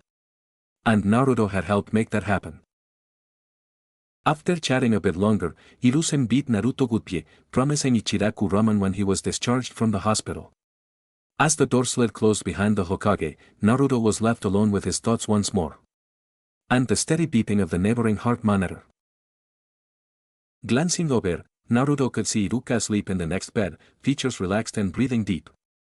His teacher's arms and torso were swathed in bandages just like Naruto's. But he was alive. They both were, against all odds. And that was something to celebrate after the nightmare they had endured. A mischievous grin crossed Naruto's face as an idea struck him. Careful not to rip out his foreline, he crept out of bed and tiptoed over to Haruka's side. After making sure his sensei was still asleep, Naruto stealthily uncapped a marker from the bedside table. Iruka's face was the perfect blank canvas. Stifling a snicker, Naruto began doodling spirals and scribbles across Haruka's cheeks and forehead, giving him a nice handlebar mustache for good measure. These would teach Haruka to let his guard down around the village's #1 prankster. Naruto was adding the finishing touches to his graffiti masterpiece when Haruka began to stir. "Naruto, is that you?" he mumbled sleepily, blinking open his eyes. Caught red-handed, Naruto quickly hid the marker behind his back. "Ooh, just checking your injuries, sensei," he said with an exaggerated grin. Then he noticed the drawings now decorating Haruka's face and had to slap a hand over his mouth to contain his laughter. "Jupe, you're looking much better now. He should let you rest." Before Iruka could respond, Naruto darted back over to his own bed and slipped beneath the covers, pretending to be asleep. He heard Iruka mutter in confusion before presumably nodding off again. Naruto buried his face in the pillow to muffle his snickering. The binge was sweet.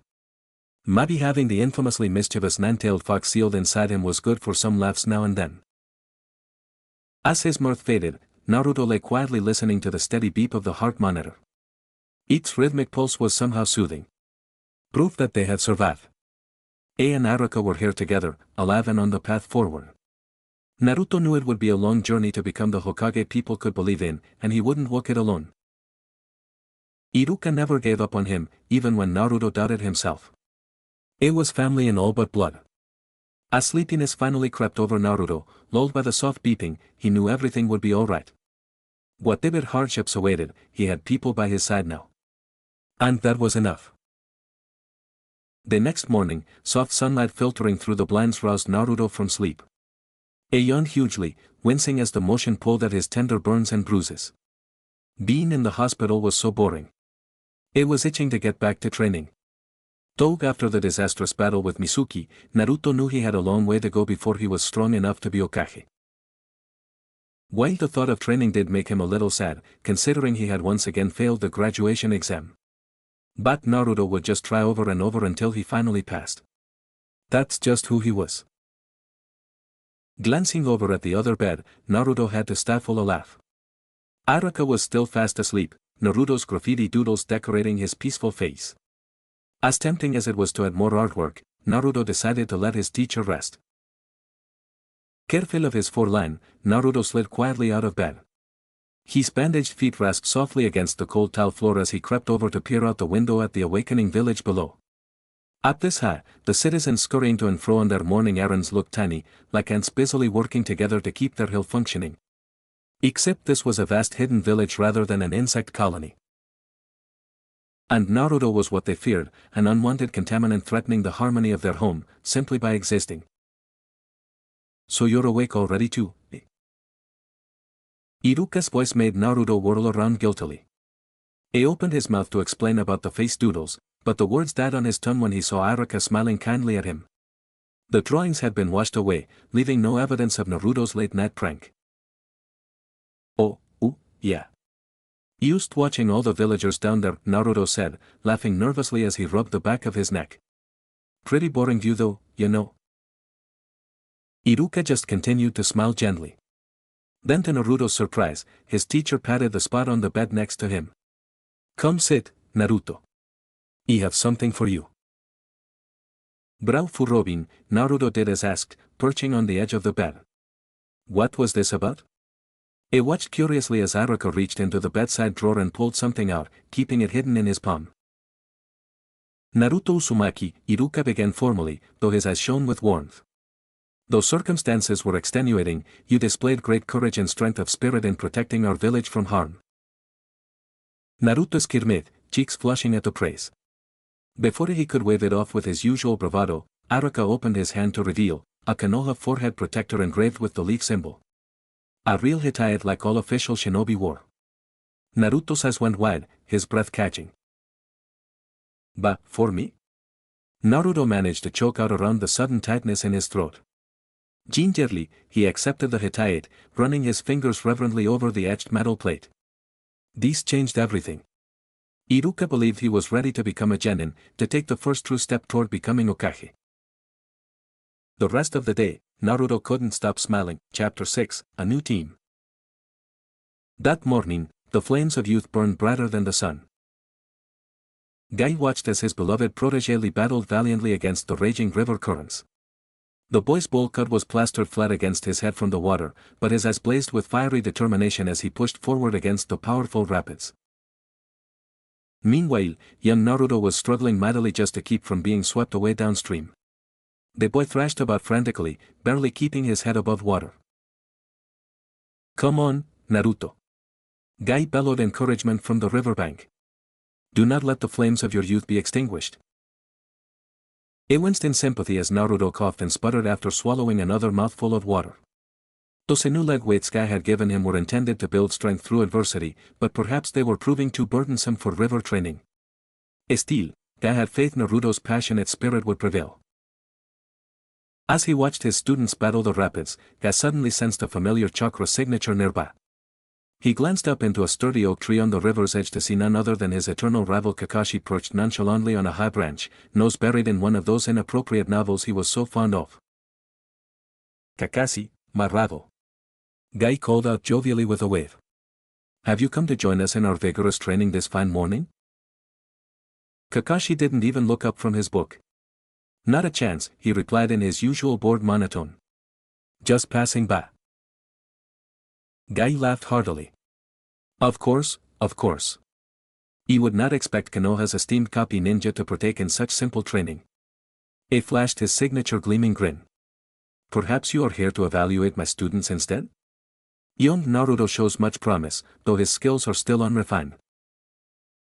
At this, Kakashi finally glanced down to observe Naruto's struggle against the raging river. Though his expression was hidden behind that mask as always, Guy sensed his interest was piqued. "Ah, your student there seems to be having some trouble." "Nonsense. Naruto is simply embracing the river's wisdom at his own youthful pace," Guy insisted. Though even he had to wince internally as the rapids plunged the ragged blonde boy under again. His spluttering cries for help were growing fainter. Doesn't look too wise from this angle," Kakashi commented lightly, turning a page in that inappropriate book of his. "But far be it from me to question your teaching expertise." Guy bristled at his rival's mocking tone. What would he know about imparting the exuberance of youth to blossoming students? Ever since losing his teammates, Kakashi had become far too cynical and detached. He needed someone to reignite the fiery passion buried beneath that cool attitude. Perhaps someone like Naruto. An idea sparked suddenly in Guy's mind, nearly blinding him with its brilliance. Of course. Getting to nurture his old sensei's son would be the perfect way to rekindle Kakashi's lost flames of youth. And clearly the lad needed ample guidance if he was to overcome his difficulties with ninjutsu. But Naruto will make a splendid ninja one day, won't he? Why, I'll wager you're considering him for your genin team even now, my rival. Kakashi shrugged noncommittally, nose already buried in his book again. But Guy was certain he had seen a gleam of intrigue in that single visible eye. Could his rival truly be evaluating Naruto as a potential student? What fun that would be, for the two eternal rivals to train the boy. It would stoke the fires of youthful competition to new heights. Before Guy could speculate further, a strangled yelp drew his attention back to the river. Naruto was struggling mightily as the rapids dragged him under once again. "Fret not, Naruto. Guy Bijobith. I will save you with the power of youth." And he leapt forward to fish his sputtering student from the raging currents. He faintly heard Kakashi sigh in exaggerated resignation from the tree. No doubt Guy's bold heroics had reawakened his rival's long-dormant fires of youth. This was surely the start of a rekindled bond between eternal rivals. And Guy had a feeling it was all thanks to one unpredictable, spirited genin to be, Naruto Uzumaki. Yes, Guy mused, though Naruto still had far to go, the will of fire burned brightly in him. Perhaps one day he would even surpass Lee, given the proper guidance. Guy hauled a sputtering, sopping wet Naruto onto the rocky shore. The boy collapsed to his knees, coughing up what seemed like gallons of river water.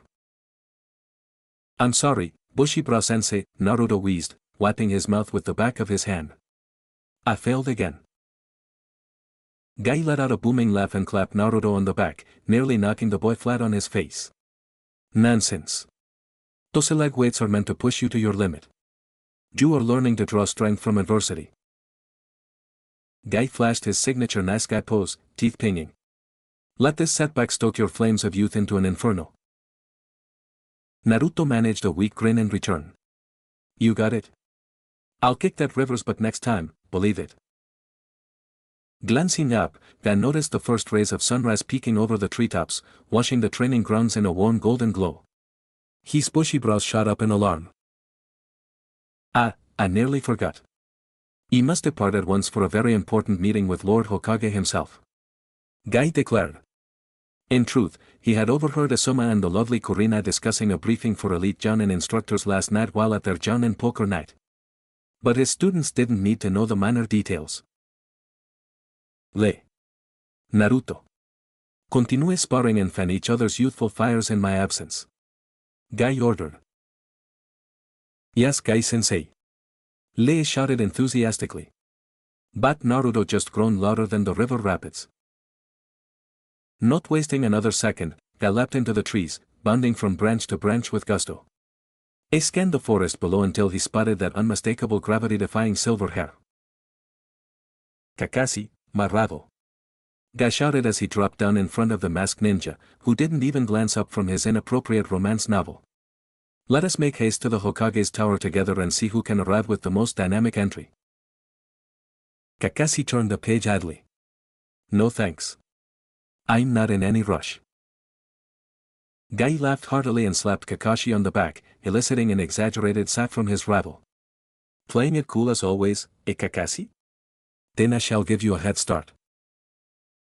And with that, Guy scooped up a protesting Kakashi and took off sprinting down the road toward the heart of the village. Barrio's villagers pressed themselves flat against buildings to avoid the green and silver blur rocketing by. "Put me down, Guy," Kakashi said in a bored monotone, nose still buried in his book. "Nonsense, my rival," Guy bellowed over the roaring wind. "The power of youth propels us forward." Guy grinned widely, envisioning the look of shock on the other elite Jonin's faces when he arrived at the Hokage's office with his hip cool rival in tow. Thanks to his future star pupil, Naruto Uzumaki, his and Kakashi's eternal rivalry burned brighter than ever. Jos. What vivid new adventures awaited them? When they arrived at the Hokage Tower, Guy kicked open the door to the office with a dramatic, dynamic entry, sending the wooden door flying off its hinges. He strode into the room with Kakashi still slung under one bulging arm, striking his signature Nazca pose as his voice boomed out. "Greetings, fellow Jonin. Kakashi and I have arrived to fan the fires of our youth." Guy paused, blinking as he took in the room. It was met with stares from Asuma, Kurenai, and a handful of other Jonin instructors gathered before the Hokage's desk. Kurenai had a hand over her face, and Asuma's cigarette was dangling precariously from his lips. Lord Third Hokage sat behind his desk, fingers steepled together as he surveyed the scene Guy had interrupted. After a weighty pause, Hiruzen cleared his throat. "Yes, thank you for, bringing Kakashi here on time, Mad Guy," the Hokage said diplomatically. "However, this meeting was only for Jonin senseis who will be taking on new Genin teams this year. As you already lead a splendid team, I'm afraid it does not concern you." Guy blinked, brows furrowing beneath his severe bowl cut as he processed Hiruzen's words. After a long moment, realization struck him like one of Lee's punishing kicks. "Of course, Lord Hokage. How foolish of me to assume," Guy exclaimed, laughing boisterously. He released his captive rival, who calmly brushed himself off before returning to his book. "Please accept my sincere apologies for the unnecessary disruption," Guy went on, bowing so low his hair nearly swept the floor. "I was simply overzealous at the thought of stoking my eternal rival Kakashi's latent fires of youth by bringing him here in time." As he stood, Guy blinked back the tears threatening to spill from his round eyes, overcome by melancholy at being excluded from this meeting of splendid Jonin mentors. Though his face remained frozen in his signature nice guy grin, inside his fiery passion was dampened to mere embers. "Well then, I shall take my leave and let you all carry on," Guy declared boldly, doing his best to keep the tremor from his voice. His feet felt suddenly leaden, weighed down by disappointment as he turned to trudge from the room. It was then that Lord Hokage called out gently, "Mad Guy, wait." Guy paused, one foot still awkwardly hovering in the air mid-step. He slowly pivoted to face the village leader once more, brows furrowed in confusion beneath his thick black bangs. "If you wish, you may stay and observe our discussion," Hiruzen said kindly. "Your experience with students may prove insightful." At the Hokage's gracious offer, Guy felt the dampened embers in his heart reignite into a blazing inferno. Tears of joy streamed down his face in twin waterfalls. "Lord Hokage, you honor me greatly," Guy blubbered, dropping to his knees as emotion overwhelmed him. "I vow to fan the flames of each new team with my passionate wisdom." Kurenai shook her head, red eyes downcast, while Asuma let out a muttered oboe. But Lord Third merely chuckled, accustomed by now to Guy's dramatic displays. Even Kakashi glanced up briefly from his questionable reading material, single visible eye crinkled in vague amusement. As Guy sprang eagerly back to his feet, Lord Hokage gestured for him to take an open seat. Grinning so wide his teeth pinged brightly, Guy dragged a stool over with great enthusiasm, the loud scrape echoing through the sudden silence. Once settled, he clasped his hands together, quivering with anticipation as a giddy academy student awaiting the start of lessons. Lord Hokage cleared his throat, drawing the assembled Jonin's attention. "Now then, let us begin assigning this year's Genin teams." Guy leaned forward eagerly, neck strained as he awaited the chance to share his passionate wisdom with these blossoming shinobi guides. Kurenai spoke first, her melodic voice like a soothing night breeze. "If I may, I would request Sasuke Uchiha and Sakura Haruno for my squad. Their skills show much promise for genjutsu." Guy nodded thoughtfully, impressed by his fellow Jonin's discerning eye. Yes, pairing the prodigy's visual prowess with the girl's precise chakra control did seem an ideal match. Perhaps he would suggest Sakura tie back that long pink hair during training, lest it hinder her movements or get singed by an errant fire jutsu. A splendid pairing, Kurenai. Your wisdom will nurture their youthful flames splendidly. Kurenai offered Guy a gentle smile before turning her ruby gaze back to Lord Hokage. Always so graceful and composed, mused Guy, the very epitome of the elegance of springtime itself. Asuma spoke up next in his gruff yet jovial tone. Well, if we're shaking things up, I'd like Shikamaru Nara, Chohya Kimichi, and Ino Yamanaka for my squad. Keep the Ino Shikacho tradition going, right? He let out a hearty laugh. But Lord Hokage simply closed his eyes and shook his head, taking a long draw from his ornate pipe. The smoke wafted up in lazy swirls, framing his wrinkled face in shadow. No, Hirozen said firmly. I believe it is time we pushed these heirs beyond the confines of their clans, traditional formations.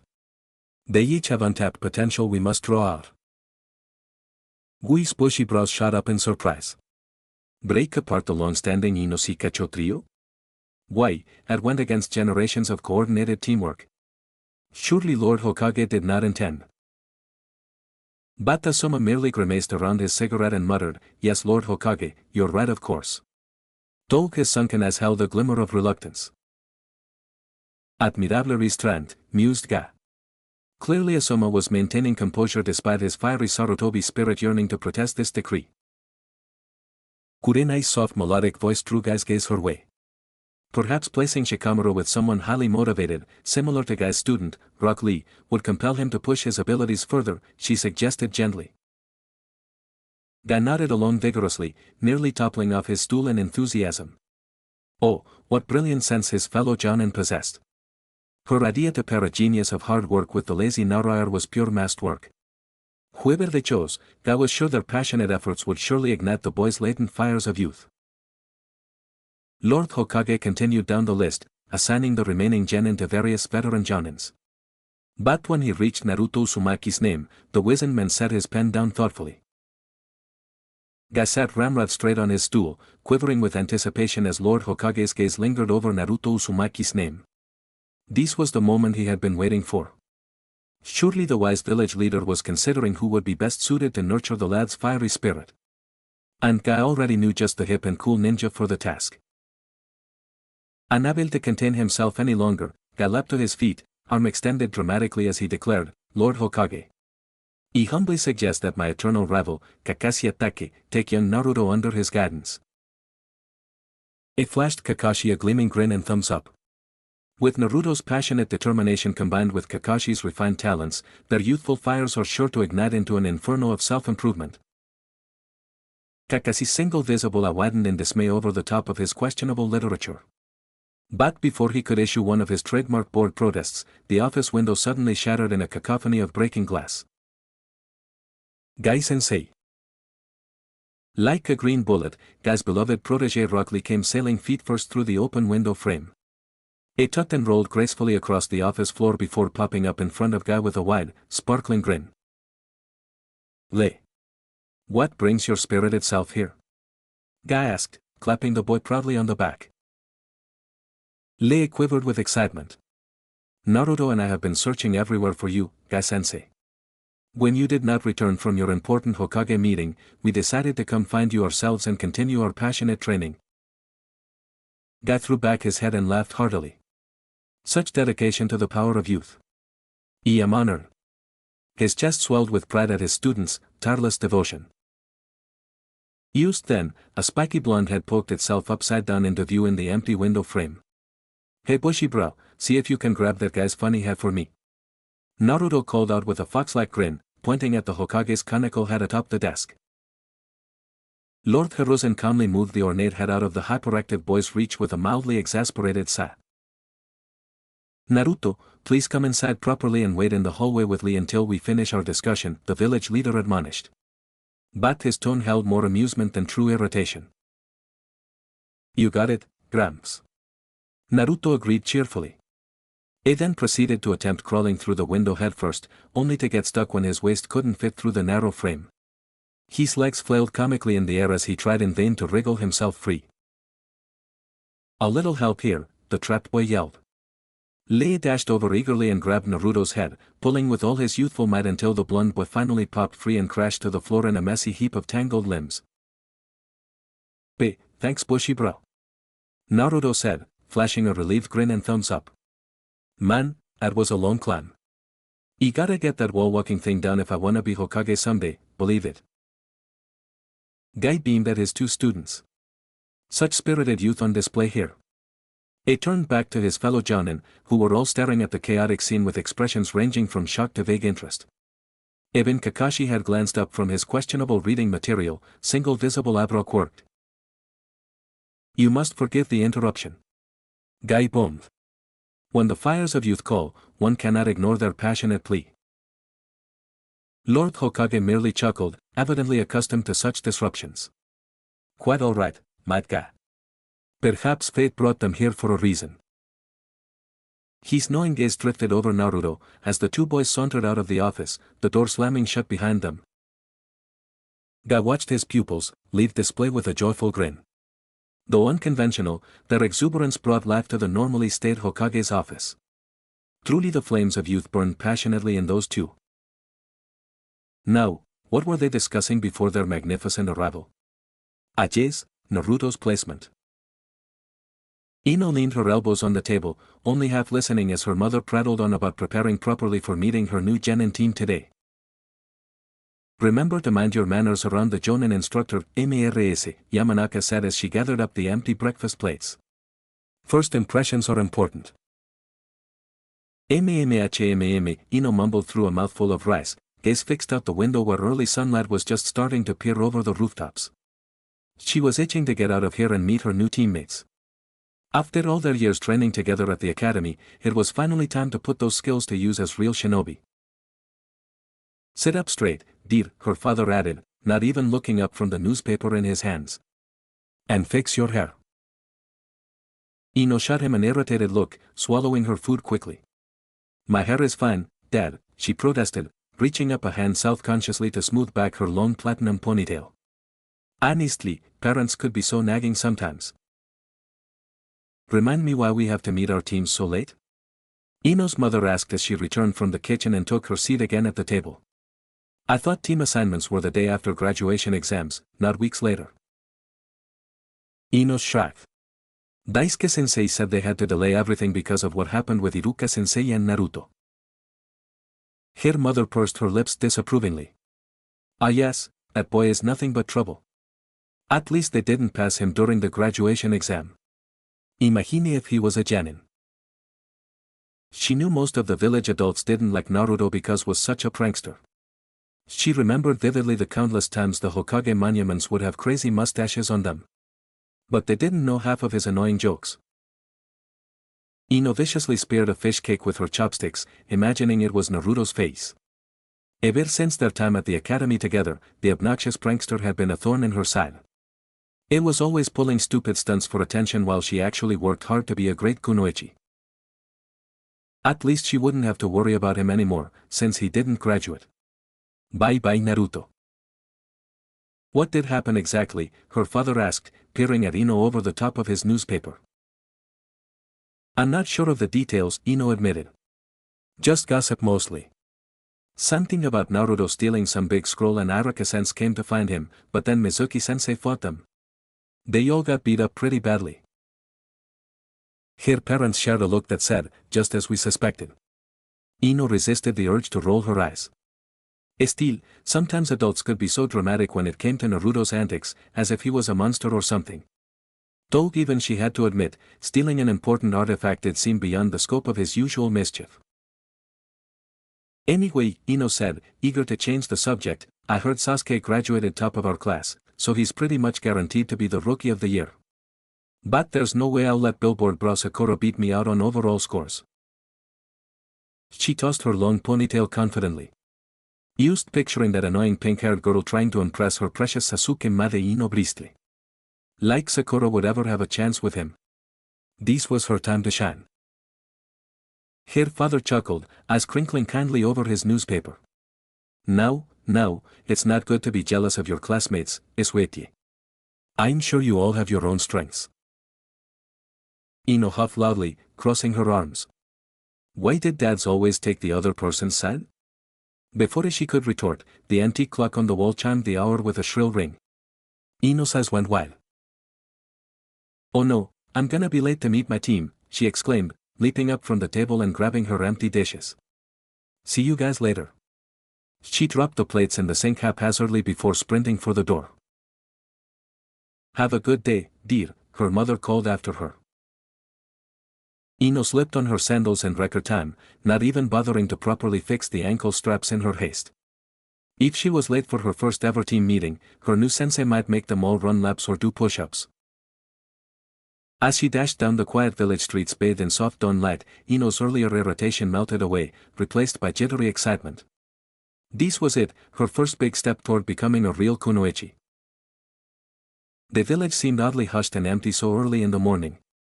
Only a few shopkeepers were out prepping to open their stores, eyeing Ino curiously as the blur of purple and blonde raced past. But she didn't have time for distractions. She had to make it to the academy pronto. Ino's sandals skidded loudly on the polished floor as she careened around the last corner and nearly crashed straight into the closed sliding door of their old classroom. Fumbling awkwardly with the handle in her haste, Ino finally managed to shove the stubborn door open, dashing inside in a whirlwind of energy. "I'm here." Ino yelled breathlessly, hands on her knees as she gasped for air after the all-out sprint. "Sorry I'm la," her words abruptly died on her lips as she took in the empty classroom. She blinked in confusion. Was she early? But the clock had said. Realization struck Ino like a lightning bolt. Ah, it was still set to civilian time, she groaned, smacking herself on the forehead. How could she have been so oblivious? Of course Ninja kept earlier hours. Her father had probably reset the clock as a prank to make her think she overslept. Ino crossed her arms with an irritated huff. Now she was stuck here ridiculously early with nothing to do but anxiously await the others. This was so not how she had pictured her first day as an official kunoichi starting out. Slamping into her old seat, Ino resigned herself to waiting impatiently for her new team to arrive. She propped her chin in her hand and gazed absently out the window as the morning sunlight crept across the yard and peaked rooftops. Despite her annoyance at being tricked, Ino felt a thrill of anticipation. This was it, the first step on the path to realizing her shinobi dreams. Everything was about to change. Ino leaned back in her seat with a dramatic sigh, eyes fixed on the empty yard outside. This waiting around with nothing to do was so dull. She should be out there right now running drills with her amazing new team, not stuck here in this stuffy old classroom. A sly grin crept across Ino's face. Well, if she was forced to be here early, she may as well have a little fun in the meantime. Performing a few quick hand signs, Ino murmured transformation jutsu. Her blonde ponytail shimmered as she took on the appearance of Iruka-sensei. Ino admired her work in the window's reflection. The scar across the bridge of Iruka's nose looked so real, and his stern teacher expression was spot on. This disguise was perfect. Now to have some fun before the others arrive. Snatching a piece of chalk, Ino strode to the front of the classroom. She stood with her back straight and hands on her hips just like Iruka-sensei always did when lecturing them. Clearing her throat, Ino adopted his serious tone.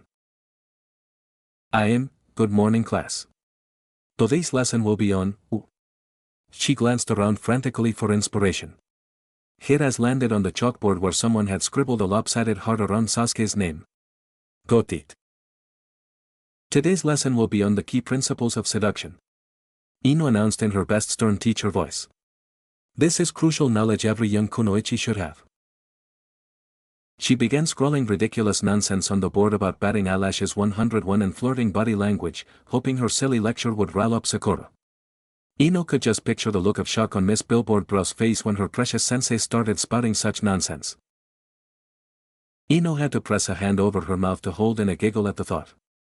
This was going to be so good. Now she just needed an audience to witness her brilliant prank. Right on cue, the classroom door slid open and Shikamaru slouched inside, muttering how troublesome under his breath. Ino quickly schooled her features into Iruka's serious scowl. Finally, it was showtime. Ah, Shikamaru. So glad you could join us, Ino said in Iruka's voice. Please take a seat and pay close attention. Today's lesson is vital for all shinobi. Shikamaru eyed her dully for a moment before shrugging and trudging to his old desk in the back row. But instead of sitting, he promptly folded his arms and rested his head on them, closing his eyes to doze off. Ino felt her eye twitch in annoyance. Typical lazy Shikamaru, not caring about anything. Well, if he wouldn't participate in her brilliant prank, then he'd just have to become part of it instead. Grabbing an apple from her bag, Ino chucked it at Shikamaru's head as hard as she could. It struck him right in the ponytail with a loud thwack. Oh. What the heck, Ino? Shikamaru grumbled, sitting up to glare at her indignantly. Ino put her hands on her hips and fixed Shikamaru with Araka's sternest teacher glare. How dare you speak to your sensei that way?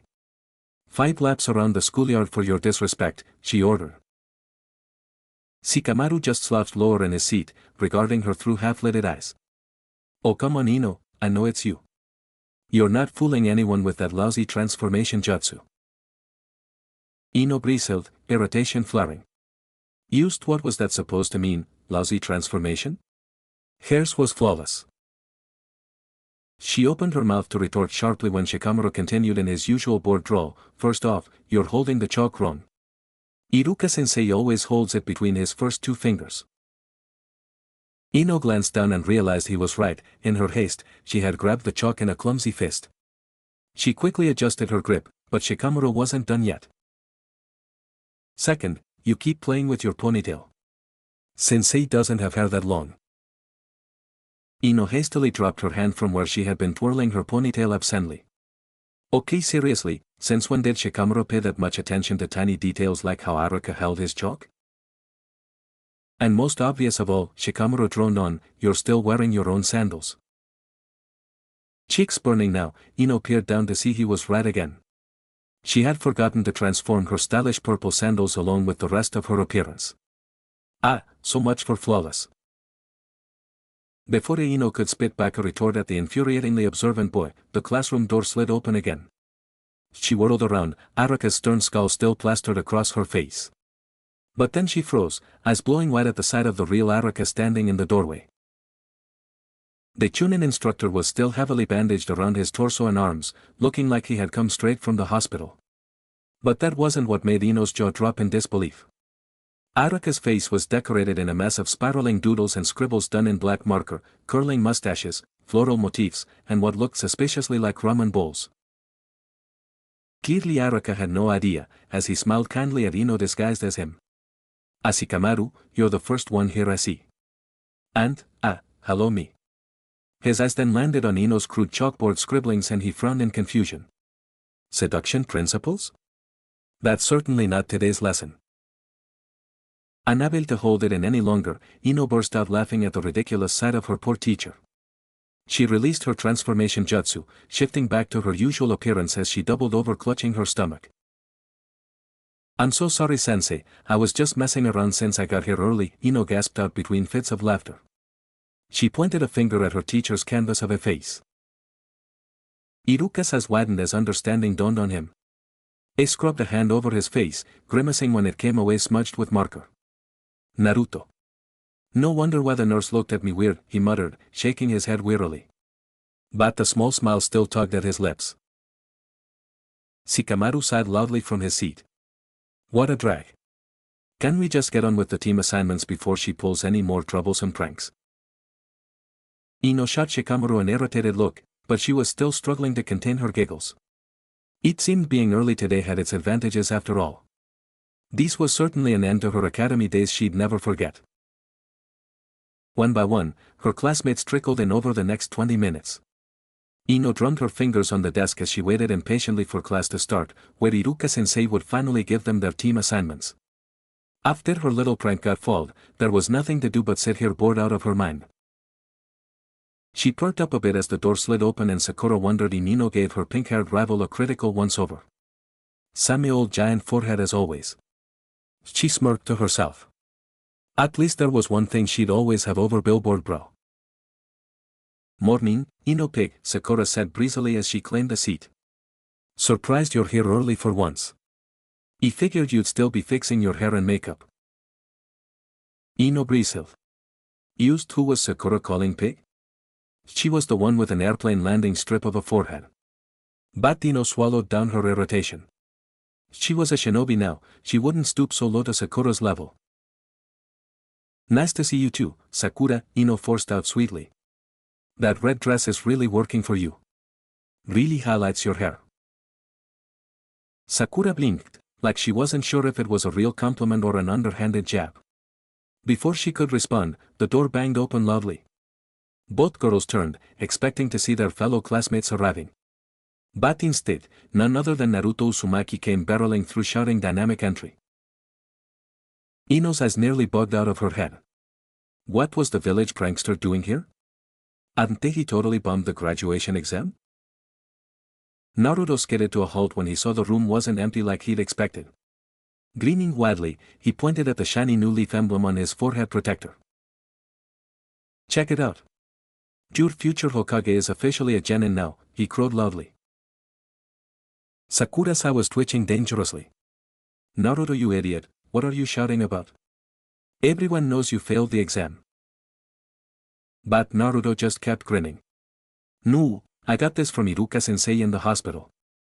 He said I graduated because I'm super awesome and beat up Mizuki. Ino stared at him in disbelief.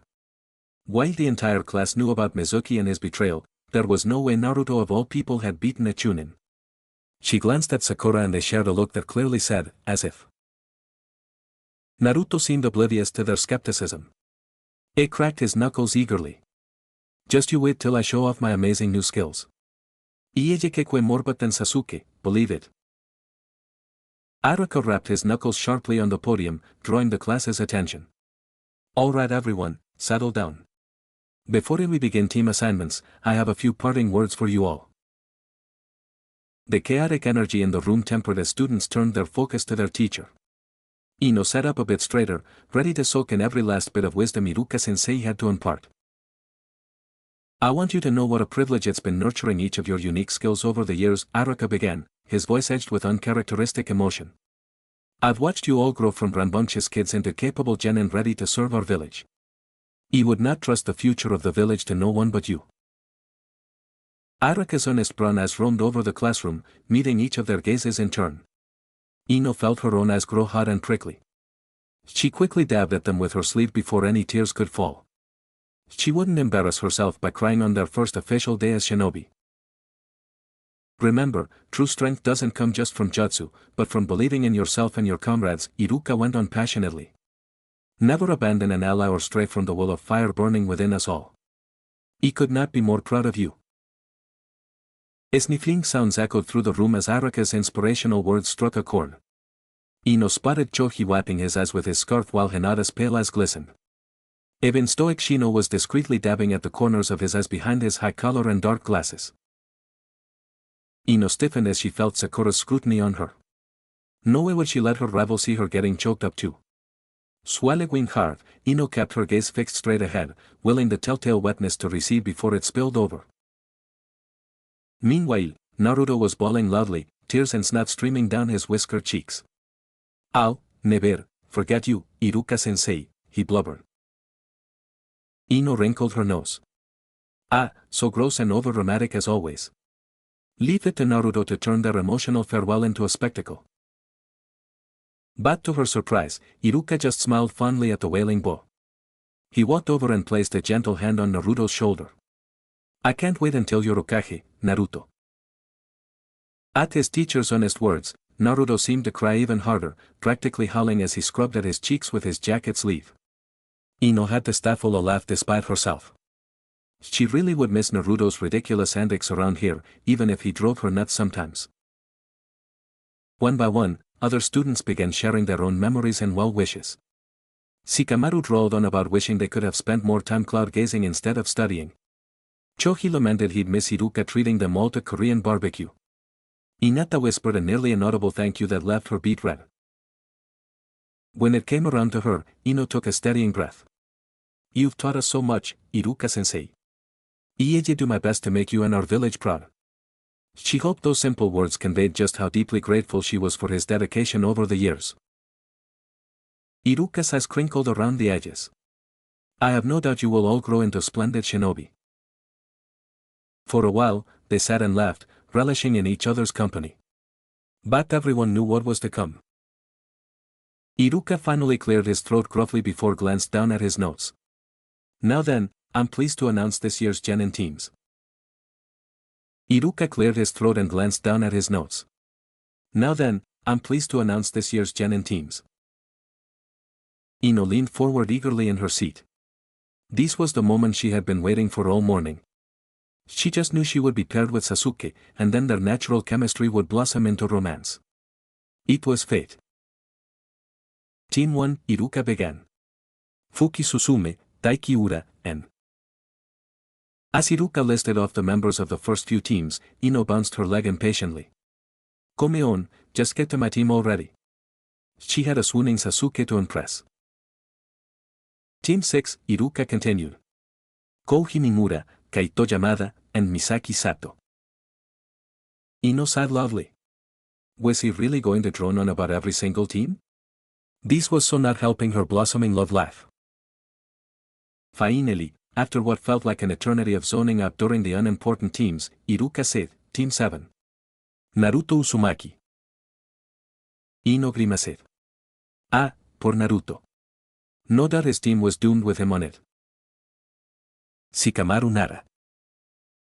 Ino had to stifle a laugh. Oh man, lazy genius Shikamaru stuck on a team with loudmouth Naruto? She did not envy them. Or their poor Jonin-sensei. And Ino Yamanaka. Ino's grin evaporated. What, herself? On a team with those two knuckleheads? No way. This had to be some kind of mistake. She leapt to her feet indignantly. What do you mean I'm with Naruto? Ino yelled, pointing an accusing finger at Iruka.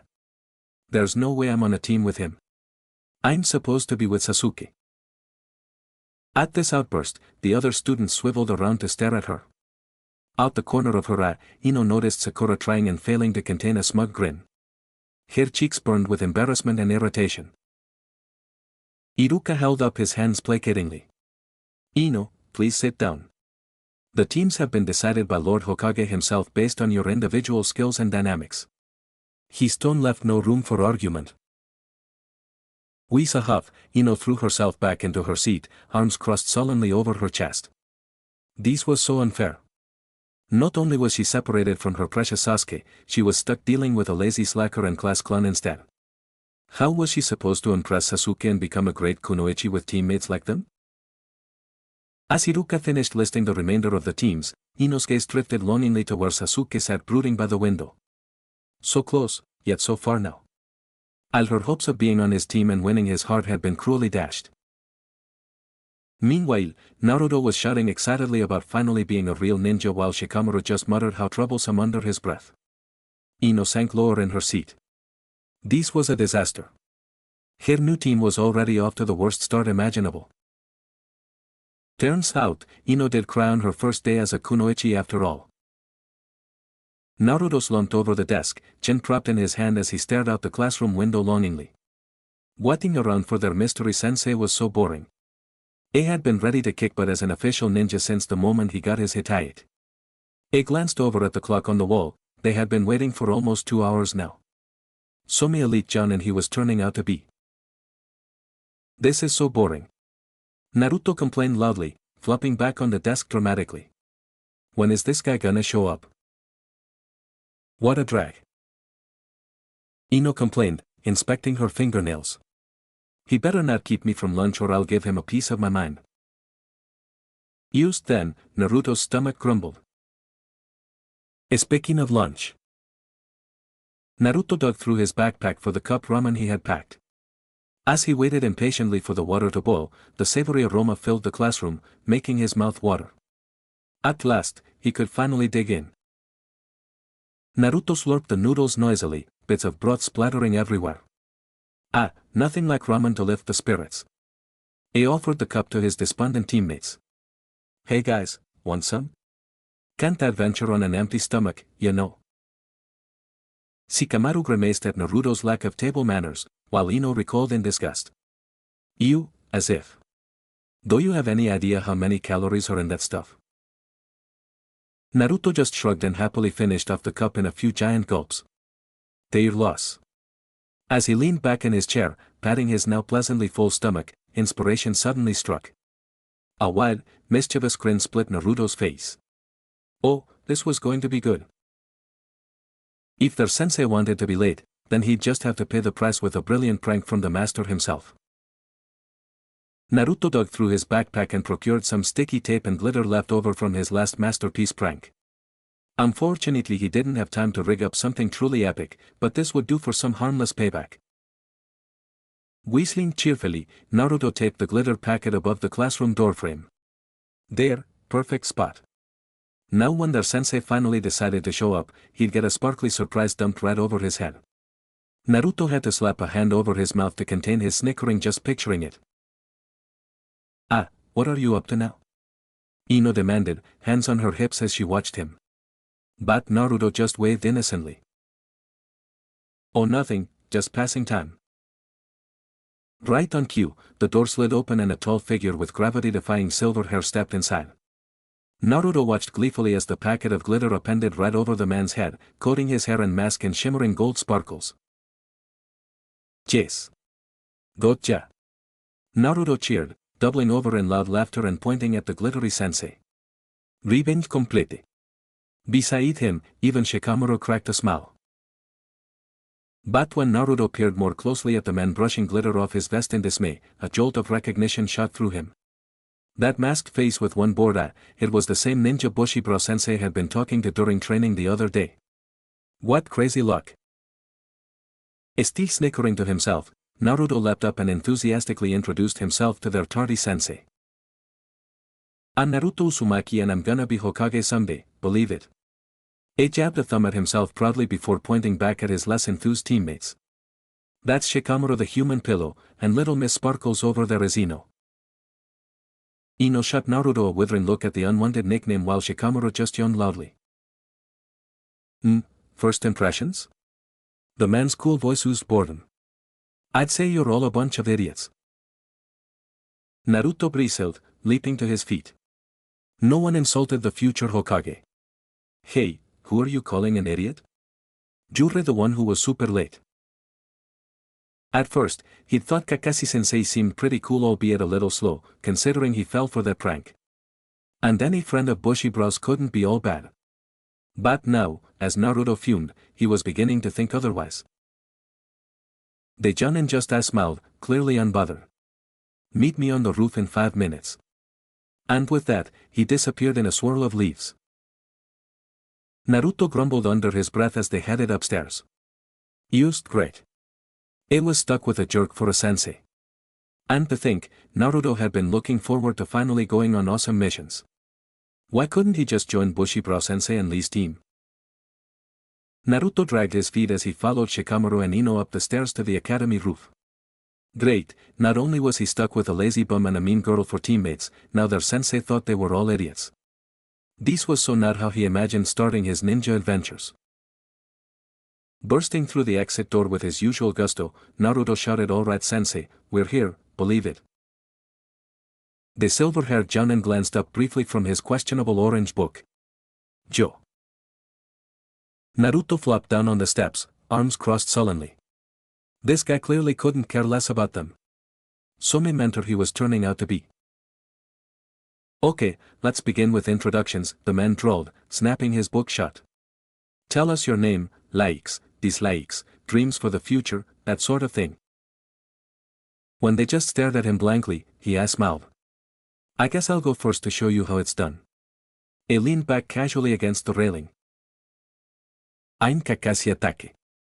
I have some likes and dislikes. My dreams. He waved a hand airily. Well, I have lots of hobbies. Naruto sat twitched. That told them absolutely nothing.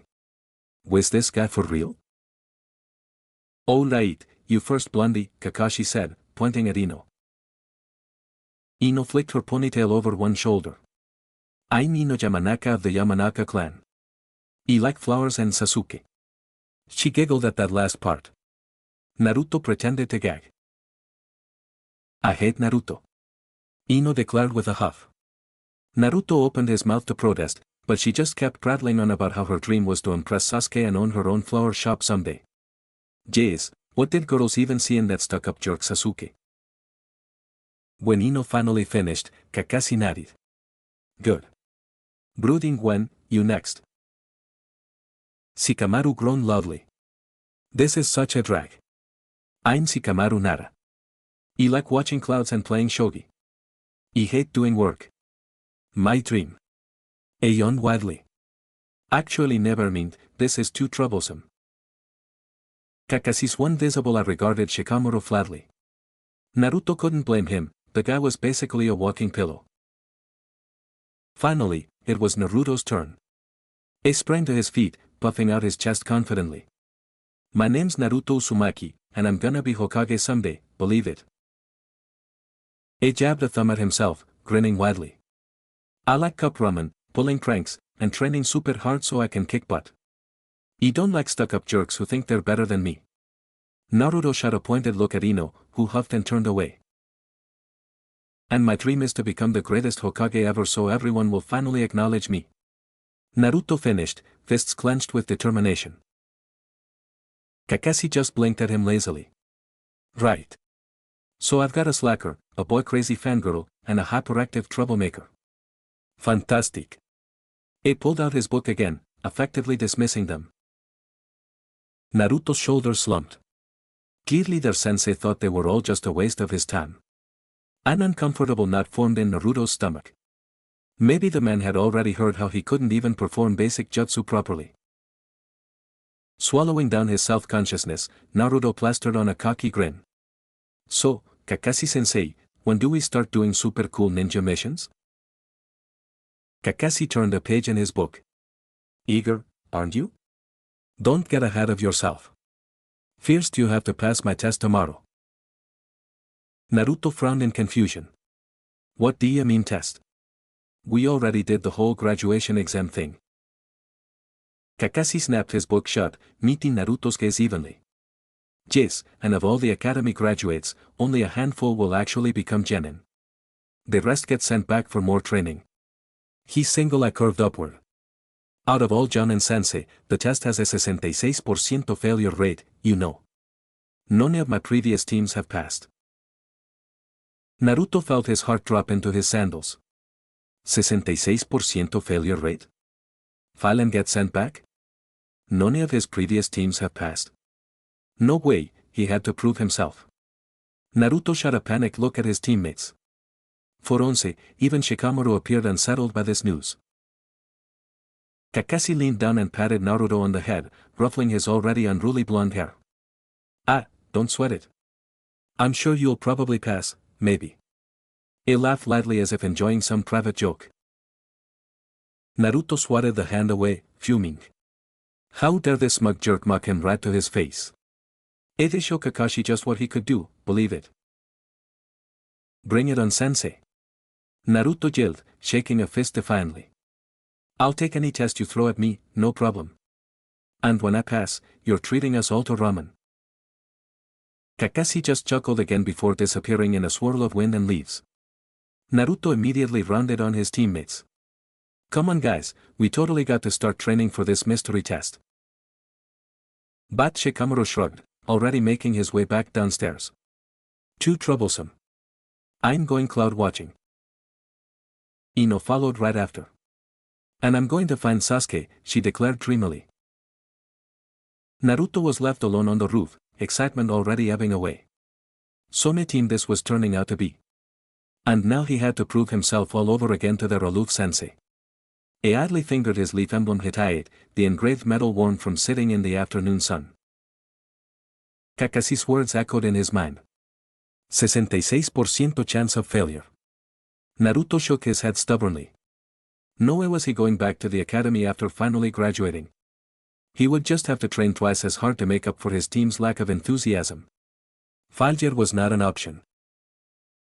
Squaring his shoulders, Naruto leapt from the roof and hit the ground running. Bushibraw Sensei and Bushibraws Jr. had left for a mission this morning, so he was on his own. But that was fine. He had a whole afternoon ahead for solo training before he dragged his unmotivated teammates out to prep for Kakashi's test tomorrow. Just thinking about the challenge made Naruto's blood pump with anticipation. This was his shot to show everyone what he could do. With a determined grin, Naruto sprinted off toward the training grounds. Bring it on, sensei.